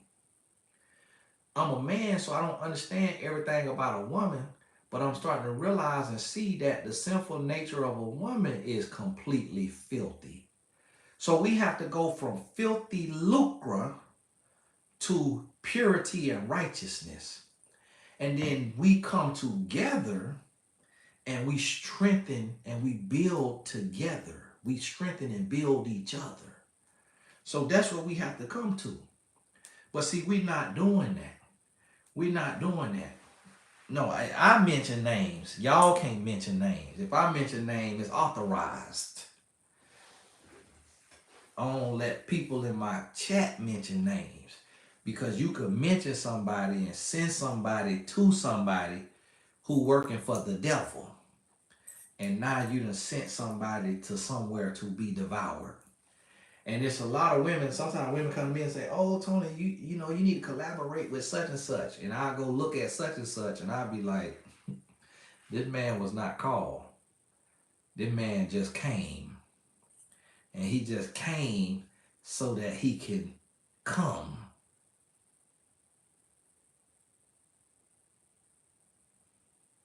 But a lot of times women can't see it. They can't tell the real from the fake. Can't tell it. And so it's a lot that go into it. And that's why you got to just use what's for you. But you also need to make sure that you're praying for discernment and that you're reading the Holy Bible so that you see if this lines up with the Holy Bible. Because if it don't line up with the Holy Bible, so if a man he's single or he married and he telling you that it's okay to sleep with a man. Now, well, let me make a point now. Let me make a point. Let me make a point. Let me make a point. Y'all listen to this point now. Listen to this point. There was a long time ago, I did a video to women telling women, listen to me. I did a video to women telling women, when you meet a man, do not tell that man right away up front that you are saving yourself to marriage. And boy, women got mad with me. And they said, oh, I'ma take Derrick Jaxn advice on that. I'ma take Derrick Jaxn advice on that. Oh. And I said to them women, I say, the only reason a man cares if you are saving yourself until marriage is so he knows whether he should waste his time or not. What turned out with Derrick Jaxn? This what I try to tell y'all. I be knowing because I am a man and I done played every game a man can play. So the reason why Derrick Jaxn was telling women to tell a man if she's waiting until marriage so that he would not waste his time with you when he met you.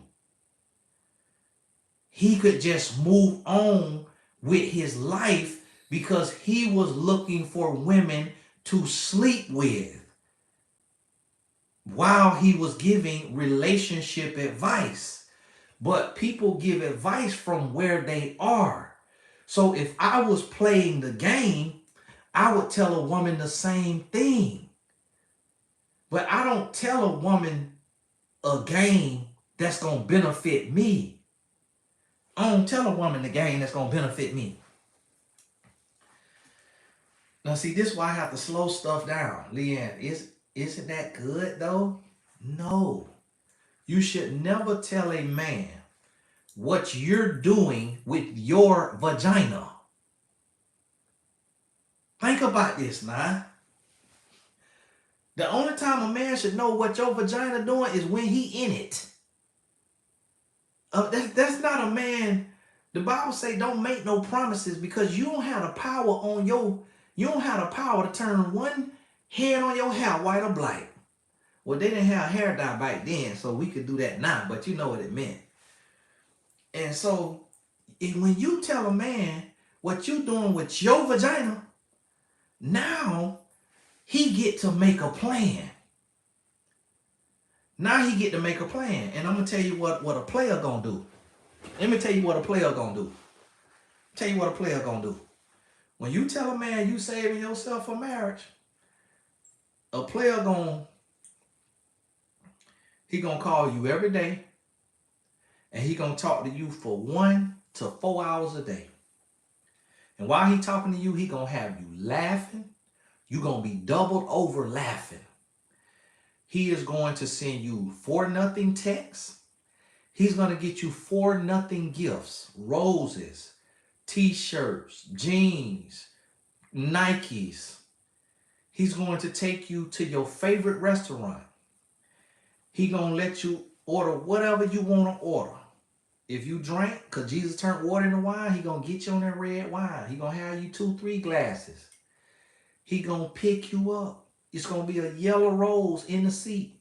He's going to tell you, hey, don't get out till I get out and come over and open your door. He coming to open your door. He pulling out your chair. He asking you what you want to eat. And then he placing y'all order. He ain't eating till your food come too. Then he's sharing his dessert with you on his fork. He driving you home. He not touching you. He ain't touching you. He is making love to your mind. He undressing you with his mind. And when he can tell that you in love, that you have fallen for his treatment, and this type of treatment, this is what somebody call a love bomb. This type of treatment, when he could tell it, because see, you got to understand, the largest sexual organ is the mind. It's not the vagina or the penis. The largest sexual organ is the mind. So when a man make love to a woman's mind, that's why women lose their virginity before marriage. That's why so many women lose their virginity before marriage, because a man that made love to her mind. When a man make love to a woman's mind, a woman vagina reacts. A woman will start to get turned on. She'll start to get her areolas. Stuff will start to feel different when a woman get turned on. But he made love to her mind. So conversation get a woman ready. See, you got to understand. Conversation get a woman ready. That's why they say conversation rule a nation. The more a man communicate, the more love he express. Communication to a relationship is like oxygen to life. So you got to understand, the more a man is talking with a woman, the more she starts to love him. But see, if they are dating and it's not a platonic situation, then that love is going to be a romantic love. And then what's happened, because this man is out to play a game, the devil in him, which is playing this game, is going to play a game with this woman. And the woman, so now the adversary, because the adversary don't want a woman living for God and doing what God has asked of her. So the adversary is going to start to sit on a woman's shoulder and start to say, what you don't do, another woman will. What you don't do, another woman will. You listening to Tony Gaskins, but he don't know what he talking about. He married. So how fair is it to you for Tony Gaskins to tell you to abstain when his woman could get some dang-a-lang anytime she want to?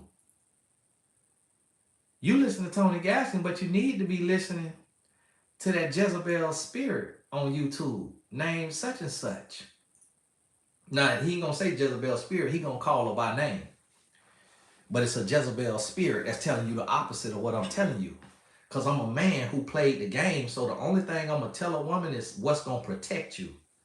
And then the men who get mad with me, they mad with me because they know the game that I'm giving a woman is foolproof. I've never ever had a man come to me personally who was him or who is him and tell me I'm lying. The only men that get mad with me is men who done been mistreated and overlooked by women, because they know that when a former him university give a woman the game, if that woman listen, she not gonna get played.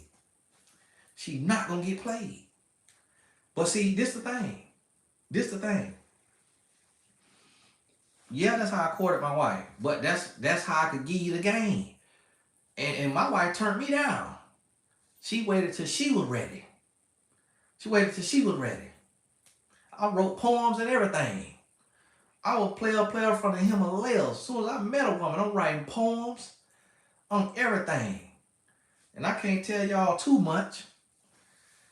Now, because we out here on the public. And then you got these idiots who take my story that they would not know if it didn't come out of my mouth, and then they lie and put sauce on it, and then be making videos like they telling somebody something that I ain't never told them. Well, they is telling somebody something I ain't never told them because they telling lies. But ain't nobody told my story but me. I ain't had now woman go to the gossip page and try to tell my story. And if a woman do, she don't know the whole story. All she know is what was dealing with her. Point blank period. Check on it. I tell my story in transparency to let people know this how I know what I'm talking about. Because this what I done lived through. So see, this what I'm trying to tell you. That's why I tell women. So it was a lady. She come in the comments. I had to check her because I did a video that say 5 things a woman should not tell a man up front. There is a time that a man is ready to hear that his woman was raped in the past. There is a time that a man is ready to hear that his woman has slept with 20 men. There is a time, or 30 men, or 50 men. There is a time that a man is ready to hear his woman pass. It's not up front. And the reason why it's not up front is because a man do not know you. So he does not care about you. When you meet a man, you are no better than a can of paint to that man. You're not even even on the same level of paint. You see the paint on the wall? Do you see the paint on the wall? This paint could do something for me. When a man meet a woman, you don't mean nothing to him. So why would you meet a man and then go to talk about everything you done been through? How many men you done slept with? How much trauma you done had? You take that to God in prayer. You take that to your professional clinician. You don't take to somebody that you don't know if this man is out to get you, to prey on you. Because what he know is, oh, okay, that happened to you. What he know is sometimes you don't take it to your therapist. Because that's a human too. It's some therapists and life coaches that will gaslight you. Because just because you got a degree or just because you got a certification don't mean you got credence. Don't mean you got credibility. Don't mean you got character. It's a lot of toxic life coaches and therapists that will use what you say against you. We all have been guilty of it at some point because we human. And sometimes we get tired of hearing the same stuff. And if we ain't prayed up, we'll act out of our flesh. Because we human and we taking on all the problems of other people. You see what I'm saying? And so that's what you have to realize. That's what you have to realize. And it's not going to make them no thirsty. I've been saying this for 50 years. Women don't reach out to me because women don't necessarily, most women don't have discretion, but women believe what a man say out his mouth. That's how players could do what players could do. Women believe what a man say out his mouth. Like, how in the world, like how, for lack of a better term, how dumb do a woman have to be to sleep with Derrick Jackson when he is married and talking about relationships online? That shows you that God put man in a position that women automatically, on average, not every woman, listen to a man and believe what he said out his mouth. How can a married man who the woman knows that the man is married, how can a married man sleep with a woman? How can he sleep with a woman? Because he already sinning against God. He already a piece of trash. When we in that state of mind, we trashy. When we in that state of mind as a man, we worthless. When we in that state of mind as a man,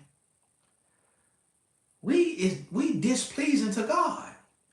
So when we in that state of mind, but then a woman will still sleep with a man because a man say,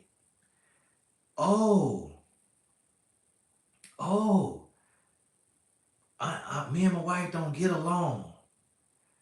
Me and my wife don't get along. It's not the same for a man and a woman to sleep together.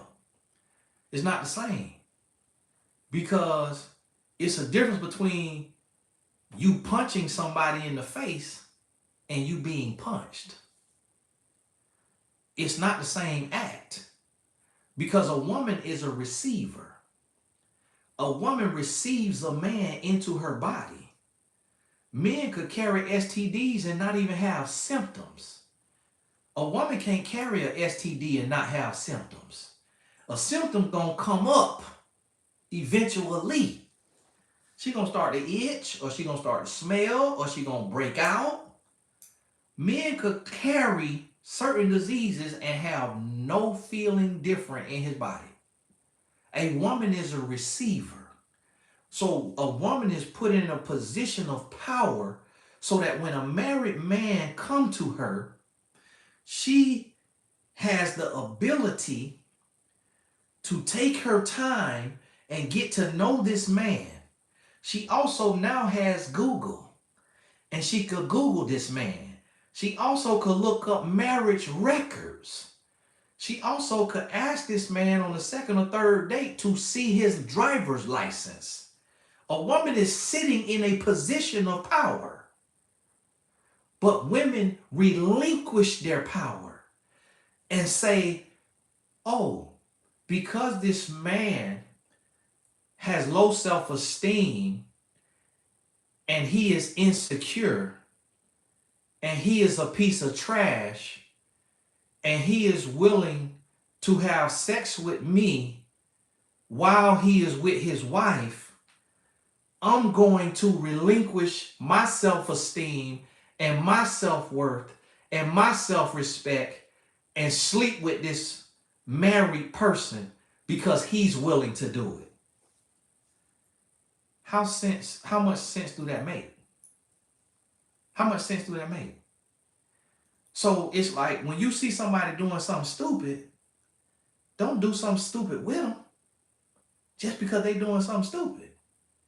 If you see somebody doing something stupid, then you need to realize, oh, okay, I'm gonna let you be stupid by yourself, but I'm not, I ain't finna say nothing. I'm finna exit stage left. I'm finna go on about my business. I'm gonna let you be stupid by yourself. So see, this is what you got to realize. This is what you got to realize is you have to protect yourself, and you got to know what you call to, and you got to have discernment for yourself. That's what you got to have. That's what you got to understand. You can't expect somebody to have discernment for you. You can't expect somebody to come into your life and look for your look out for your well-being, because you don't know what this person is going through. So he could be in the church every week, but be going through the deepest, most intense spiritual warfare he's ever been through in his life. And you become a casualty of his spiritual warfare. You become a casualty of his spiritual warfare because he is in the deepest, darkest place in his life, and he literally in the church every time the doors are open. And that's what has to be understood. That's what has to be understood. You got to know that you know, and you got to know for yourself. You got to know for yourself. And so here's the thing. Now see, men, we are risk takers. Because you got to understand, a man who will hunt and kill, that's a risk taker. That's a risk taker. Like, think about it. Think about what it takes to kill something. Like a living, breathing thing. Like something that has blood. This ain't like smashing a cockroach. This ain't like stepping on an ant. But men will go out and shoot deer, butcher cows, butcher chickens, blood squirting, blood everywhere. That take a certain type of mindset. Some people see blood and pass out. It take a different type of mindset. Like white people, when white people eat they cows, they like the cow to still be mooing. You go out to eat with white people, they order they steak medium. They order their steak medium rare. The thing still mooing. It's like, okay, that thing now, it be sitting in a pool of blood. You different. You different. You different when you can sit there and eat that cow sitting in a pool of blood. You built different. That's why I really would not want to fight a white man, because they just different. You can hit them with an 8-piece. Come on, bring it on, man. Get out my face, man. Let me go somewhere. Think about it now. Think about this now. Think about this. These are men. These men who had slaves. Think about where you got to be as a human. Now these humans, I want you to understand, humans had slaves. And they beat these slaves. Men owned slaves. And they beat these slaves. They killed these slaves. They slept with these slaves. They slept with the men. They slept with the women. And they humans. These human beings. What I want you to understand, that the idea that slavery is wrong has not left the heart of man. It has only been changed in the law. So the people who feel like slavery is wrong, who are white people, they would have been abolitionists back in the day. But there are still people today that believe I should be a slave. See, the heart don't change unless Christ comes in and renews it. The heart don't change. What changes is the laws. The laws change. So the laws say you can't own slaves. So what do they take and do? They create sports.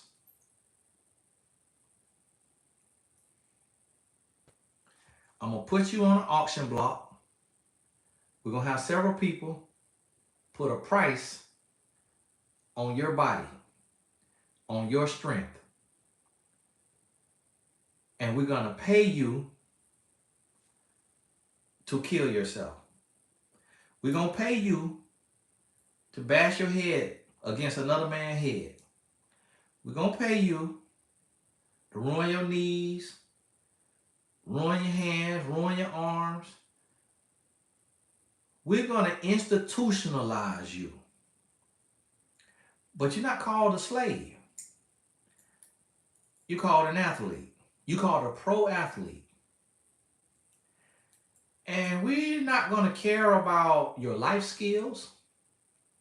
Our teams will not have Tony Gaskins. We will not have Tony Gaskins and R.C. Blakes on staff to help you grow as a man. We want you to grow as football players and basketball players. And we're going to institutionalize you as an athlete. And then when you're done, you just done. We don't care nothing about you. We'll give you a little health insurance, maybe. But we don't care nothing about your transition. We don't care nothing about your life skills. That's why 75% of you are divorced or bankrupt within 2 years of being done as a pro athlete. Because it's modern day slavery.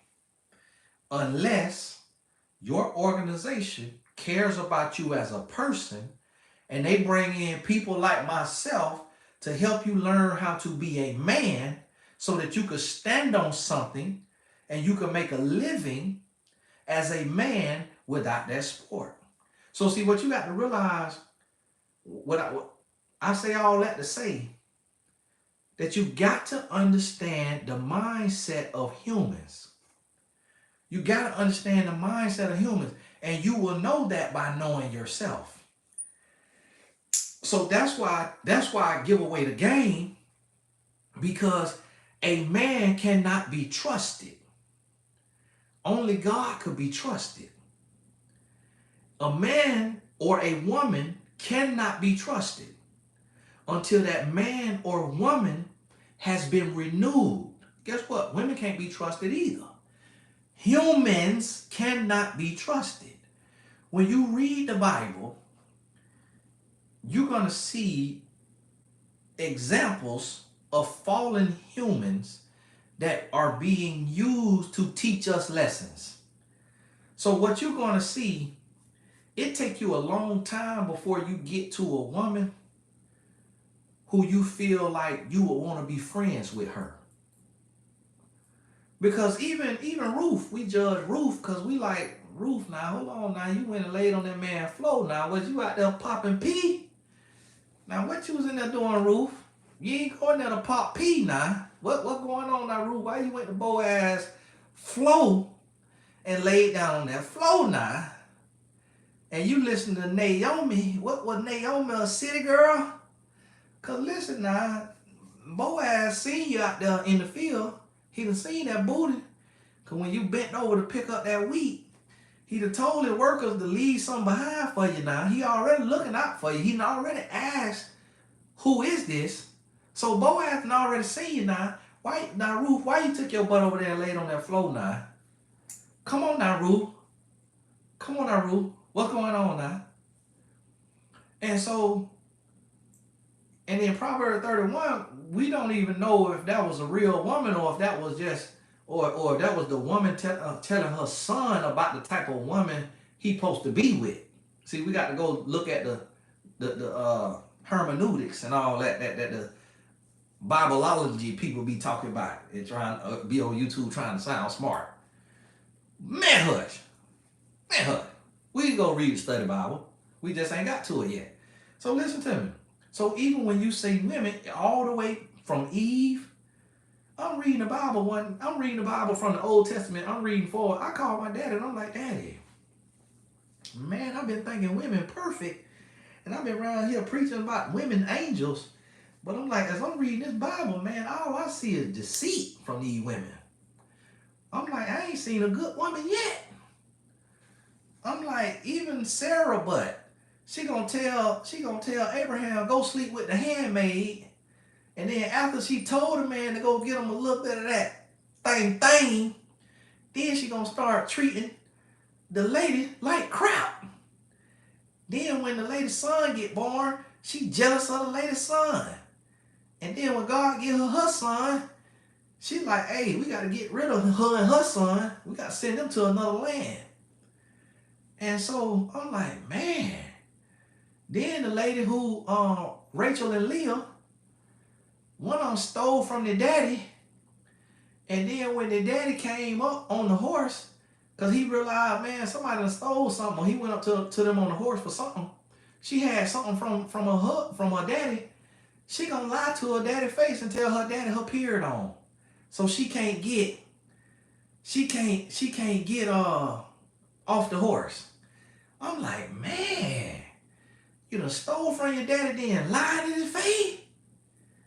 And this man done worked 7 and 14 years for y'all? And then they get there and they sisters and they scamming each other. Hey, you tell your little raggedy son to go out there and pick me some dates off that tree and bring me them dates, and I'll let you pop that pea for Jacob or whoever it was, Joseph or Jacob. I think it was Jacob or who was somebody. I'll let you pop that pea now if you tell your son to go out there and hunt for me. I'm like, man. So I'm just looking. I'm like, so what I realize is that we flawed as humans. We flawed as humans, and I'm gonna tell y'all ladies something. I be on here and I be giving the game to women, and women don't even be listening. Almost every woman hire me for coaching. Well, Tony, I've been listening to you for 5 years, but I just got up off my back. I just fell for the wrong man. And I know what you tell me, but so I realized I'm just talking for no reason. I'm just talking for no reason. And that's what I try to tell men. Is God has given us so much power, so much dominion on earth, that I literally could sit up here and talk till I'm blue in the face and I can't stop nothing. I can't stop nothing. Until a woman want to learn and grow and change, I can't help. I could talk till I'm blue. Look how long I've been on here. And God giving me the strength to keep talking. For somebody to get their breakthrough. But I can't help you unless you're willing to grow and change. But as soon as you see a dang-a-lang in your face, it's like you forget everything you done heard and just go to work. And then come to me and be crying. Oh, no, don't cry now. Don't cry now. Because you was in there on that headboard hollering. No, keep that same energy. And come over here with pride. Come over here with pride and strength. And get this talking to her. Do not come over here crying, trying to get sympathy for them tears. After I've been talking till I'm blue in the face, and then you gonna let that man nail you to the headboard. Come on now. Come on now. When I told you to keep your legs closed. Told you. Keep your legs closed. I told you to try this man by the fire. I told you to try the spirit by the spirit. I told you to read 2 chapters of your Bible every day so you could recognize a man of God when you see him. But you ain't want to listen. You ain't want to listen. And the devil sent a Decepticon who told you he was a Christian, told you he was a man of God, but ain't bit more no God than a can of paint. And then got in them draws. And sometimes getting a little more. And then women will come tell me, well, Tony, I ain't sleep with him, but I did sing on the microphone. Oh my goodness. Listen, you sing on the microphone, you do that with no protection. At least had you slept with the person, you put you something on there. So you singing on the microphone, so now you finna have bumps in your throat. You finna have bumps in your throat. So now, with them bumps in your throat, your breath finna be dragging mouth. Where at least if you would have caught bumps down low, ain't nobody could see it. Now you finna have bumps all around your mouth. All on your face. People think that's cystic acne. No, that's what that man has sprayed up there. Come on now. That behooved me. That befuddled me. Bewildered. Alabalated me.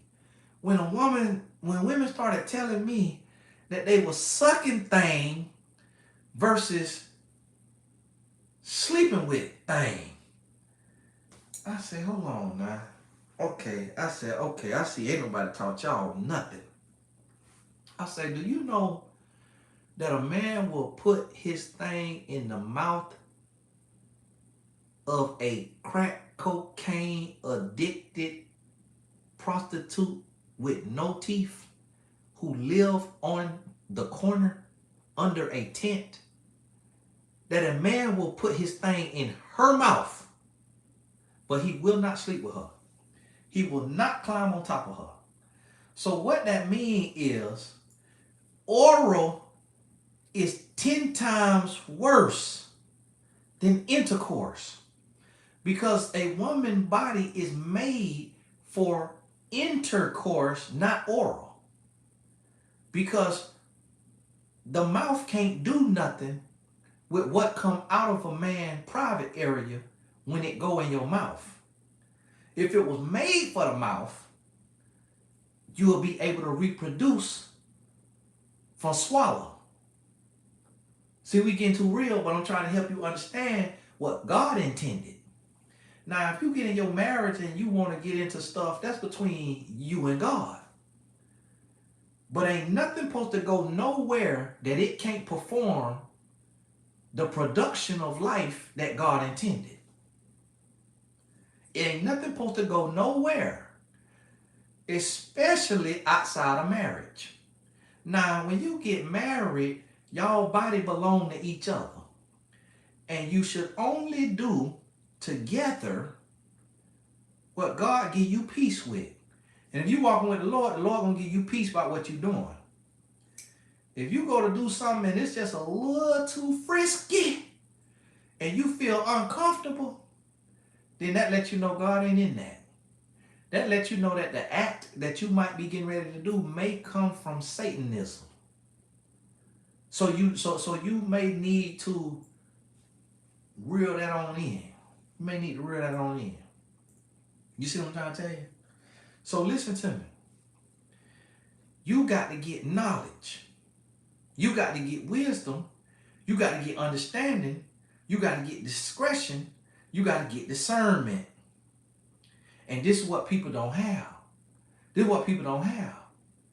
So people is out here losing. Out here losing because they unwilling to learn and grow. And everybody want to be nasty. Everybody want to be nasty. And so now what I'm seeing is I've been meeting more women than ever. Just the same way little boys don't know that women, that little girls boo-boo. And little boys don't know that little girls pass gas. It's some of us grown men that did not know women watch pornography. It's some of us grown men that didn't know women smoke weed. Women smoke cigars. It's some of us didn't know that women masturbate. We had to learn that. But then when you think about it now, it was women who there was women who, yeah, we had slave masters, but then you had women who would lie on a man and say he winked at her or he sipped at her and get that man hung just because she want to see her father and her brothers defend her. She want to see her father and her brothers or her husband or her boyfriend show what she felt like was protection or masculinity, and because she didn't value the life of this black person, because the black man life was not valued in that country, she allowed that black man, even if she came on to him, even if she wanted him, even if she got caught with him because of what she wanted. So see, we got to remember the mindset. We got to remember the mindset, and that's what I try to tell. That's what I try to tell black men too. Don't look down on your race and then pedestalize another race. If you meet a woman of another race as a black man and y'all hit it off organically and y'all got chemistry, that's one thing. But don't go choose another woman of another race because you think her race is superior to your race. Because you think her race of women is superior to your race. Because what you got to realize is that same race that woman come from, that race hates your black skin on average. So her daddy hates your black skin. Her brother hates your black skin on average. Now you may find an exception to the rule if they was raised with blacks. You may find an exception to the rule. But again, it's an exception. But it's a lot of black men today who are going out and handpicking women of other races because they think that woman's race is superior to their own race. And that's a trick of the devil. Because ain't no race superior to another race. But if you hate yourself or you hate your race, you're going to go choose a woman of another race. Unless y'all met organically. But you got to get to the real root and say, why did I pick this woman? Did I pick this woman because I thought she was better than women of my race? Or did I pick this woman because we happened to meet in class or meet on the job or meet at this place and we hit it off and we just really mesh? And I ain't even want no woman of that race, but I met her. So guess what? When I met my wife, I didn't want a woman of her complexion. I didn't want a woman of a lighter complexion. And my mama is very light. My mama is lighter than my wife. But I didn't want a woman of a lighter complexion. I was looking for a woman that was my color or darker. Because I wanted to procreate this here skin color. Because I seen the attack that this skin color is under. But when I met my wife, I couldn't deny that she was a wife. I couldn't deny that she was a wife. And I said, you know what? I can't let this wife get away because I could go find a woman just based on her complexion because that's my preference, and then she'd be horrible. And I had just dealt with two women that was my complexion, but neither one of them was a wife. And then I met my wife and she, lighter than me, like my mama, and she turned out to be a wife. So and that's why I say there are instances where people of different complexions, people of different races, people of different nationalities meet and it's organic. But when it is deliberate, that's when you got an internal issue. When you are deliberately looking for someone who is your opposite, not personality-wise, but your race, your color, and you deliberately looking for that, that's an internal issue. It should be organic. It should be natural. So this is the thing.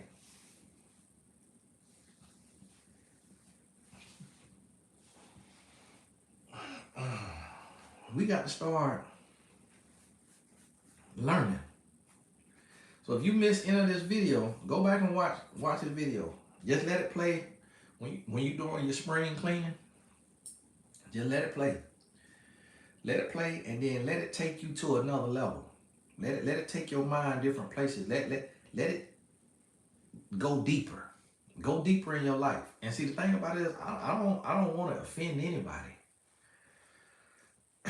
but the truth got to be spoken. It got to be spoken.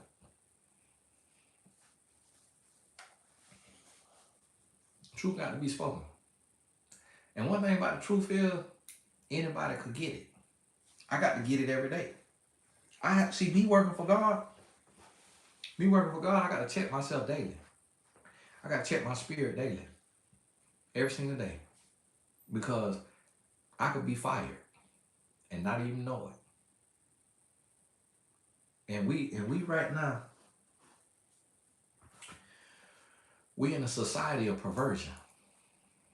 So being in my position, being with a platform, it's so many of them that are perverted. So many of them perverted. Like the man who slept with that 14-year-old. Absolutely insane. Man got all this wisdom, all this knowledge, in a position to make all this money, and now pleading guilty to sleeping with a 14-year-old. You look at the pastor that just got caught up. Nah, I'm going to be honest with you now. The pastor who just got caught up, I think they said it was with a man. That a video or something got leaked of the pastor with a man. Man, now listen. Some people you just could look at them and tell they off. Just, see, I'm going to tell y'all something that's a red flag. I'm going to tell you something that's a red flag. This pastor, when a man is wearing the hairstyle of boys half his age, that's a red flag. That is a red flag. Listen, a man should dress his age. When a man is wearing the hairstyle, so you see all these kids with the nappy fro, with the little fro standing up, and they get it kind of nappy. Listen, as grown men, we're not supposed to. Grown men in our 40s and 50s and even late 30s is not supposed to have them hairstyles like them NBA players. Them NBA players is 20-some years old.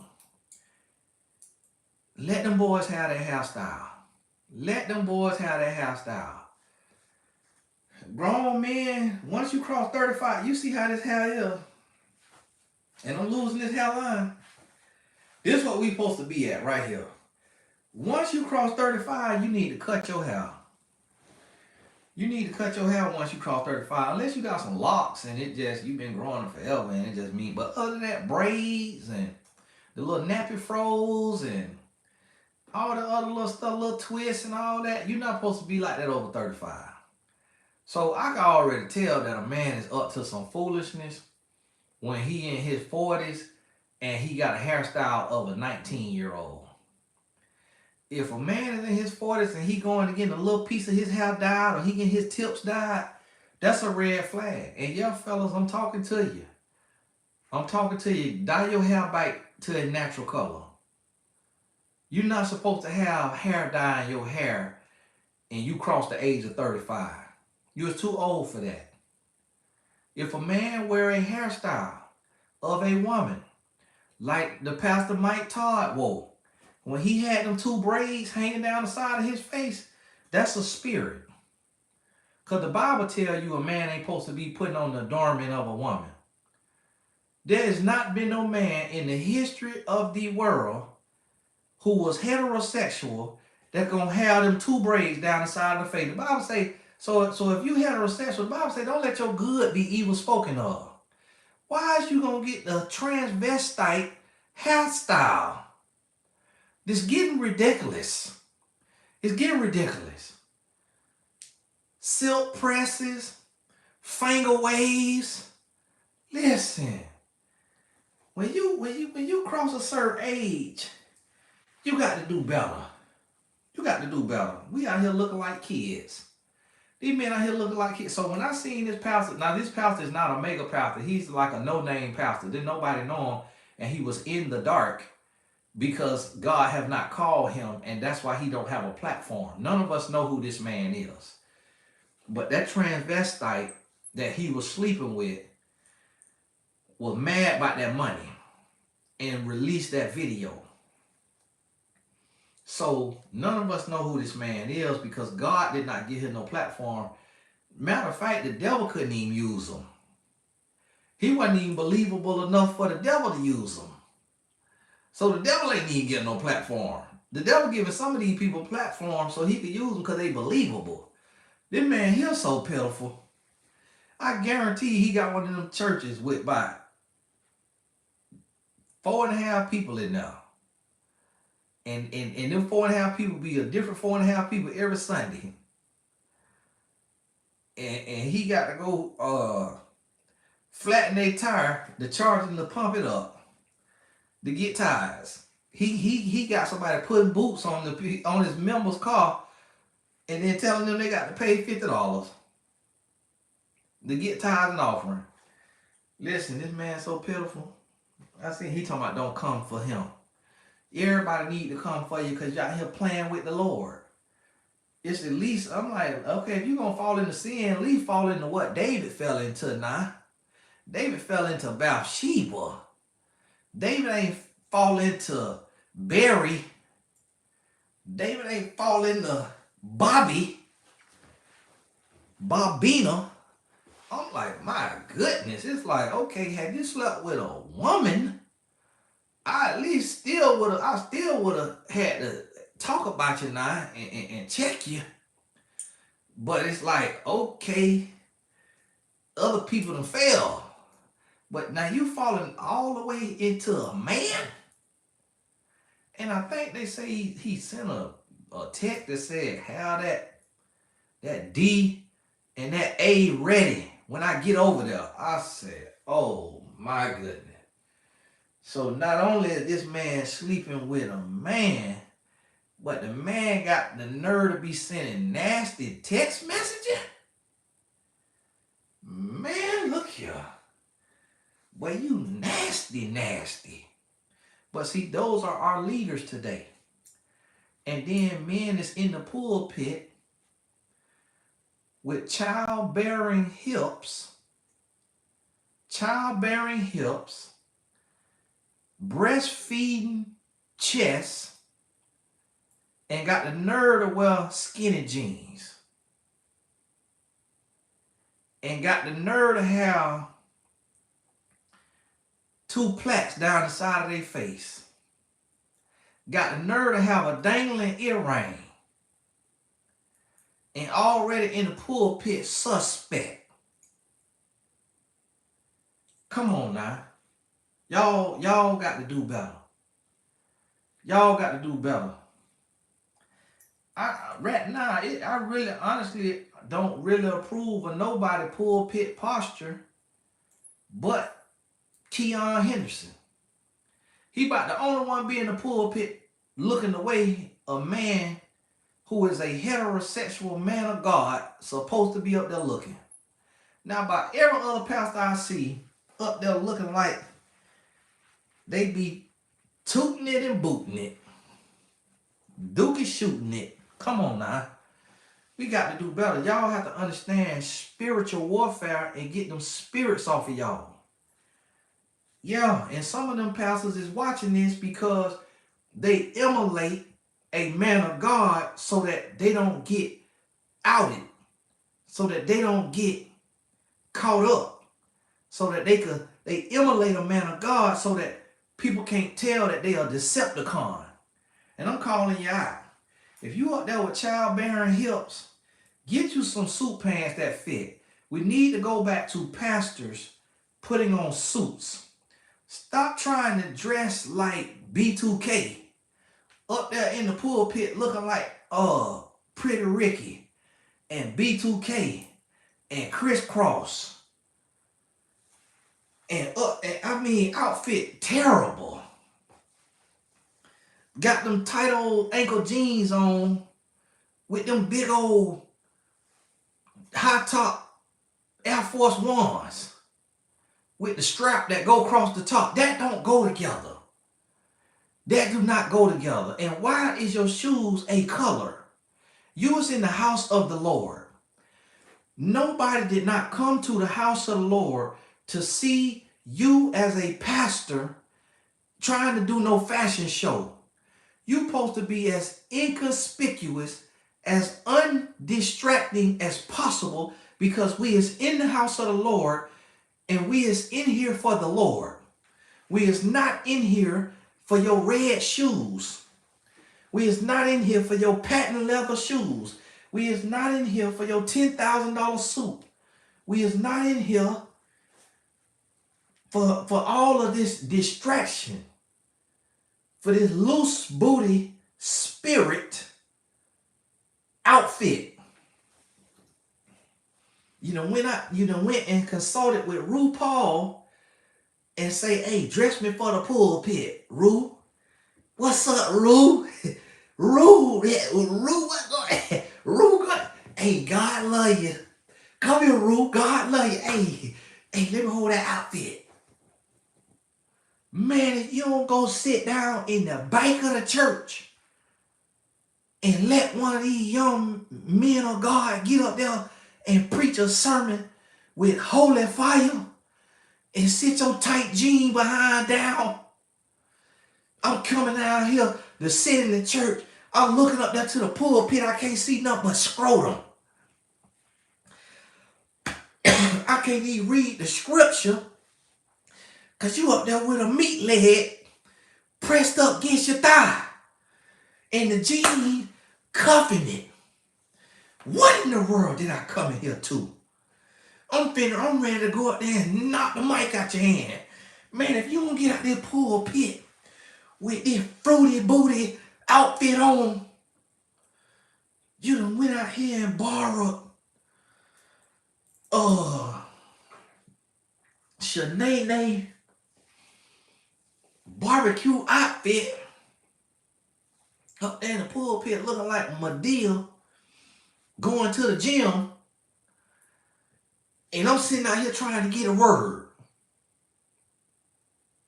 And you got that spirit of Satan up there dripping all off on you. And I'm talking about Satan when he was an angel and getting ready to get kicked out of heaven. It's getting ridiculous.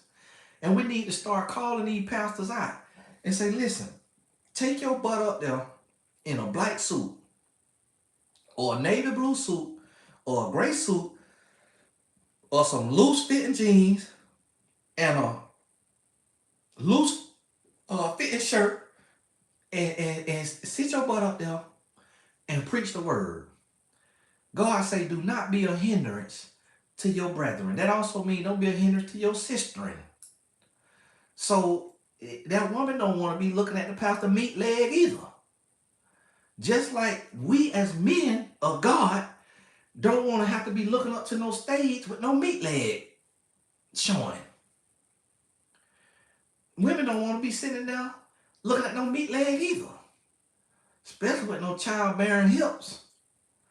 Listen now, I understand y'all pastors is up there and y'all done lost a little weight. Get you some clothes that fit you. It is not time for you to think you on South Beach or Venice Beach with your outfit. It's getting ridiculous. And wear you some regular shoes.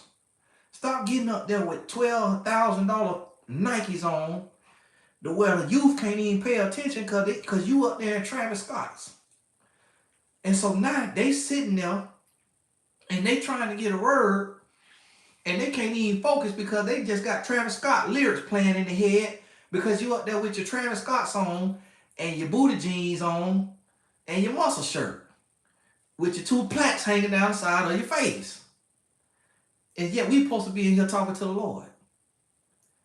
And then y'all pastors, stop getting up there and trying to have a secular concert.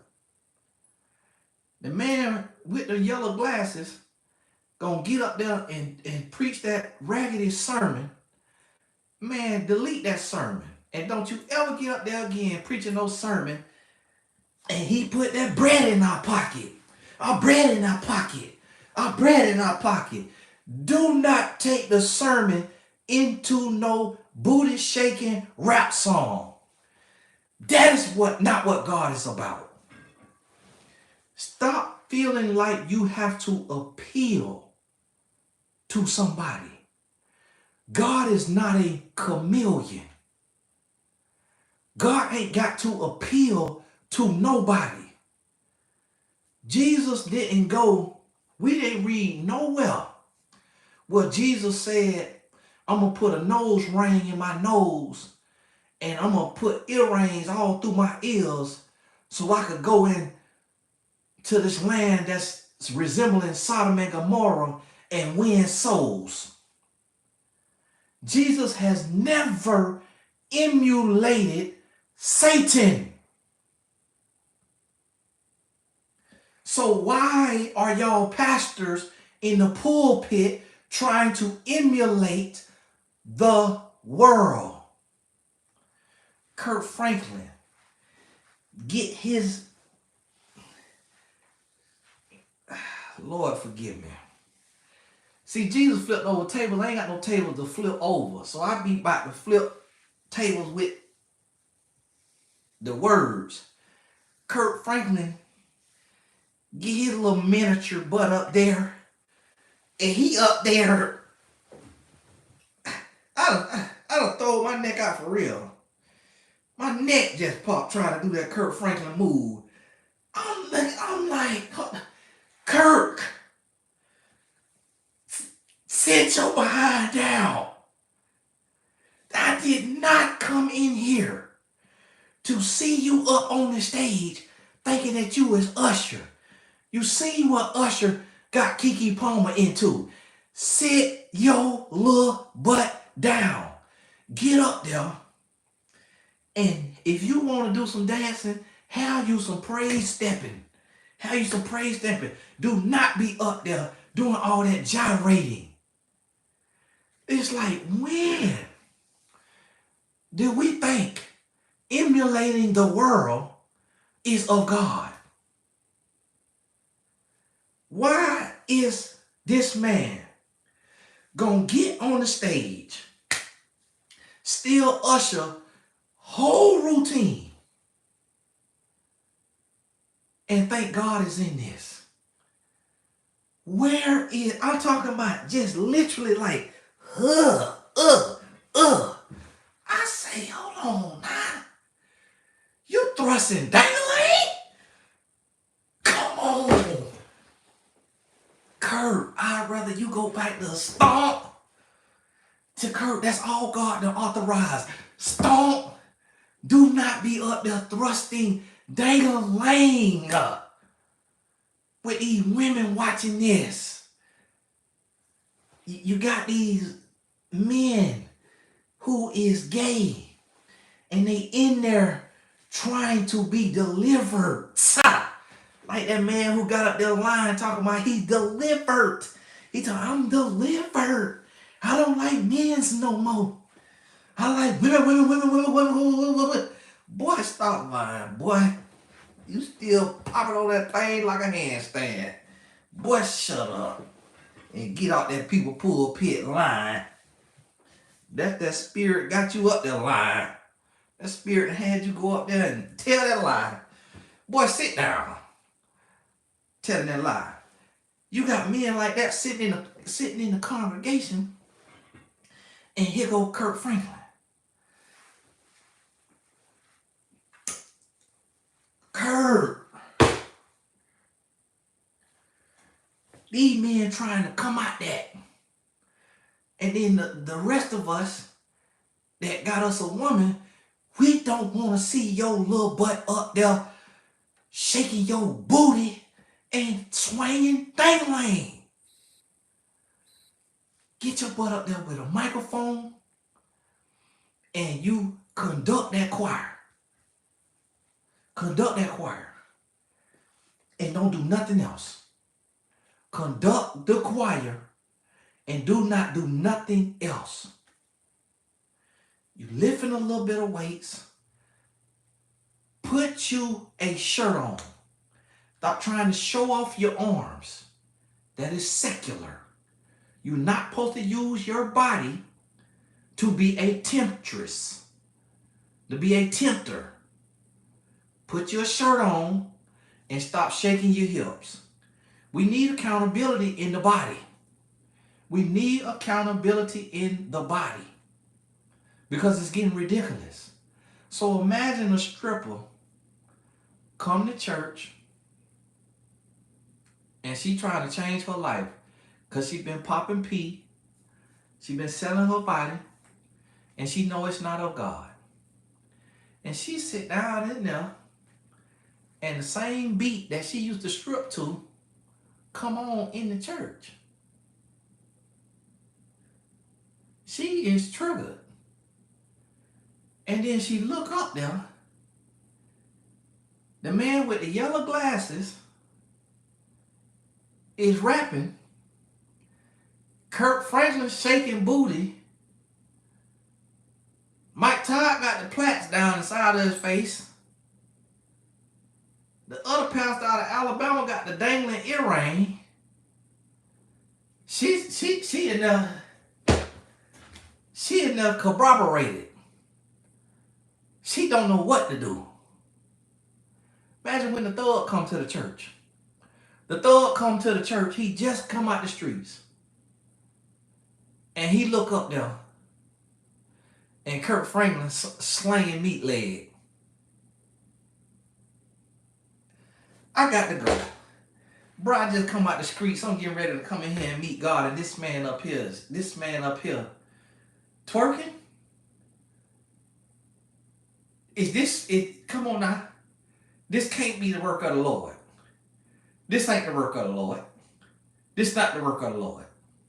We got to do better. We got to do better. It's ridiculous. We got to do better. That's why I put Kirk Franklin in my story. Because there was absolutely ignoramity. And I'm finna start calling it out. Because y'all is making people think, even Christians making people think this stuff okay. This stuff not okay. This stuff not okay. We got to do better. We got to do better because guess what? There is a price to pay. When you playing with God, there is a price to pay. That's why I love God too much to be playing with him. That's why if I'm gonna be on here talking about love and relationship, I'm not finna be out here doing what Buddy was doing, Swole Buddy was doing. I'm not finna be out here cheating on my wife. I'm not finna be out here cheating on my wife. I'm not finna be out here playing with the Lord. Because guess what? You can only do it. You can only do it for so long. You can only do it for so long before you get caught up. But see, listen. What you doing in your private life, see, from the abundance, the mouth speaks from the abundance of the heart. So when you see these pastors get up there and they quoting so many rap lyrics and they doing the rapping and the beats just like the world and they dressing just like the world, that's because that's their influence. They closer to Satan than they is to God. Because when you get close to God, God gonna tell you to be appropriate. If you are a man or woman of the cloth, if you call to preach, you can't dress like I dress because I'm teaching on YouTube. So you can't, you see me with something, I'm not standing up as no reverend, as no pastor, as no bishop. You got to do the right thing. You held to a higher standard. Yeah, we all Christians. Yeah, we all got to live righteous. But when you take a position in God's temple as the man or woman of God, you got to be held to another standard. And y'all need to stop sending me emails and DMs with your opinions on me. And you need to send the email to your pastor. You ain't even got to tell them it's you. Because they in there in that church, in them four walls, on that pulpit, receiving tithes and offering. Everything I get, I got to work for it. They up there getting tithes and offering that is intended for the work of the Lord. And it's getting to go to that nice Rolls Royce and that nice jet. That all of it is not being done for the work of the Lord now, but they're getting their tithes and offering. So if somebody finna get your tithes and offering, they represent God, then they can get checked. Hey, pastor, or a worship leader, I ain't appreciate you up there twerking. I ain't appreciate you up there in them tight behind jeans. I ain't appreciate you up there with that secular music. I ain't come to church to hear Beyonce. I did not come to church to hear Beyonce. I ain't come to church to hear no secular music. I did not come to church to hear a secular instrumental, a secular beat, because all that stuff is made with a demonic spirit. So why would you bring something that is created with a demonic spirit into the house of the Lord to appeal to children? Children don't want you to appeal to them. Children want something they can look up to and aspire to be. If you is a grown 40, 50-year-old acting like a child, then that child can't look up to you because you never grew up, because you the height of a child, or because you built like a child, or because you thinking like a child, or because you childish like a child. And so you up there in the pulpit trying to appeal to a child. When you in the pulpit, be a grown man and let a child appeal to you. Meaning, let that child want to be more like you. Let that child want to be more responsible, more mature. Let that child see something that he or she can grow up to be like in character and dignity and integrity. Don't have that child sitting out there wondering why you dress like Young Thug, why you dress like Lil Baby. Don't have that child sitting out there wondering why you and Lil Durk got the same hairstyle. That child wondering why you got this beat from this new album that just came out that is full of fornication, adultery, drug use, and violence.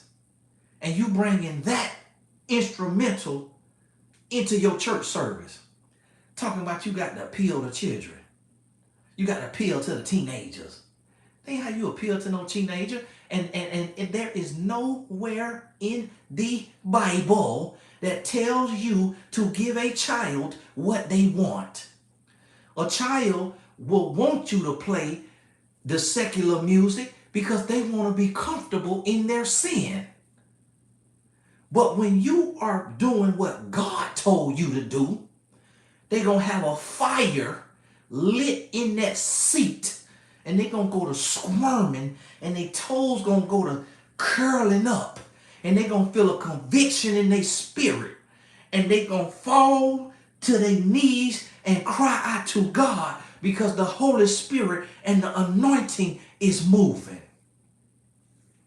God cannot be in the same place with anything of Satan. God will not be in the same place of anything with Satan. And this got to be understood. This has got to be understood. Y'all is playing with God. And listen, if you playing with God, God is going to remove his hand from you. And when God remove his hand from you, don't be in the pulpit trying to subliminal message me talking about touch not my anointing and do my prophet no harm, because you ain't anointed and you ain't no prophet. You fire. And God's hand is off of you and the devil finna slay you because you tried to make a mockery of God. You tried to make a mockery of God. And God don't play. You're going to be in your grave early because God do not play. Calamity is going to come upon your life if you don't stop playing with God and stop trying to emulate the world and talking about, we got to relate. We got to put bait on the... God don't bait nobody. God don't bait nobody. God don't bait and switch. God do not switch hit like some of y'all up there doing. Switch hitting. Batting from both sides of the plate. God don't play that. God do not play that. So if you're going to get up there, then get up there with reverence. Get up there with respect. Get up there with a fear of the Lord. See, if you a Christian and you feel like you got to appeal to the world, that means you got more reverence for Satan than you do for God. Because if you got to say that God got to adapt to the world, what really are you saying? The man with the yellow glasses, and this is why I question certain other podcasters, because they claim to be Christian but don't have discretion. The man with the yellow glasses talking about he took and printed out all the lyrics from Lil Wayne's song and gave it to all his people, his leaders, volunteers, and told them, you got to learn the lyrics to this song or you can't work in the church. What? Them kids is not coming to hear y'all old corny butt rap Lil Wayne. I'm ready to throw this phone through the wall. Them kids don't want to see your old butt rapping. Them kids want to come in there and see you acting like a doggone adult. Them kids do not care about you knowing no rap lyrics. Them kids want to come in there and be sanctified and be holy. They can listen to Lil Wayne outside. Them kids do not want to come in that church and hear no Lil Wayne, or hear no Young Thug, or hear no Lil Baby, or hear no Lil Durk, or hear no Lil nothing. Just because you little do not mean these kids want to hear from no little rapper. Lil Uzi Vert just told them kids at his concert that he got a spell on their life. And that they all going to hell with him. That's what the lyrics you want them, your parishioners, your staff to learn. But see, this is what I try to tell y'all, is people will sit up there and sound deep and be shallow as a kiddie pool just because they could sound profound and they conceited in their own wisdom, but then ain't got no sense, ain't got no spiritual discernment.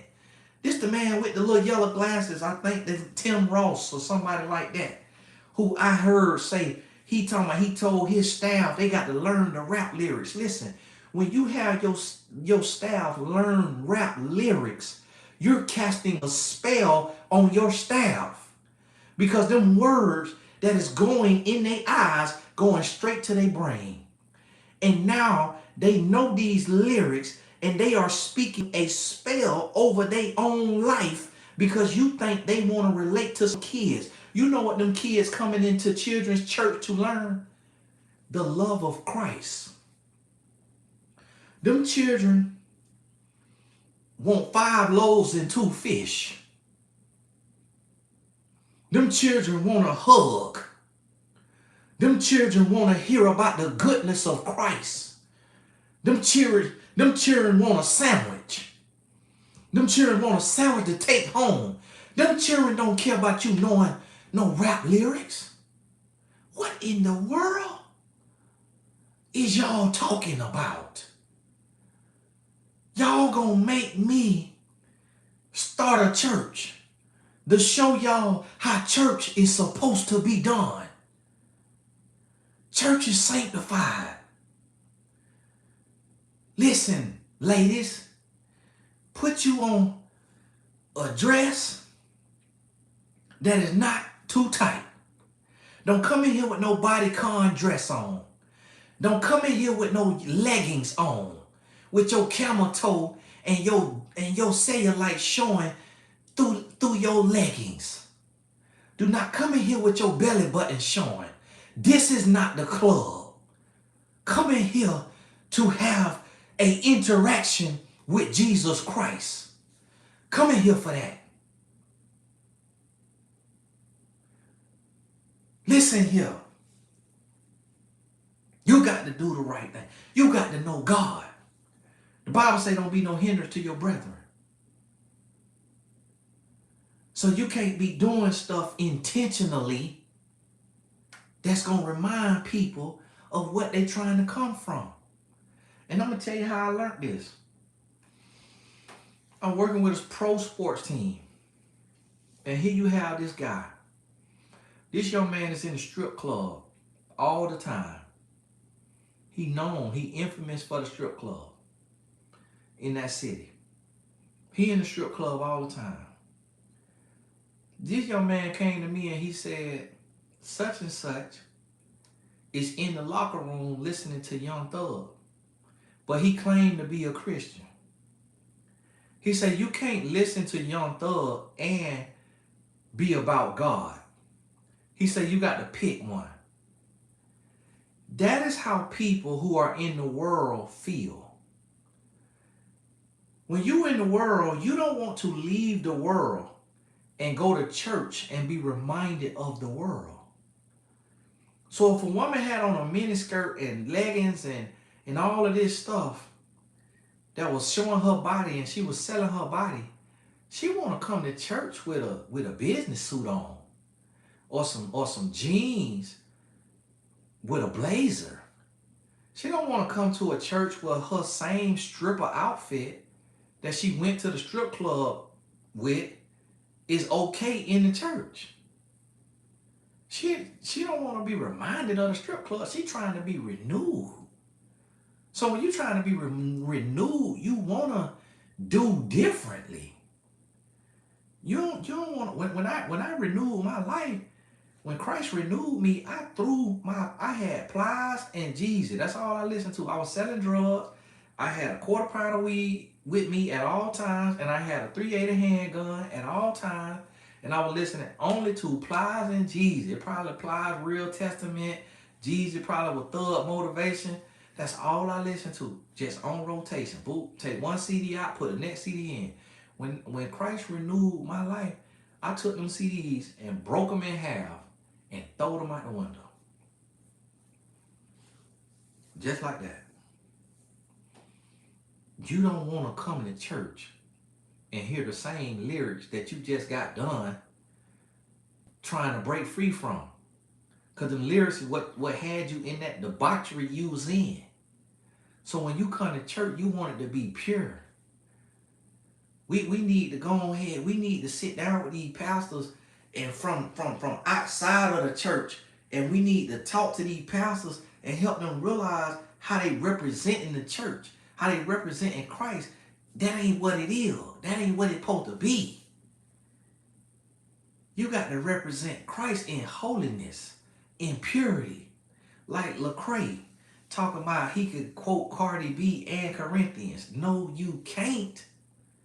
No, you can't, because you can't mix the profane with the sacred.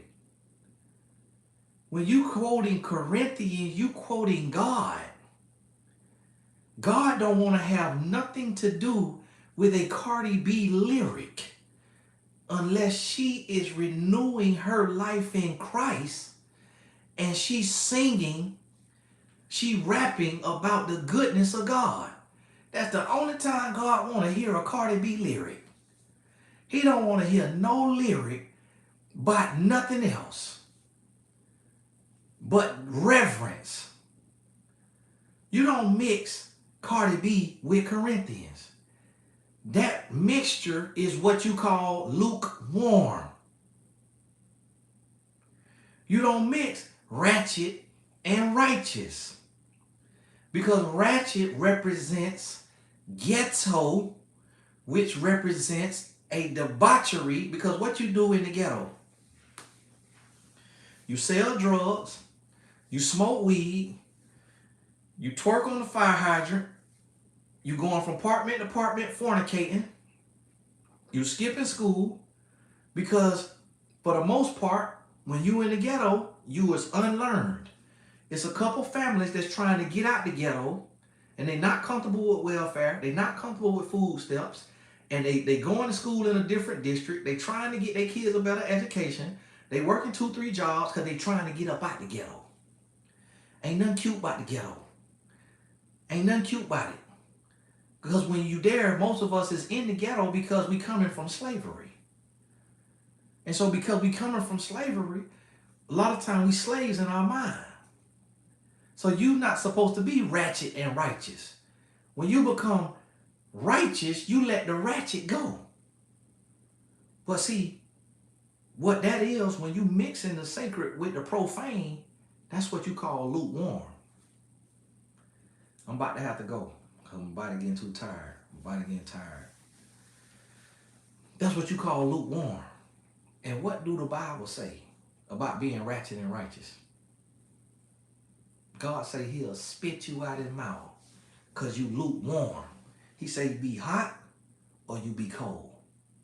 You can't be both. So that's like me being on here being a Christian and I'm cursing. And I'm on here cursing like the other motivational speakers or life coaches who curse, who are not Christians. That'll be so confusing to people who claim to be Christians. If I claim to be a Christian and I'm on here cursing. I remember I'm on a song, I'm playing gospel music on one of my classes, and a Jehovah's Witness, she got mad because it said something. The lyric that the man was singing said Jesus is God, or Jesus is Lord. And I think she said she's a Jehovah's Witness, or she's something that don't believe Jesus is Lord. And I was like, so she was offended by the gospel music I'm playing. Man, I'm a Christian. I'm a Christian. So, okay, bye. Bye. I gotta do what I'm gonna do. See, this is what we got to realize and understand. You got to be hot or you got to be cold. You can't be lukewarm. Hey, listen to me. My body tired. I really ain't looked at my schedule tomorrow. I don't really know what I got to do. But I'm finna get ready to go ahead and go. And so thank y'all. On TonyGastonAcademy.com, I put a sample chapter of my new book called War. I'm planning to self-publish it. At the most, I might do hybrid publishing. So it's a support group where you getting the sample is helping me publish it. Now, this is something that I decided to do just to see what type of support for this type of book that'll be geared to men. I believe women will benefit from it as well, but it's written to men. The subtitle is A Man's Guide to Defeating the Enemy Within. If you're a man and you're hearing this, go to TonyGastonAcademy.com and read that snippet and get ready for it, because it's real. But you can only be so real in written word because you don't have inflection, but it's real, and it's gonna talk to you. But my whole goal right now is purity. It's purity. My whole goal and mission is for men to be pure,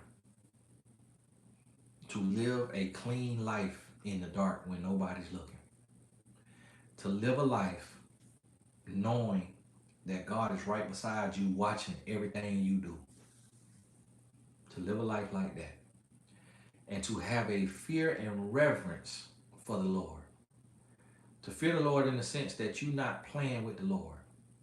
That you're not just going to sit there and be playing with the Lord because you can't hear him audibly or see him physically, and so feeling like you could do what you want to do. No, God is a spirit. So God must be served in spirit and in truth. So that means we got to purify our spirit. And the more you try to purify your spirit, the more warfare you're going to go through. So I want you to understand that you're going to go through warfare while you're trying to purify.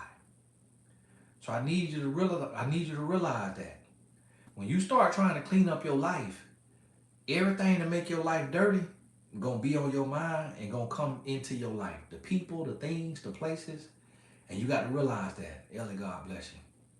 You got to realize that. You got to know it. And so this is what I want you to realize and understand now. It's time to get your life together. Seek wisdom, knowledge, and understanding. Seek wisdom. Pray for wisdom. The prayer that I pray is, Lord, double my wisdom. Lord, double my faith. Lord, double my courage. Lord, double my strength. Pray that prayer now. And God gonna give you what you ask for because it's gonna benefit you. It's gonna benefit you. It's gonna help you live right. And then, as you living right, be a light. Live right and be a light. Live right and be a light. And then, when you see somebody living wrong, if you don't know them personally, you got to call them out publicly. But see, the thing about it is, the reason why I really don't feel a way for adults who've been in the body of Christ for decades and then decide to start worshiping the devil and labeling it as they worshiping God,